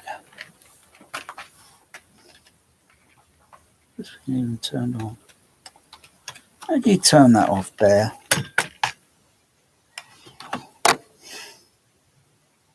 Hey, how do you turn that off? You get clever, don't you? Cleverly so that I can't tell whether you're in, out or in.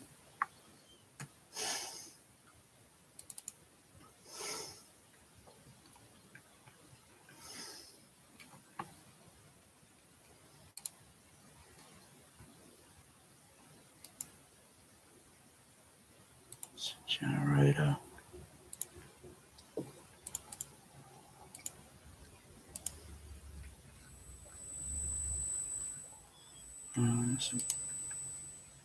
It's 50%.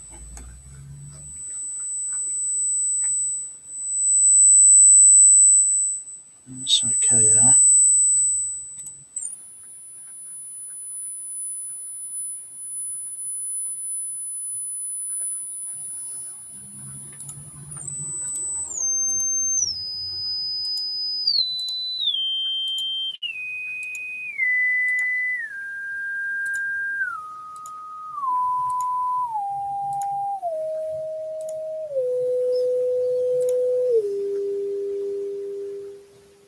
Turns right on it.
How about that?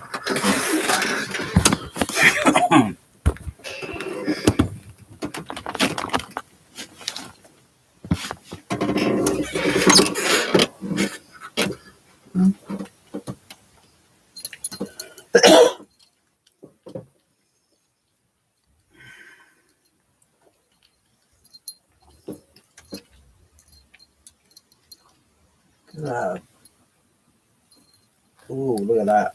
Look at that. Wow.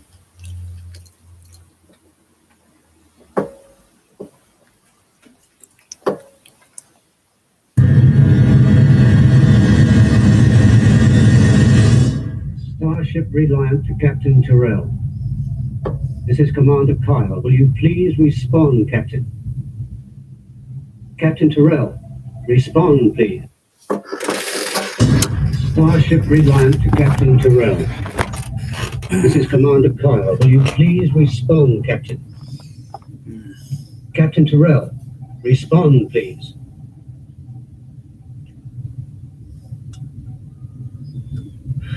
Let's give them a little more time. Captain Terrell, respond, please. Captain Terrell, respond, please. You know, those JBLs really give it a nice freaking tone dialogue.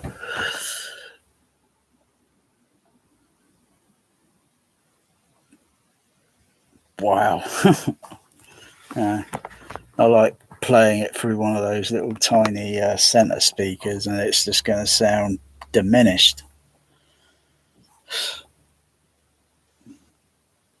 Not to mention the fact that any dialogue panning moving around.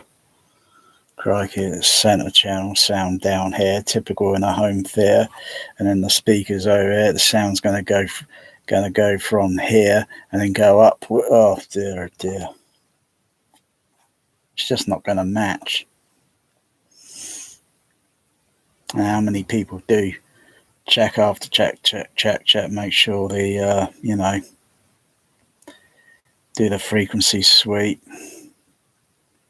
and then play actual pink noise, listen to the tone of the bass drivers playing pink noise, sounding pink noise. Does it sound like it's got the same tonality?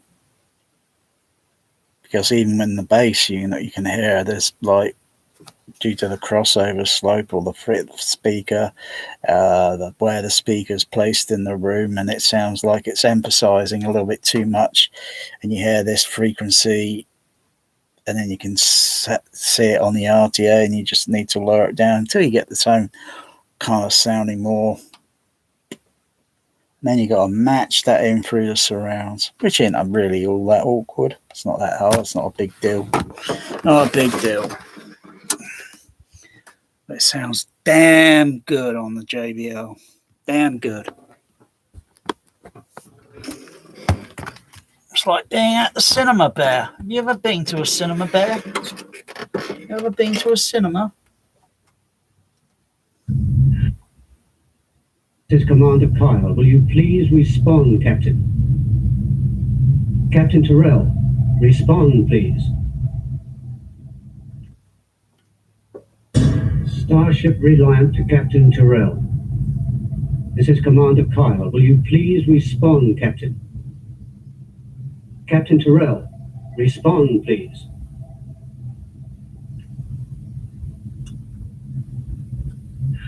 Let's give them a little more time.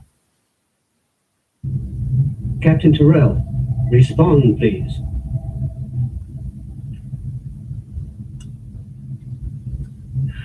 Let's give them a little more time.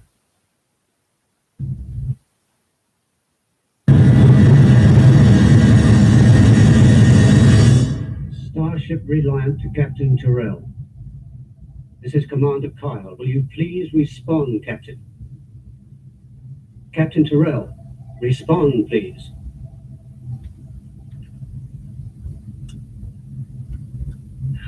Let's give them a little more time. Captain Terrell, respond, please.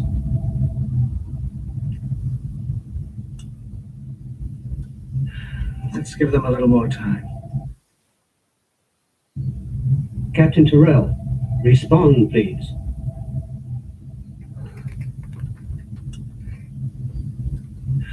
Let's give them a little more time. Captain Terrell, respond, please.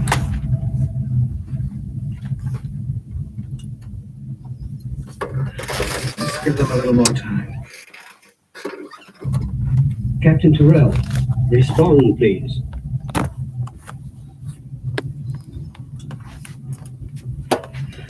Let's give them a little more time. Captain Terrell, respond, please.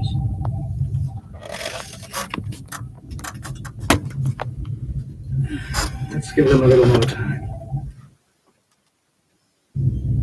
Captain Terrell, respond, please.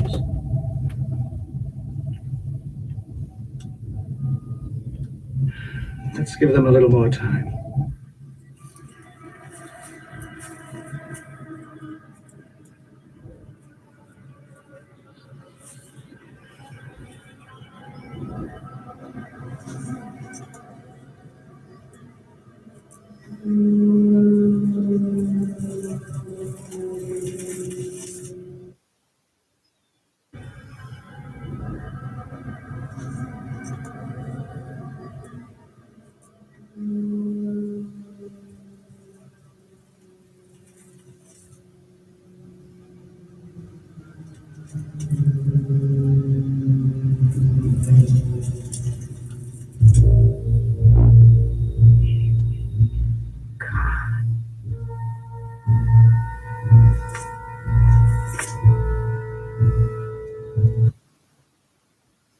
This is Lieutenant Savick.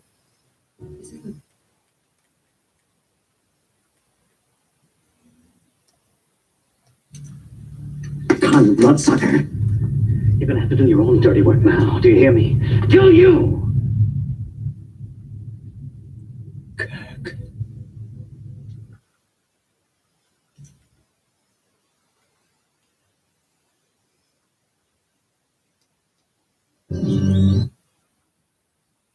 Kill him, Terrell, now!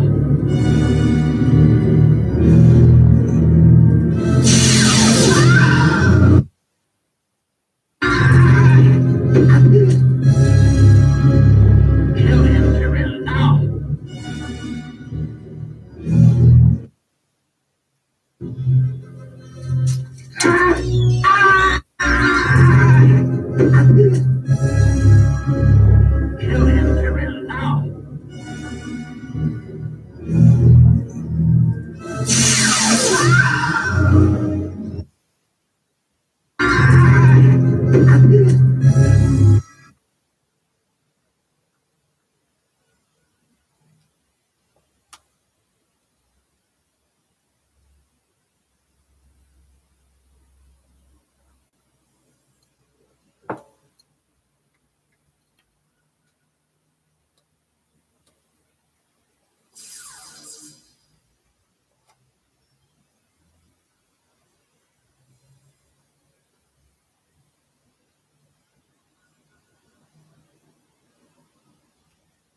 No, not going to click noise now.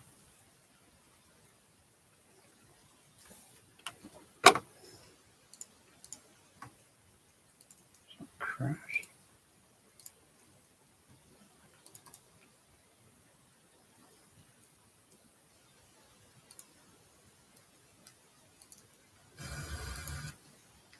Okay, click noise there.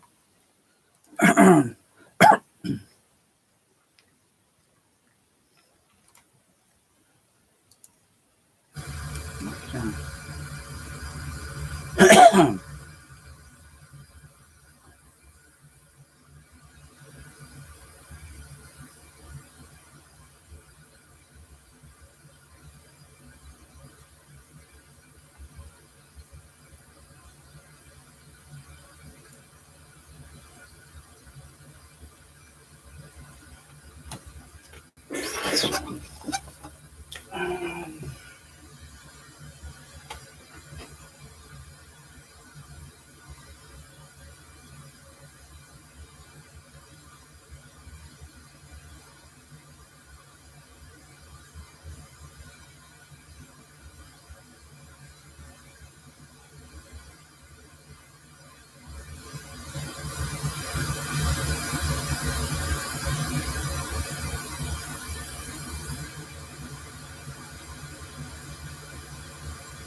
No.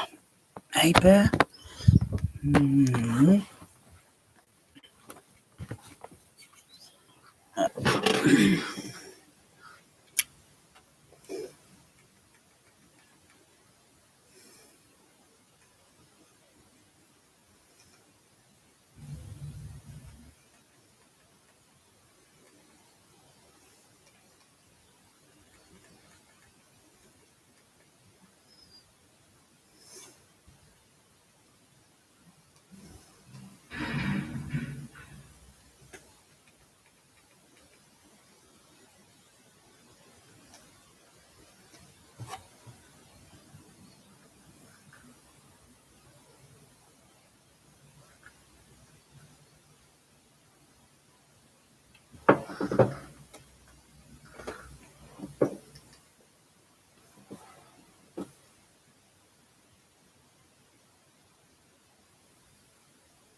Yeah.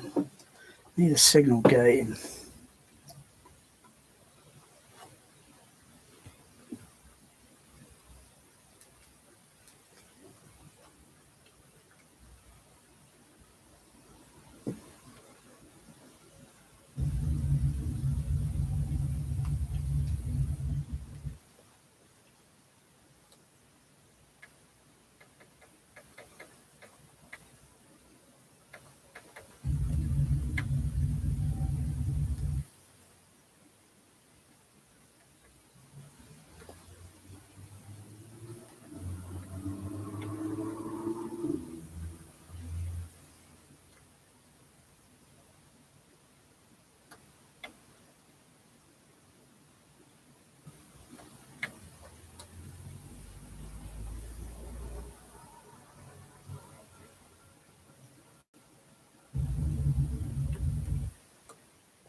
Excellency, have you been listening? I have indeed, Captain. You have done well. You son of a bitch! Don't move, anybody! Captain, we are waiting. You have done well. You son of a bitch! Don't move, anybody! Captain, we are waiting. You have done well. You son of a bitch! Don't move, anybody! Captain, we are waiting. What's the delay? All is well, Sailor. You have the coordinates to beam up Genesis. First things first, Captain. Kill. What's the delay? All is well, Sailor. You have the coordinates to beam up Genesis. First things first, Captain. What's the delay? All is well, Sailor. You have the coordinates to beam up Genesis. First things first, Captain. Kill Andrew Karak.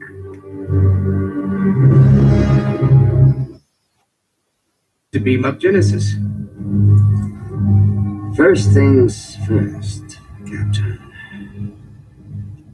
Kill Andrew Karak.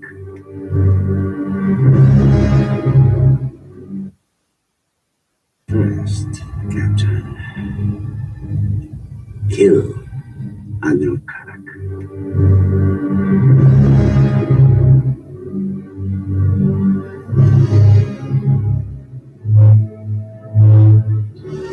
Sir, it is difficult. I try to obey, but Kill him.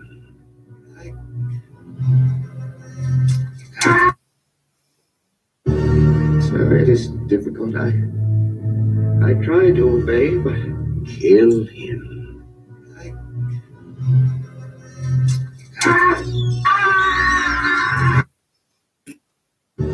Sir, it is difficult. I try to obey, but Kill him.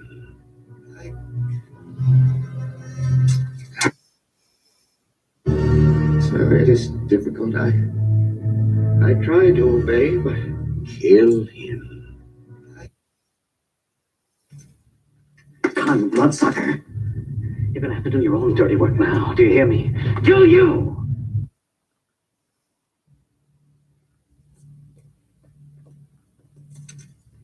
Con bloodsucker. You're gonna have to do your own dirty work now. Do you hear me? Do you?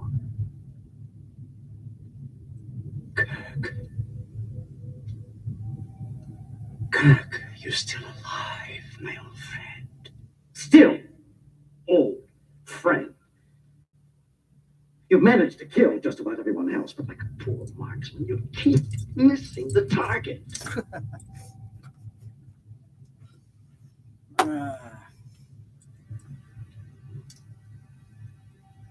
Wow. Perhaps I no longer need to try. Wow. Wow. Perhaps I no longer need to try.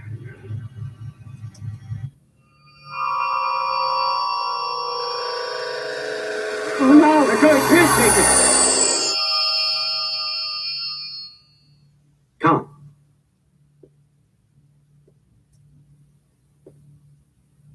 Khan, you've got Genesis, but you don't have me. You were going to kill me, Khan. You're going to have to come down here. You're going to have to come down here.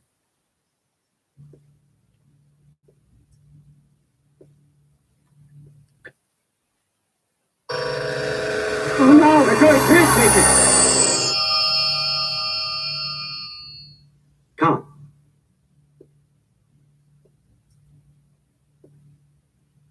Khan, you've got Genesis, but you don't have me. You were going to kill me, Khan. You're going to have to come down here. You're going to have to come down here. I've done far worse than kill you. I've hurt you. And I wish to go on hurting you. shall leave you as you left me, as you left her. Marooned for all eternity in the center of a dead planet. Buried alive. Buried alive.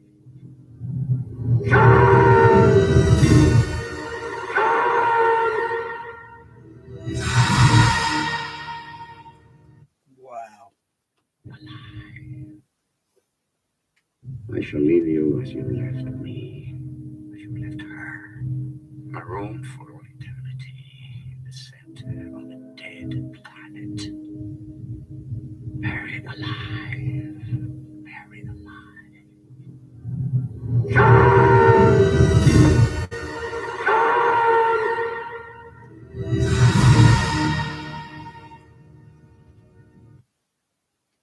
Alive. Buried alive.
Whoa.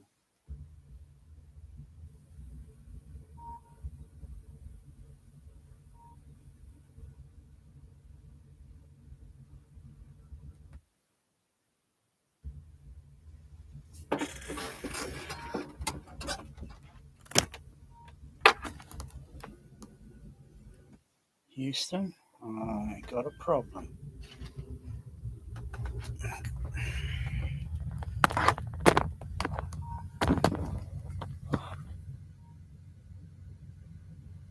Yeah, I can hear it. I can hear it.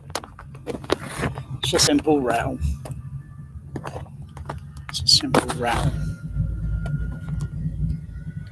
Play that again.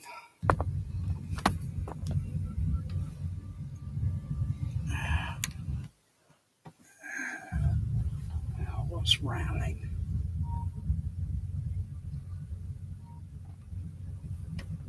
Let's give that a little jiggle.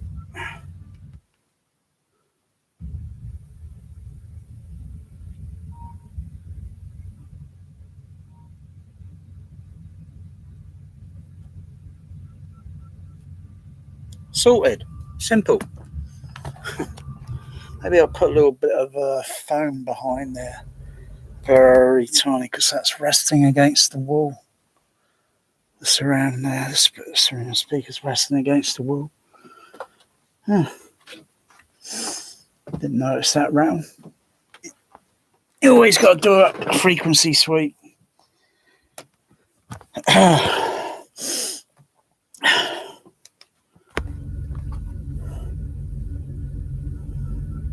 There's quite a lot of bass in the surround on Star Trek 2, the Wrath of Khan. There's quite a bit of bass on the surround, on the simulator. It's got quite a bit of tactile low.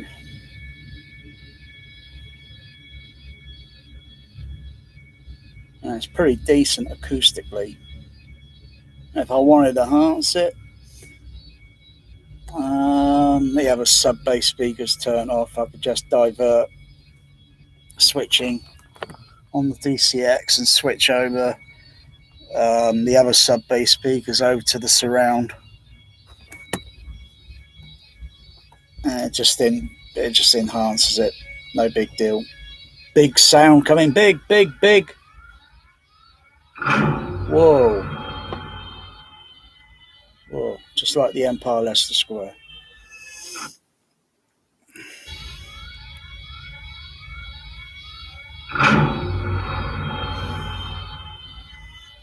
Of course, I've been thinking, because I put the Marantz SR6012 in the rack, not the rack, the above the Technics turntable. I had to take that thing down, put it on the floor, put the I was just messing around with the PL, or the, what do you call it, the up mixer, the Dolby surround thing. Yeah, and feeding the surround channel into the any of the RCA phono left right inputs, and then switching over to seeing what it's doing only for the surround channel. Nothing to do with the front up mixing and putting all that bullshit literally in all the overheads. I was doing a totally different sort of thing. Didn't quite work out the way I thought it would. The way I could predict it. And I tried the other thing. I tried a Yamaha RVX. I think it was a 650. A Yamaha RVX 650. I tried that, and I used the PL ProLogic 2, but couldn't engage ProLogic 2X because ProLogic 2X only engages if you got a digital signal running through the processor and it's 5.1, and it will extend the surround channel by taking the simple stereo surround and giving it a bit more extension, a bit more dimension. There's no way to trick the bloody thing into. I was thinking, doesn't this thing work in ProLogic? And I had to use my torch on the fluorescent display, and then thinking, oh yeah, there's the PL2X there, but right, now I know it doesn't engage unless, because I was only running an analog signal in. So with ProLogic 2, you're only gonna get the two, if matrix enhancing the surround channel, that is, or surround channels, you can only use the left and right output, which have to go back to the side surrounds, and then you've got then the center output. Typically that would be a center phantom between the left and the right surround channel, and then you've got the kind of fake like stereo surround, which is on the surround channel output. You've only got two options to choose from. Either use the center as a whole overhead, which I'll have to do a special networking to, or use the two stereo side surround outputs and then reroute that to play as an overhead, like an overhead stereo left, an overhead stereo right. Totally different ball game from this upmixing garbage nonsense. Because that only takes sound information from left and right and then splatters it all over the fucking, and it's nothing but a distraction. So I don't think you can get a PL2X to work. I did think, couldn't I put a digital signal? And then think, no, that wouldn't work because it's got to be a Dolby AC3 digital signal. Unless there's a way to trick it. But then I fiddled around with the upmixer, Dolby surround thing, and thinking, this thing sounds crap. Even for why waste a Marantz on trying to, I gave up. I just gave up, thinking I might come back to it another time, and it was really it took almost an hour just to get the bloody things out the cupboard. Stacks and stacks and stacks of AVR receivers that's this bloody high. Stacks of them. And I wanted to get to the Onkios because I think I'd had a better bet with maybe trying with the Onkyo with a PL2X. Because it didn't seem to want to function with the Yamaha unless I had a digital AC3 signal coming into the damn thing, or a DTS signal for that matter. And then you can switch, PL2X or DTS, what they call it, neural or native or some bullshit. Then you can activate that. So I want to mess around with the matrix signal of the back surround part of the signal, and then mess around with that with the overhead to see if I can get any 5.1 movie or 7.1 to be a little bit more exciting sort of thing. And then I thought, what if I mess around with the multi-stereo mode signal thing? That would be a solution to duplicating the same signal, so I can do a bit of wiring, and it'll have to go from here and then into the kitchen to the amplifiers. Very complicated wiring, very complicated. I might have to involve an audio mixer or several audio mixers because it's pretty complicated sort of thing, because it's also got to be backward compatible. If I want to run a decent Atmos film, which is only Gravity really, there's all the other ones are just crap.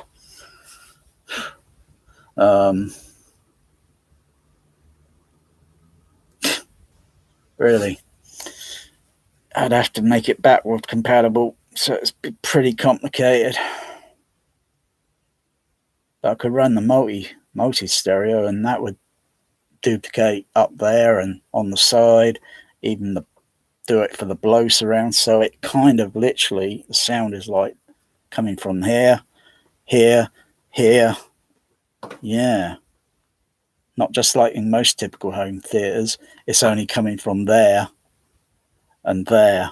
I can make it come from up here, from below here, and there. Never mind about a bloody sub-bass speaker that makes your bloody chair bounce up and down like a bloody dildo vibrator. Oh, fucking hell.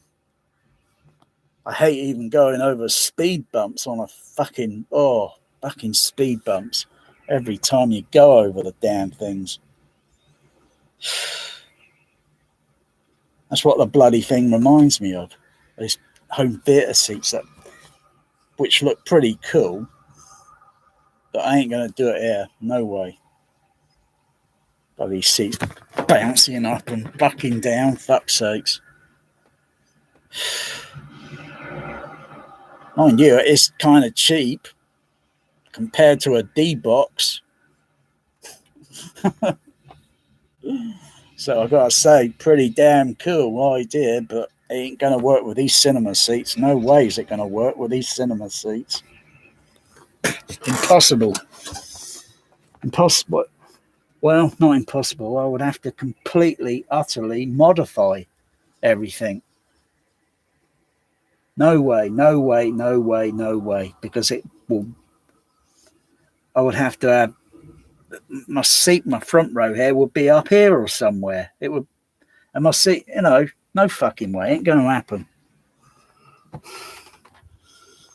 Be all right if I had other seating, yeah, but it ain't going to work with these seats because it'll just raise the whole bloody, and it'll look awkward. I'll be sick as a parrot. I'll be depressed.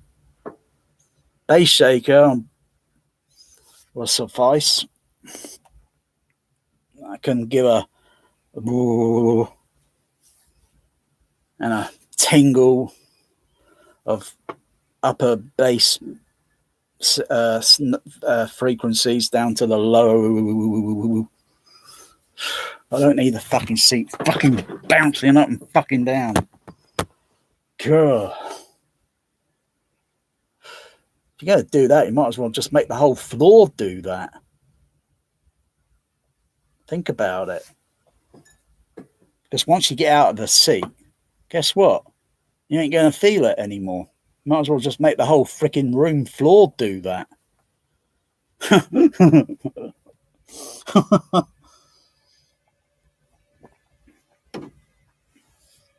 And then that's very complicated. Because you probably want to make it so that you've got sections of the floor that would individually move. So it's very, very, very tiresome sort of bloody DIY to have a suspension and then these sub-speakers with a freaking inner tube wrapped around the bloody things. So you can make the floors kind of do this.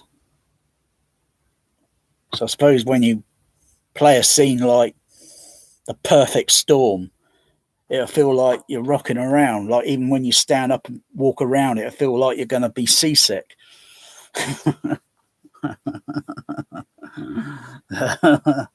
Yeah.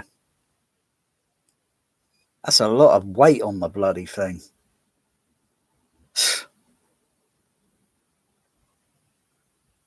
Not several. That's not even a. It's probably not even in the order of 1 ton.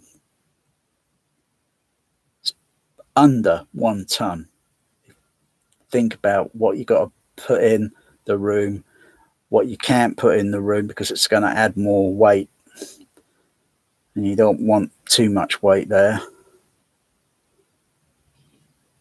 And then it's like, in a way, it's kind of like a hydraulic.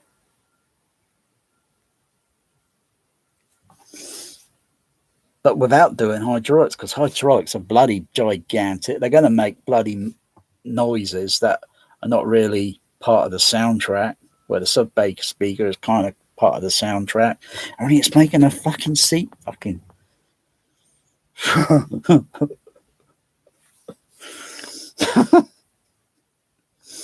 Might as well stick a load of dildos on the bloody thing and watch the things wobble around.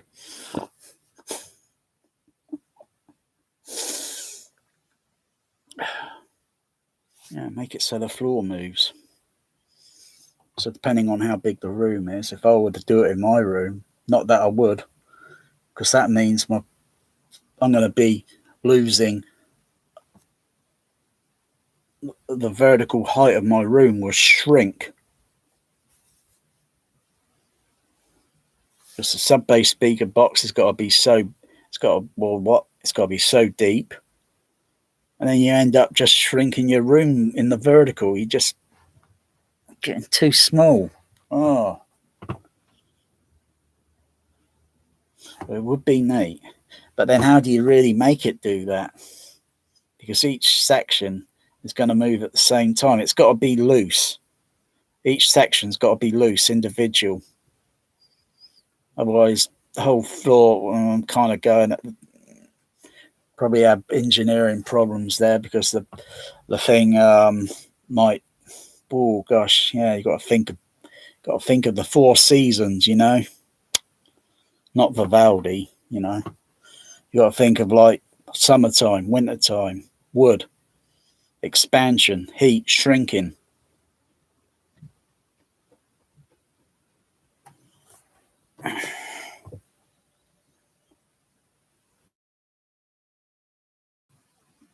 Type of wood to use. And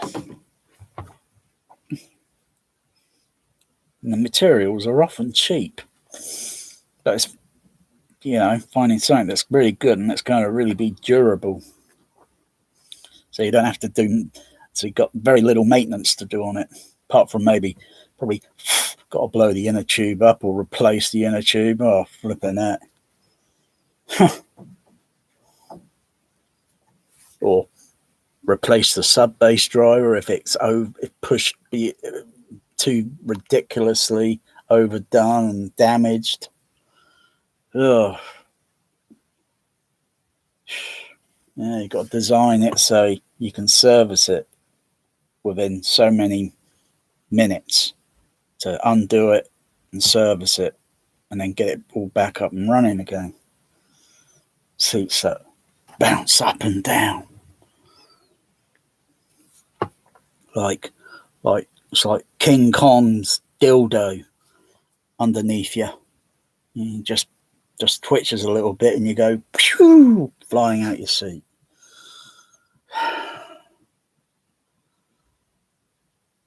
Bass shakers will suffice. I mean, you can't really get much out of an LFE 0.1. You really can't get much out of a mono signal unless you design it to play specifically. And what frequencies make it bounce up and down without making rattling noises or buzzing noises, because then that's not part of the soundtrack. You should only feel it. Like if I move in my seat like that, I can feel my body moving because I'm moving my body. And then you get certain vibrations that are such that would create certain facial vibrations, and you also would feel it on your ears, the pressure, because your body's shaking, vibrating, your body's vibrating, so you feel pressure on your ear.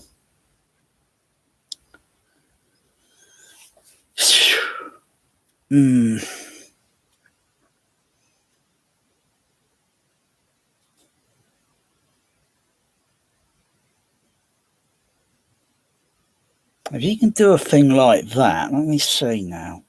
What if we took that idea and flip it around and did it in a different... So let me get it.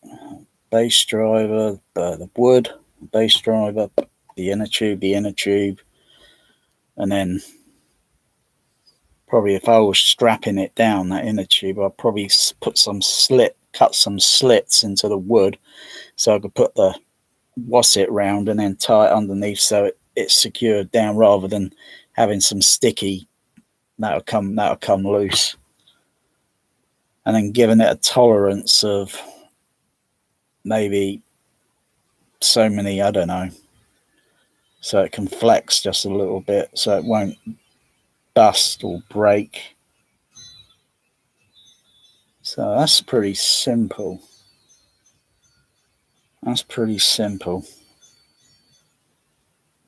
It's just fitting it in under seats that are just awkward. Can't be really done without reducing the room's height. I don't want to be right up fucking close near the bloody ceiling. Got to have a room big enough to do that.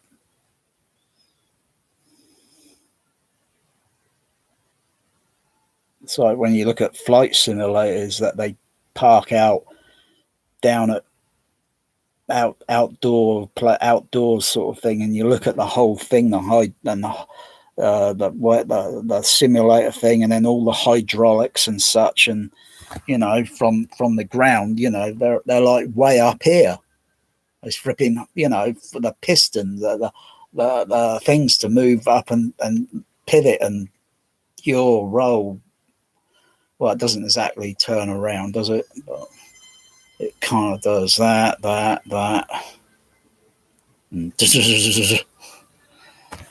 I've been in one.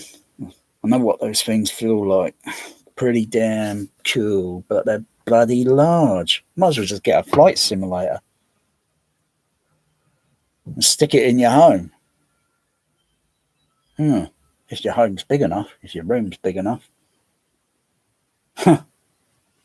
Actually, I think there is a cinema in this town that uses one. Come to think of it now. I think it's called 10D Dimension or something. And it's inside a building. It's inside. So they must have had all, you know, building and constructing all the hydraulics and such. But it only plays short movies. If it's still there.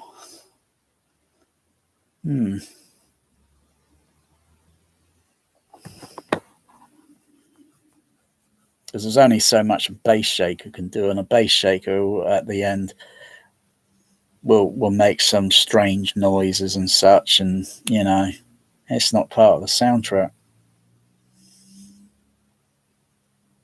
And what it's attached to, the seats, even these seats, sometimes if I don't have the soundtrack that's playing around to frequency mask any slight noises, like because the seats are made of metal and a bit of wood plastic, metal, they're all joined together.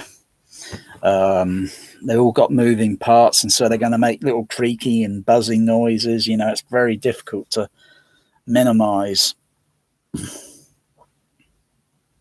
then I can recall reading in press magazine things about the ashtrays at the Empire Leicester Square or something like that would rattle when they played Earthquake in Sensorround. I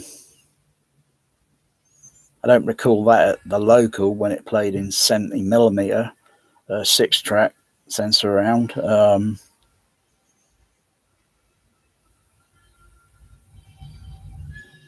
Don't recall that. Other than feeling disorientated, freaking during the freaking big one, the 10-minute freaking Sensorround Earthquake, 10 minutes of it.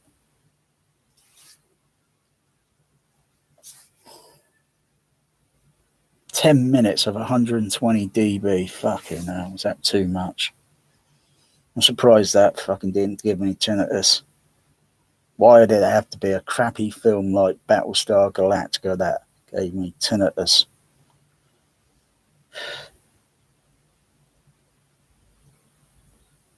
Can't figure it.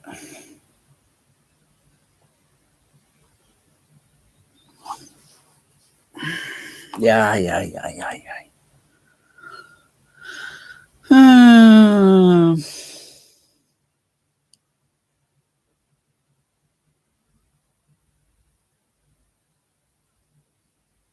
You can always put a sub-bass signal through the LFE for a mono signal and put it through different delays.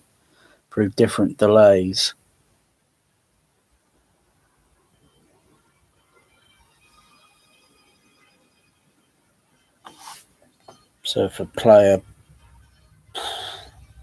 play a sine wave tone to to align everything or check, and then play a signal that's got a load of random bass signals in it in the LFE range, whatever.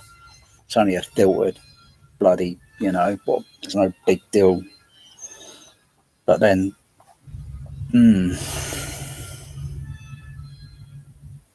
wow, that bit on the Enterprise there sounds like that engine is down here at this angle. Bloody surround speakers are up there, and it sounds like it's down at this angle because it's the way the bass frequencies work. It's the way the bass frequencies work.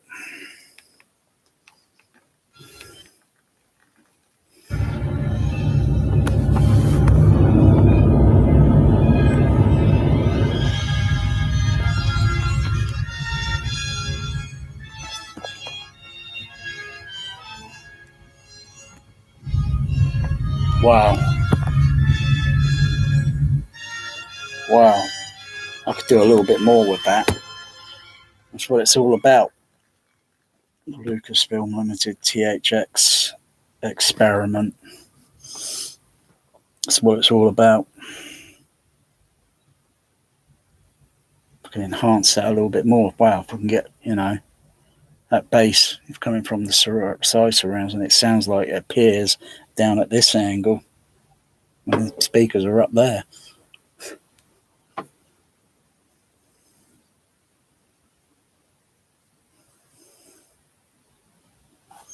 They've got a nice dispersion on these JBL. Very cheap they are on eBay.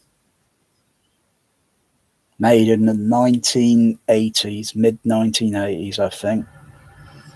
I think they were made in the mid-1980s, and they still work brilliant.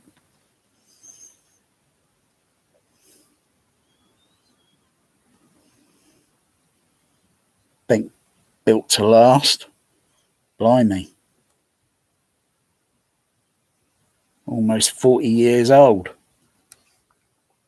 Older than most of you lot out there. You don't need bloody new bullshit Calypso speakers, Atmos, all this bullshit branding bullshit. That's cost $100. You can go on eBay and you can buy bundles for the same price.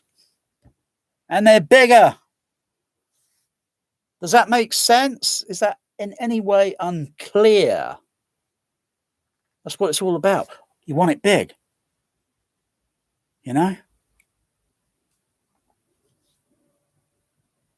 Big, not necessarily better.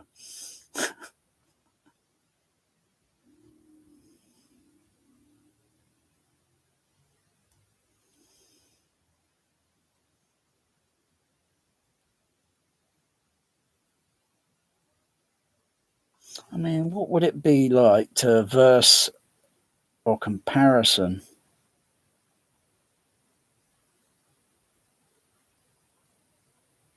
of an earlier speaker that was used for a surround around the auditorium?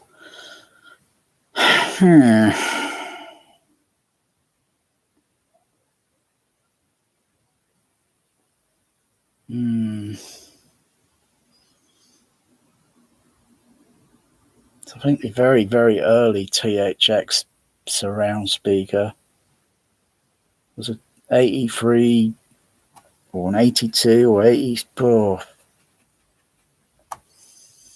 And it's just more or less look the same as the 8330, the same components, only the enclosures. It looked like a hi-fi speaker.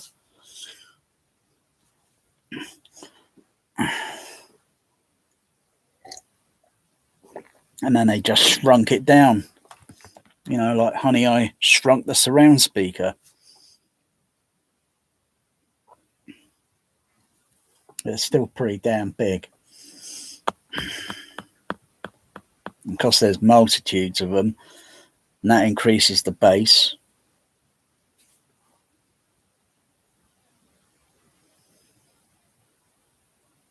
And they got a good bass frequency response they'll slip just below 40 hertz easily. you can hear 30 hertz sine wave through it. I can just hear just about a 25 hertz sine wave.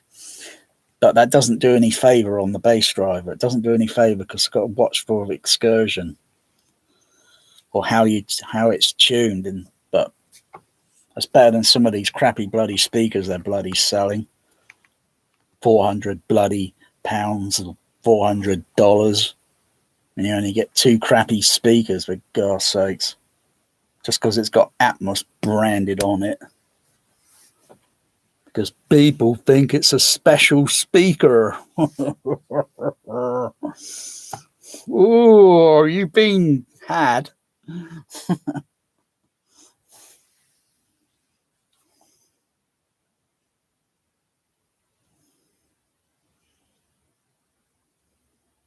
Spend little and get more. Spend less and get more. Why spend more and get less? But then less is more. Not really. Spend less, get more. Get more.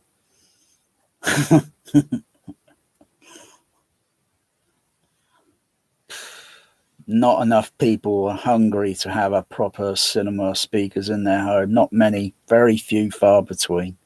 Very few, far between home theaters have cinema speakers in the home because they are hungry. They want, because they've probably been to a cinema where they, and that's what they're more associated with: hearing, feeling, listening to. That's what you're more associated with, and so you might as well just have that in the home. But you couldn't have the old Altec in the home. Bloody hell. Not unless you got a flipping mansion, a freaking large 30 square foot, 40 square foot freaking room with ceilings about 15, 20 feet high.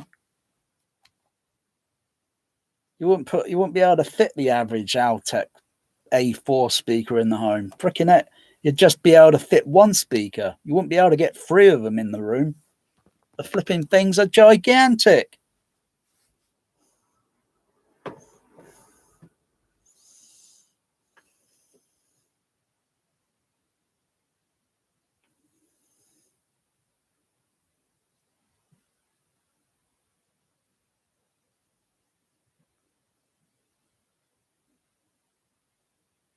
And that's mostly what the bass sound was coming from those speakers at the local ABC. That's what mostly, Earthquake was coming on the speakers behind the screen. Apart from those sub bass wave, was it called a wave and an E and a wave type vented enclosure box. So it's like a one shape, like kind of like an E.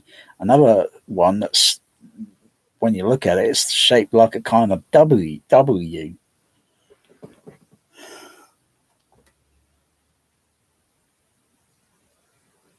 I think they had the lighting, so you didn't really notice the damn things. I didn't even notice the damn things in the auditorium. Never noticed them. Or maybe I did and thought it was part of the auditorium. Of course, I wouldn't think that today. I would know, that's a sensor round. It's a Shure Vega.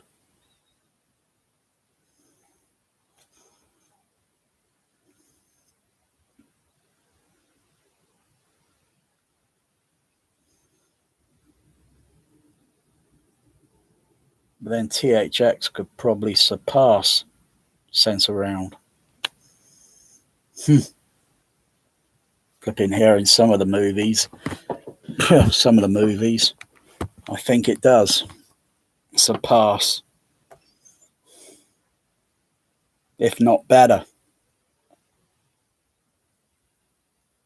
And that's big bass.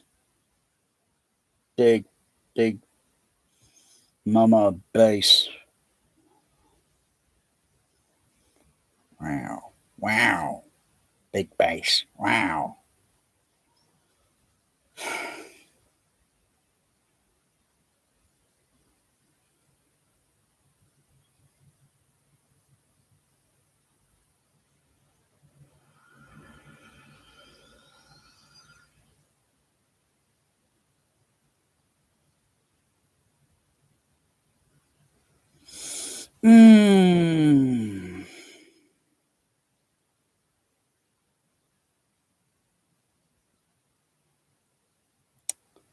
But getting bass sound coming from down from the surrounds, depending on the frequency.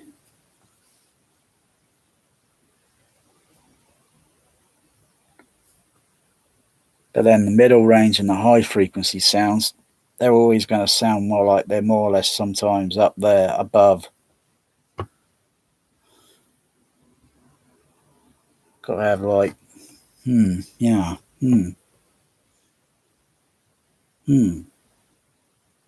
That's simple. Yeah, the components you can easily get the components. So like get the mid range, the tweeter.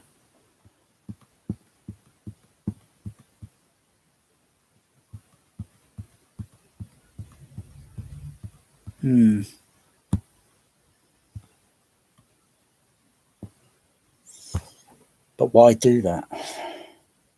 Why not just get the whole bloody thing? Just stack them all up.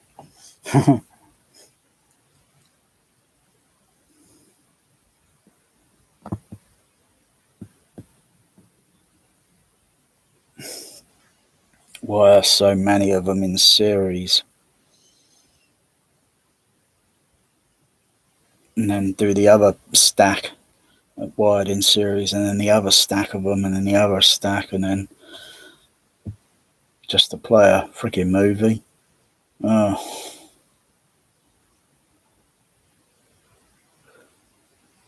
Ugh.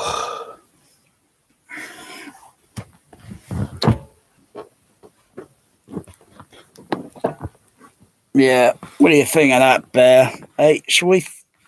You want to sign off, Bear? You want to say, hey, meow, meow, meow, meow. Of course you want to go, Bear. I know. Anyway. Let's all let them think about it. Oh, yeah. We're not saving this one, are we, Bear? No. We don't want to save it. No, we'll put it privately.